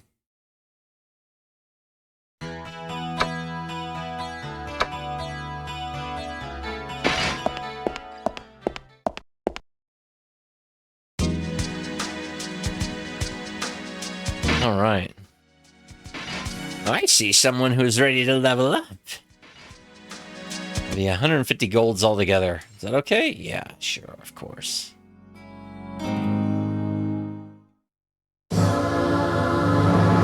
Level up.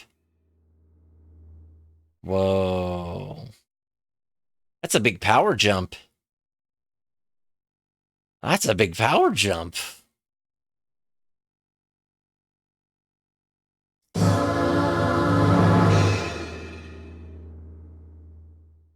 Nice, nice, nice.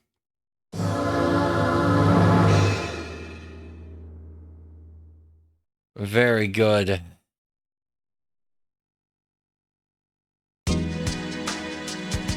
Did you rest well? Rest is essential to regain energy. Come again.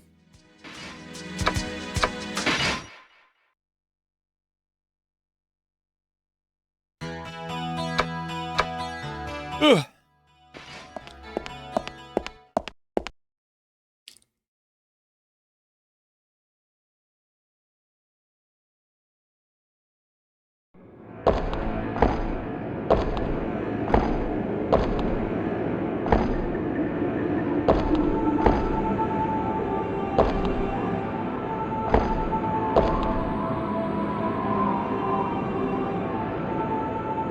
There's nothing unusual. Nothing unusual.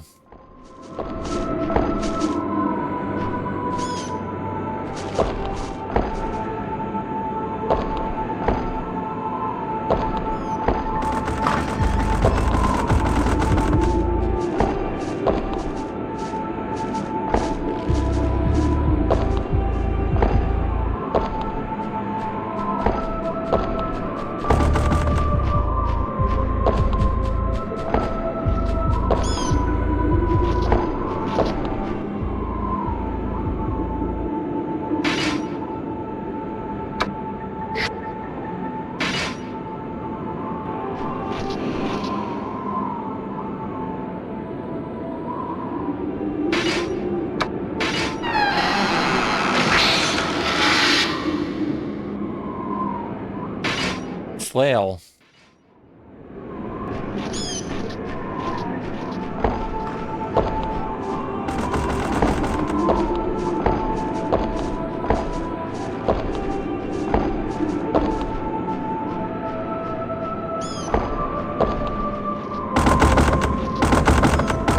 Come on, let me in.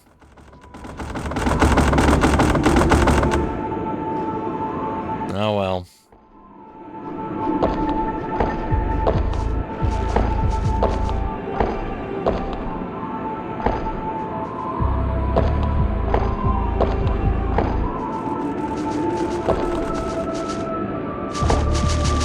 Oh no.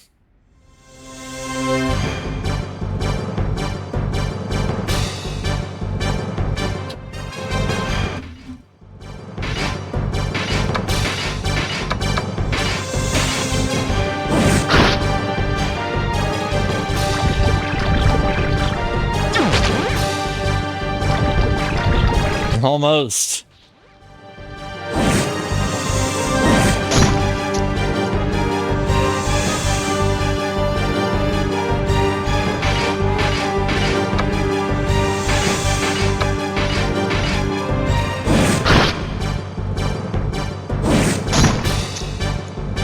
I can't believe it's not Umatsu. Hey.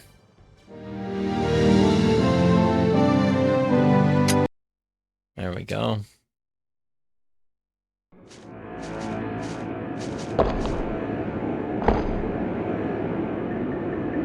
Nothing unusual.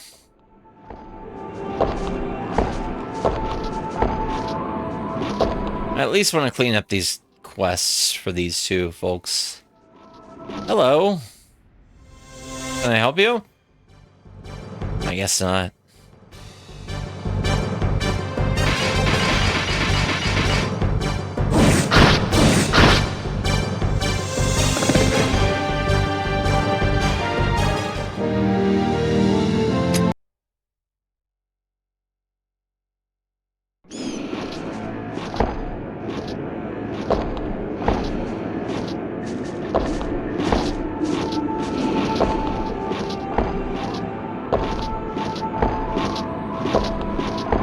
Oh no.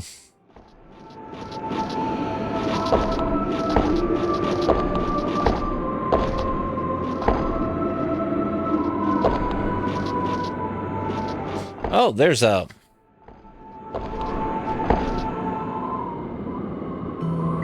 Sorry, but can you wait a moment? I'm ashamed to say, but my legs won't stop shaking.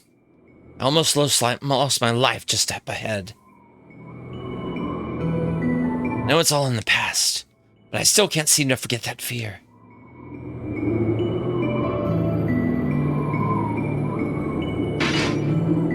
Sorry to cause unnecessary worry.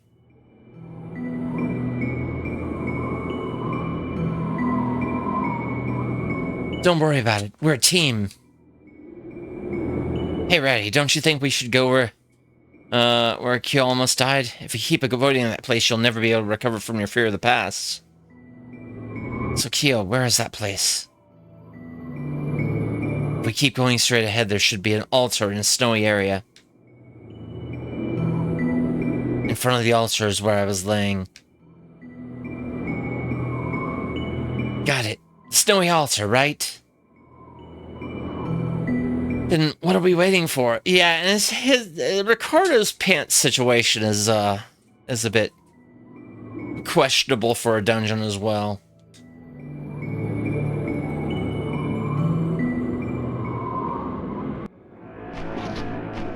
At least this kind of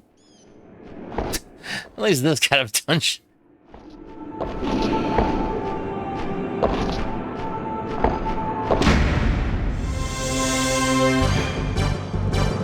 Well, you know. Surprise attack.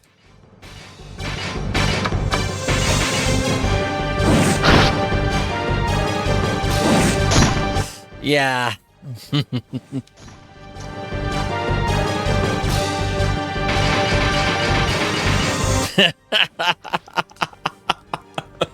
Who's me slime daddy? Oh my gosh. There's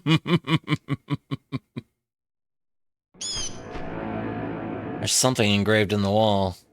It looks like writing, and this is what it says. To go to town easily use a transfer potion. You'll be there instantly. The mighty warrior Odom. The mighty warrior teaching you how to be a coward in a dungeon by running away with the potion.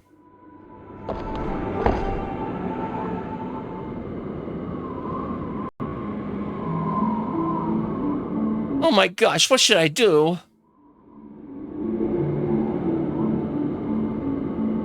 priestess stood bored in the room. Bored? Huh? You're the one... We met at the lodge, right? Are you here to get a pass also? I just stopped by. Since the labyrinth is governed by the royal family, you won't be able to go down the labyrinth without a pass.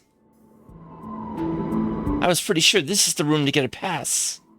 I've been waiting for a while, but nobody's shown up. What should I do now? The party members I hired just took their money and ran. That totally sucks. Looks like you don't even have a priest with you.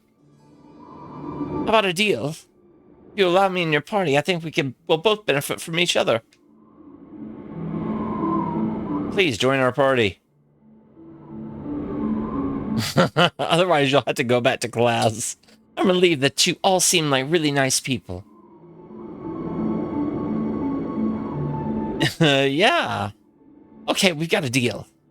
I'm Sarah McDuff. Nice to meet you. You're Sarah McDuff?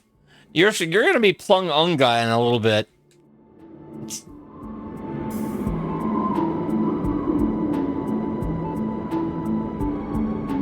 All right.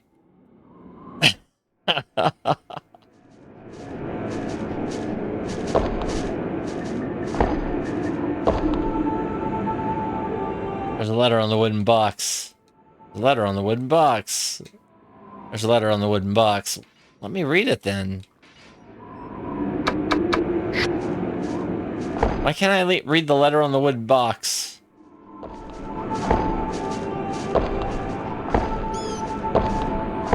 Oh well. We tried. We tried to read the letter.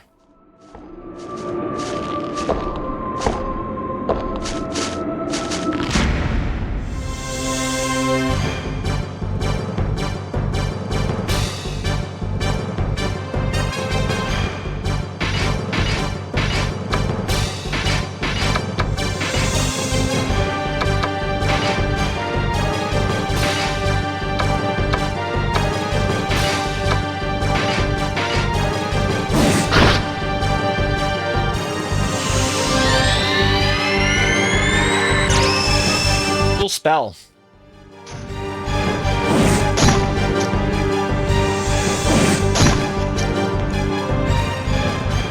Well, this is... Hold on.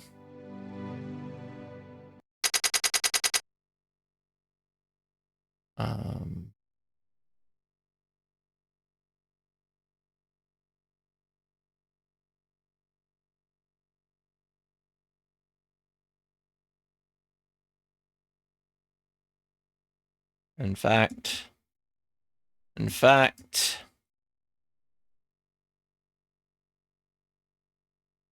oh, hold on a second. Let me see if maybe I can speed it up this way. Open? It will open. Go. There's no item inside. Slime's glue. Slime's goo. Well, this is the, apparently this is the PAL version, is the thing. Slime's goo was given to Ratty. I just sped it up to 60.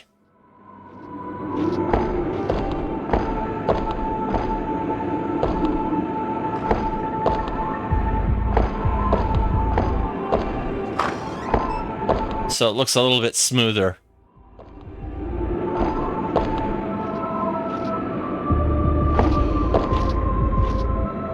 There's a skeleton on the ground. You people are falling for my bait.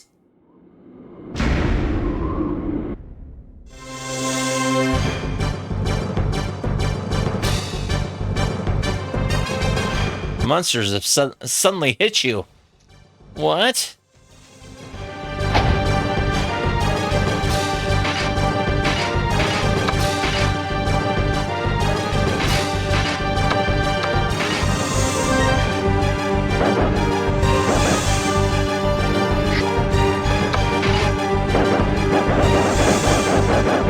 Why can't I...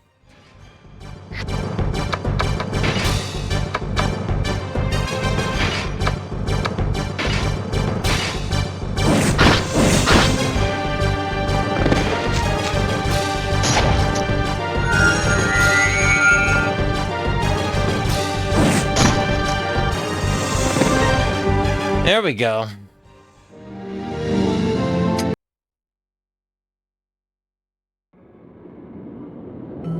There's a small shield under the corpse. You take it? Yes. You got the small steel shield. Nice.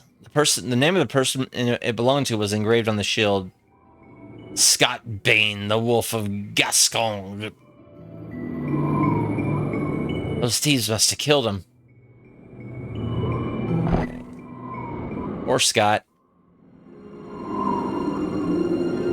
Hold on, can I take a look at that shield?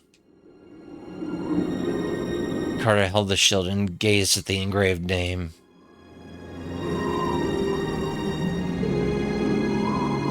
Carter approached the dead body and crouched down. He examined the body to look for something. I thought so. That dead body. He was the leader of the team I used to be with. I had no idea he was dead. He wasn't somebody who would get killed easily by thieves. That's sad that he doesn't have someone, that he doesn't even have someone to claim his body. Especially when it's this close to town. What a pity. I really wanted to confront him because he was the one who kicked me out. But it's strange how nothing will come out of my mouth, now that he's right in front of me. Damn. And I wanted to teach him a lesson one of these days. Sorry, guys. I didn't mean to get you guys involved.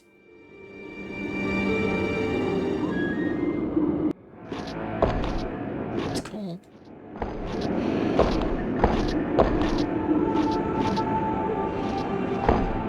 It's cool. Nothing unusual. There was a skeleton on the ground. Now there's not. Okay. That is... It's that room.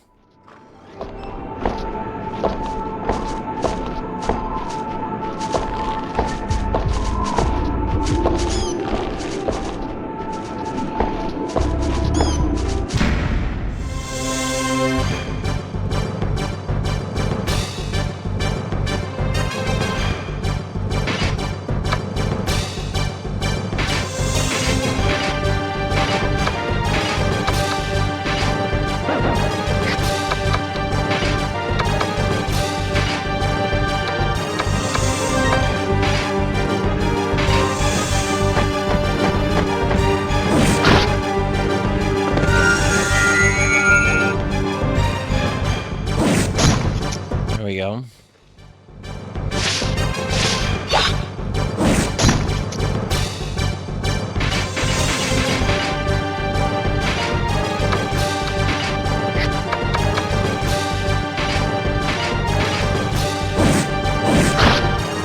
There we go. There we go. Huh.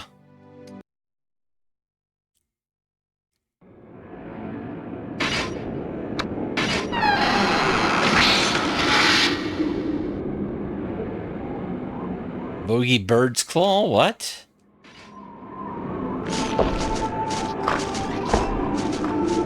I don't even know what that is.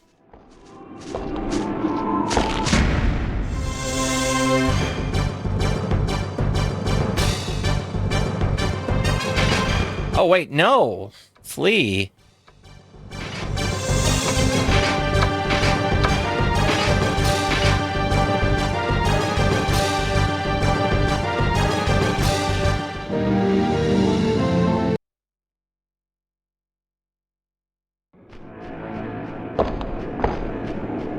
Okay, cool. We're still fine.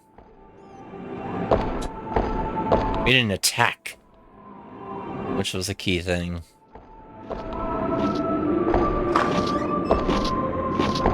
Although...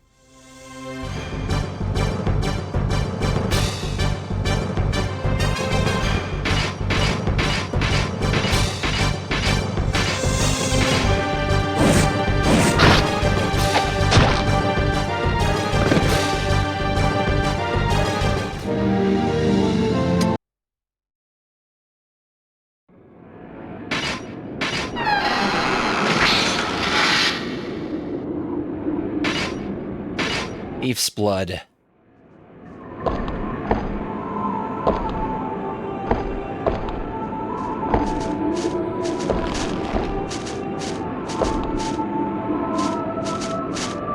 Nothing unusual.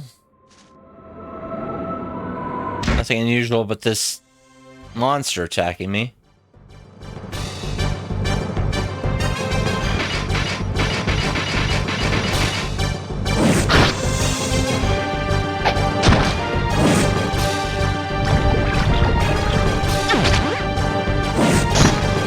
There we go.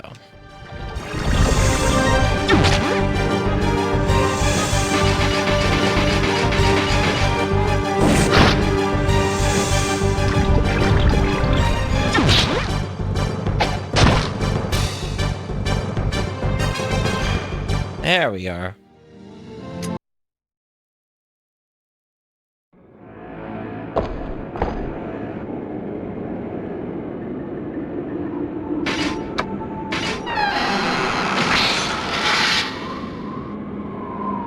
Short sword.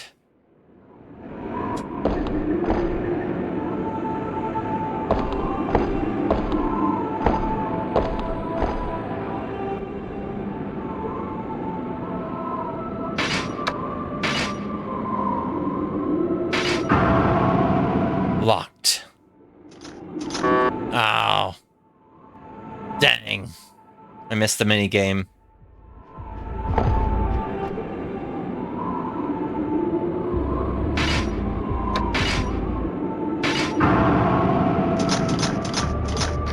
There we go.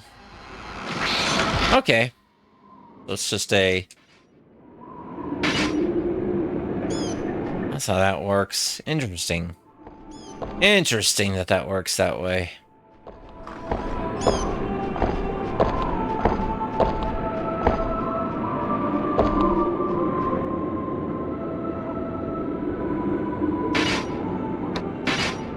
Locked. Will you open it? Yes.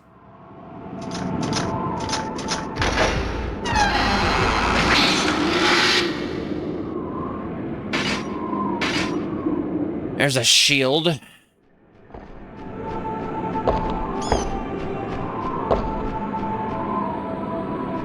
There is an altar for some ritual.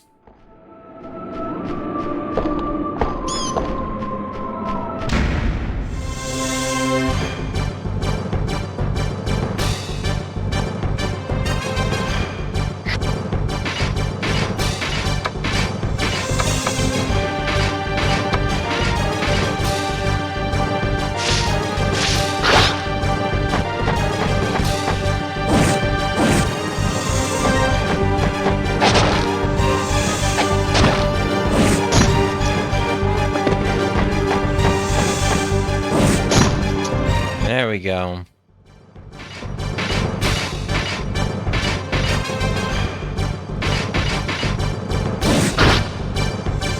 Whoa.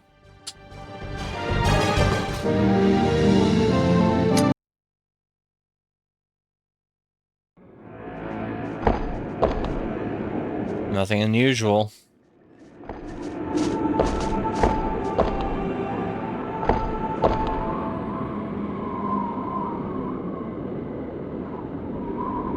It's right here.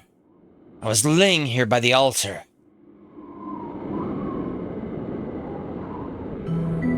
Kyo walked slowly towards the altar.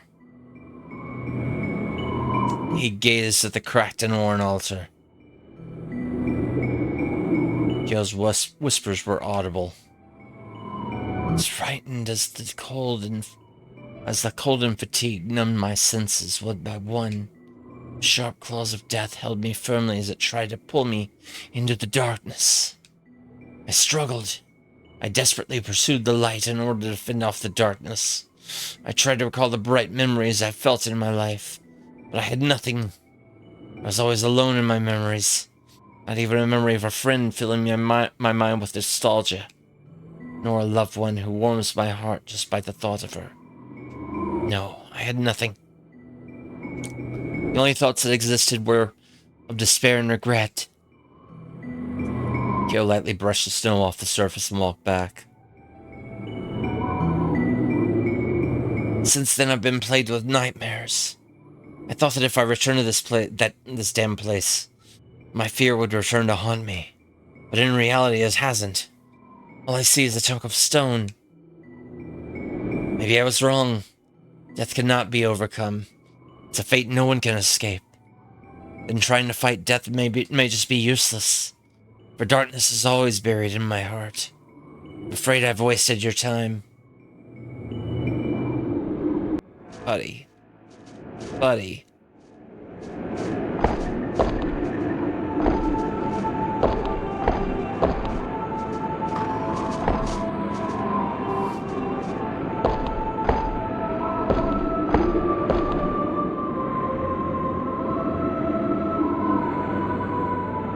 Huh.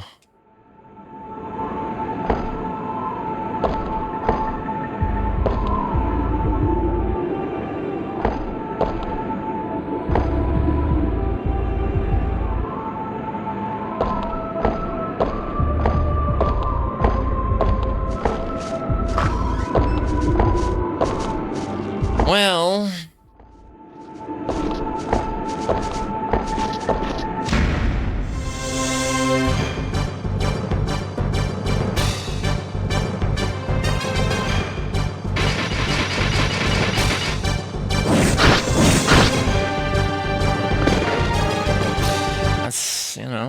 That's, you know...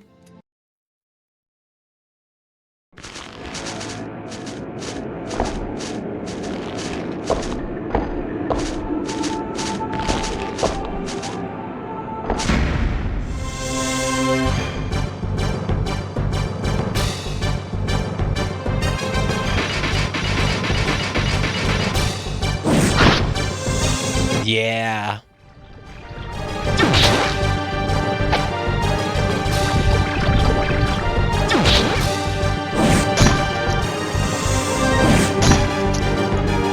It does remind me of Shadow Hearts as well. Now that you mention it, I can see that. Okay. We're not that far away from hitting, our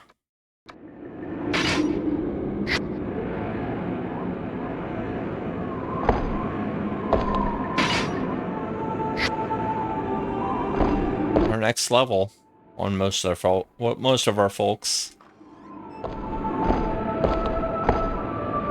That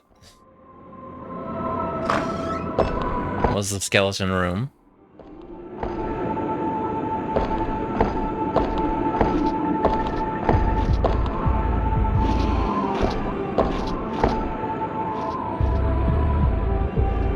Huh. Huh. Huh. Interesting.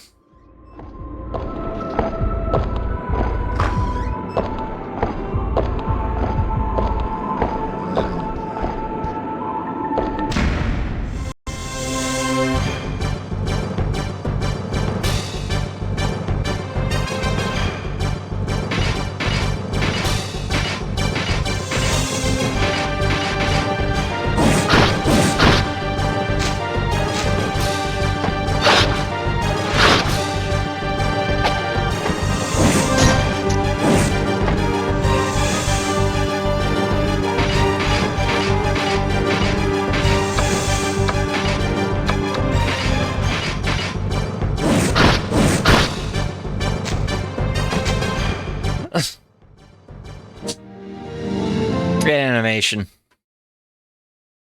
Fantastic animation.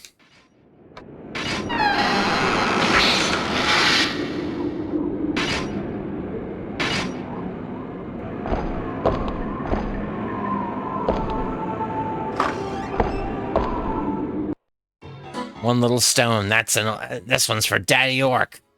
Two little stone, this one's for Mommy Orc. An orc was singing enthusiastically while playing with various stones. Oh? Do you want to play with the stones also? Sure. Hey, the Irish Island. Okay. He was a nice guy. He's making a stone labyrinth. Don't you think it would be neat to see his labyrinth in a labyrinth? We heard you like labyrinths. So we put a labyrinth in your labyrinth. So you can dungeon crawl while you dungeon crawl.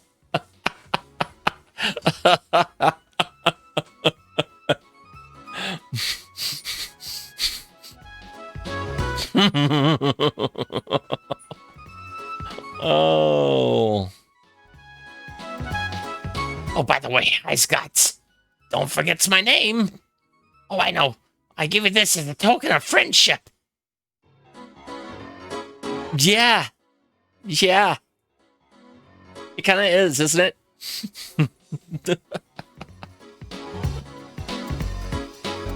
Inception Crawl needs to be a game on itch now. Yeah. Guts looked for a stone to give. He found one that was nicely shaped and of decent size. You got a labyrinth stone. Takes good care of it, okay? I've been playing here with my stones, so come by when you feel like it. Alright, Guts. You're cool.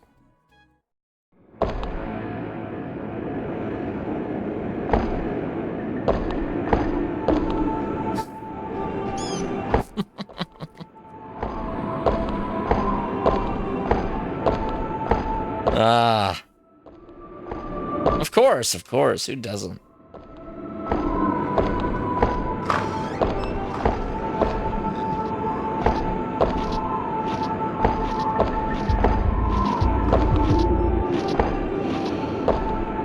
Let's get out of here.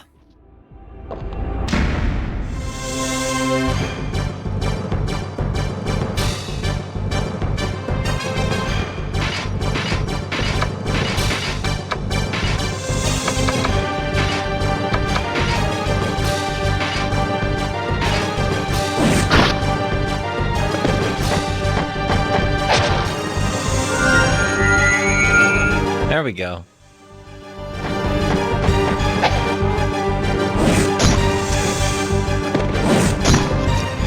Nice.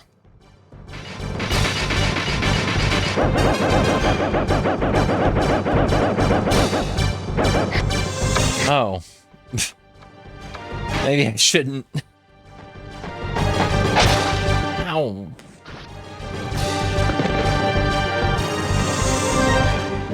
Oh no. That's a bit much. That's oh my gosh. Sorry to hear that.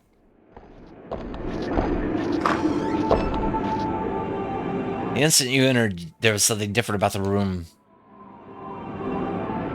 Several boxes were aligned neatly to form a desk, and the carpet was rolled out as to welcome guests. The room contained a set of liveliness, something that did not exist in the labyrinth.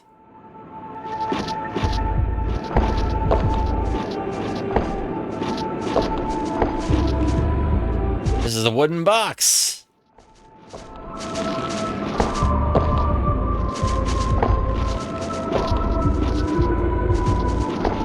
Nothing unusual. In the world? Nothing unusual. Nothing unusual. I guess there's nothing in here. That's okay.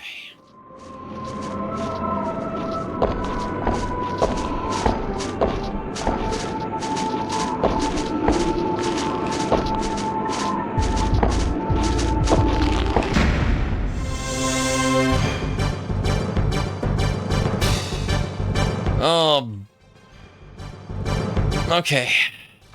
Giant toad. Cool. Great. There we go. There we go.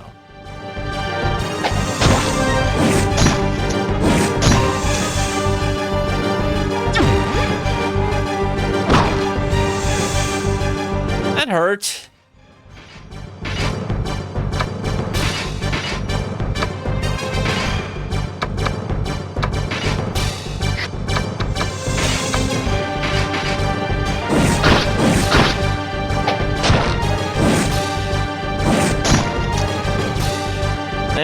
go. Got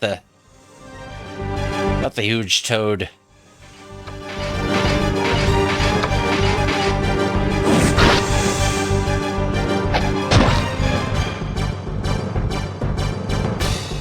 That should get our next levels. There we go. Alright. We're still a little bit away from Kyo's next level. So we gotta go out this way.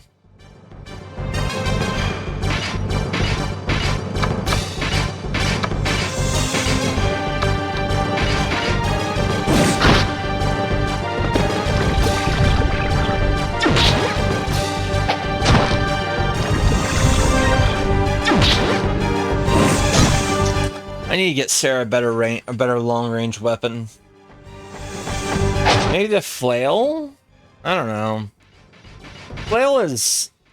Flails are different every game with how they handle range and things. All right.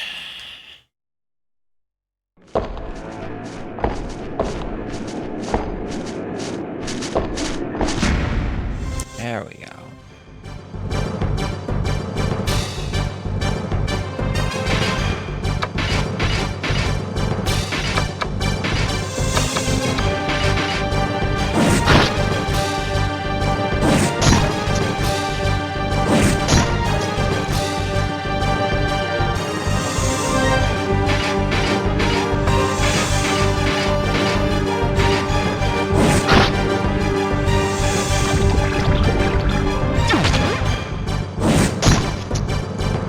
There's that.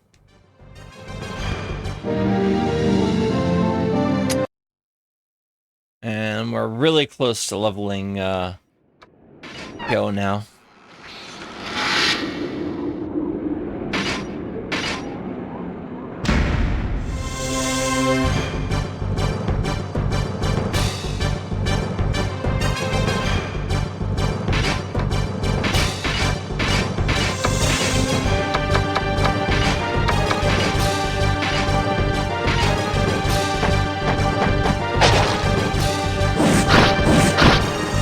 Nice.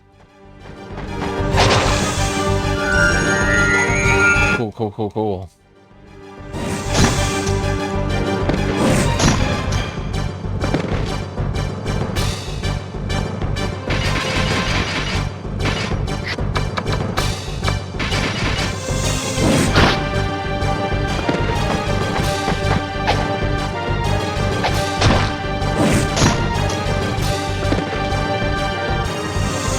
All right. Okay, we got Kyo leveled up, or able to be leveled up, rather. So let's get out of here.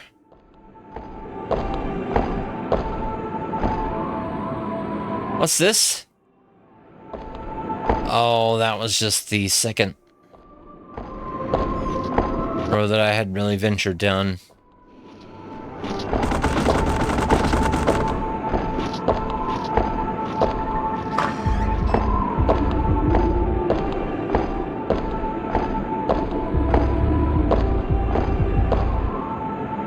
Let's go back to town.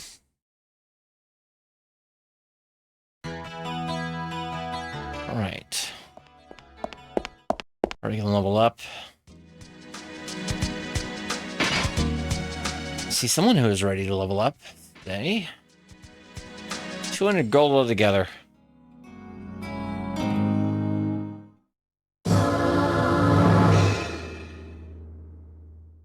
Big level up.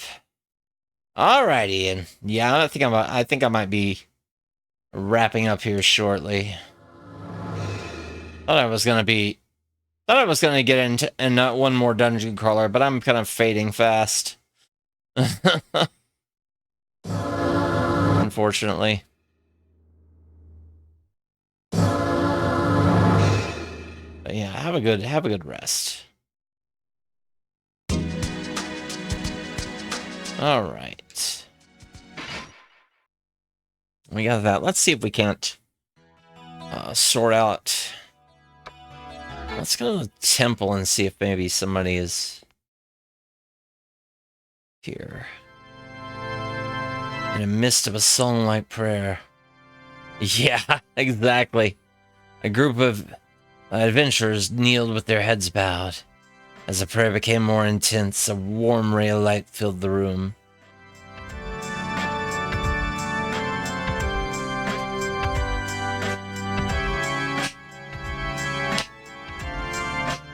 Is this Enigma?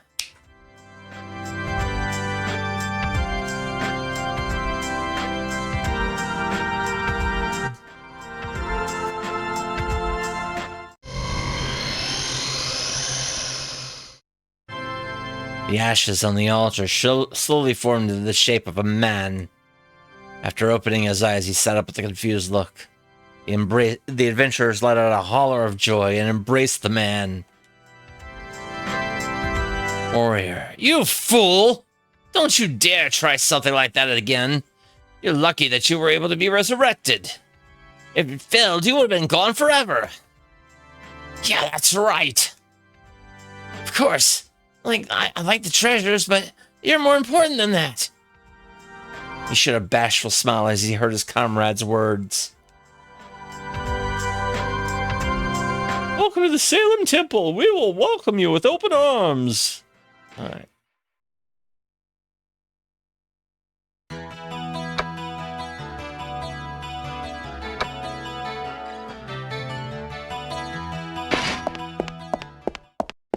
See if there's anybody new in the guild or...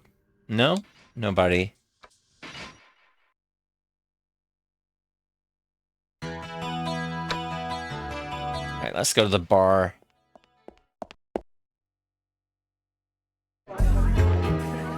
Alright.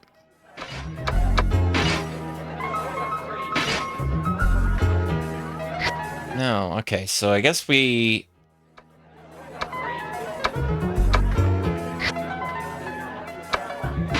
are still working on the quest for that. Anyway. I think I'm gonna... No, where's data save? Data save, there it is. Hold on a second. No. We're gonna go to the shop. We're gonna sell our stuff. Our junk.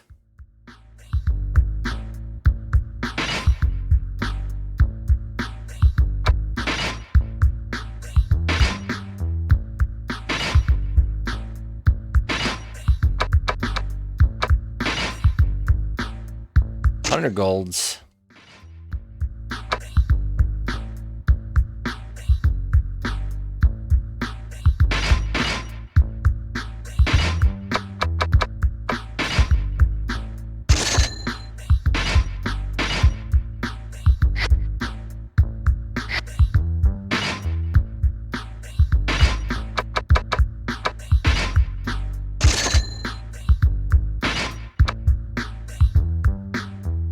Evade 1, defense 2, evade 2, defense 2.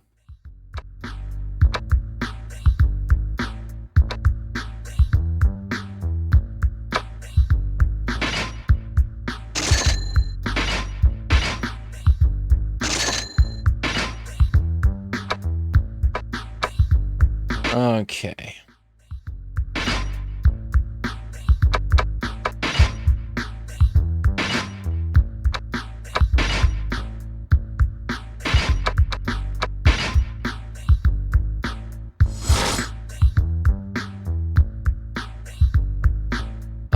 All right.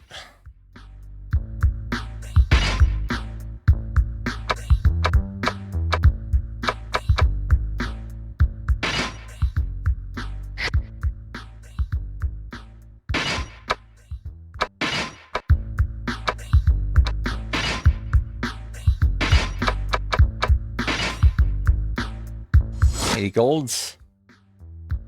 Short sword.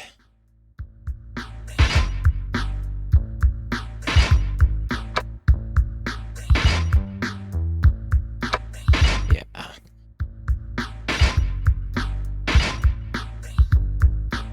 $240 gold.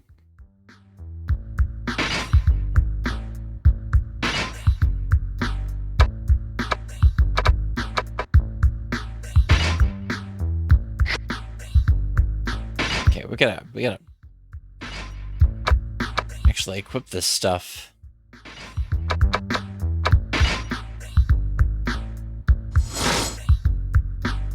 Battle axe.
There we go. There we go.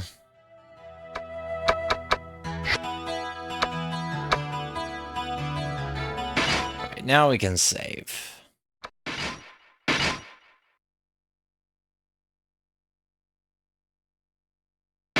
Alright. Okay. That's it. That's a good 5 hours of dungeoneering. Oh my gosh, y'all. Ooh. Nice, nice, nice. Very good. Very good times. Thank you. Thank you, Son of a Gun. Thank you, Culinary Disaster, for 8-Bit Gamers. Everybody that was here. In Oblivion. Oh. Let's see. Thank you to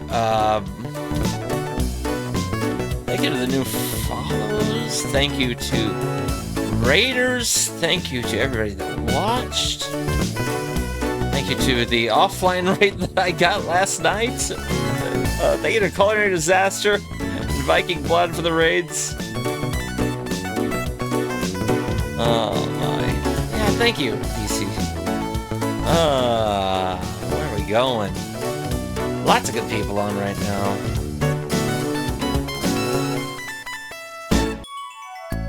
Yeah.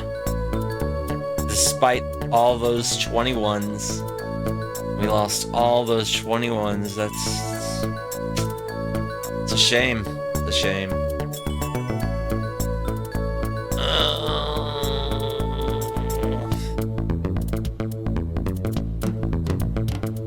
Oh my gosh. Anyway, I'll be back on tomorrow with we'll be picking back up Dragon Quest IV tomorrow for the Nintendo DS.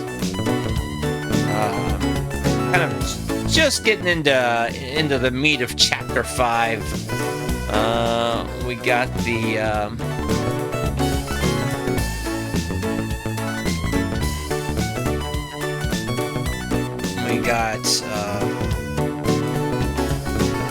the sisters together with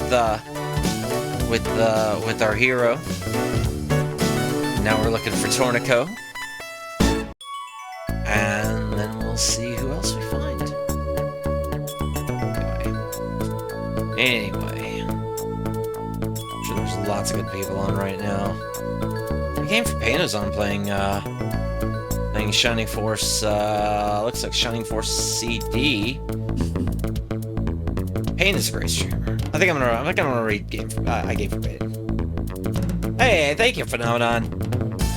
Yeah, today was just me chilling with dungeon crawling, with the opening chapters of Dungeon Crawls, and trying to fill out what kind of dungeon crawling I'm gonna be playing down the line at some point. Thanks for being here, Phenomenon. Oh my gosh.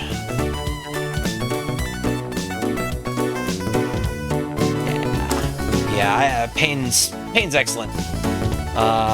Really good streamer. Enjoyer of the Shining series, playing Shining Force CD, like I said. Has played Shining in the Darkness in the past and Shining Force 1. And yeah. Just good times over there. Good times over there. Anyway, I will be back tomorrow, like I said. And yeah.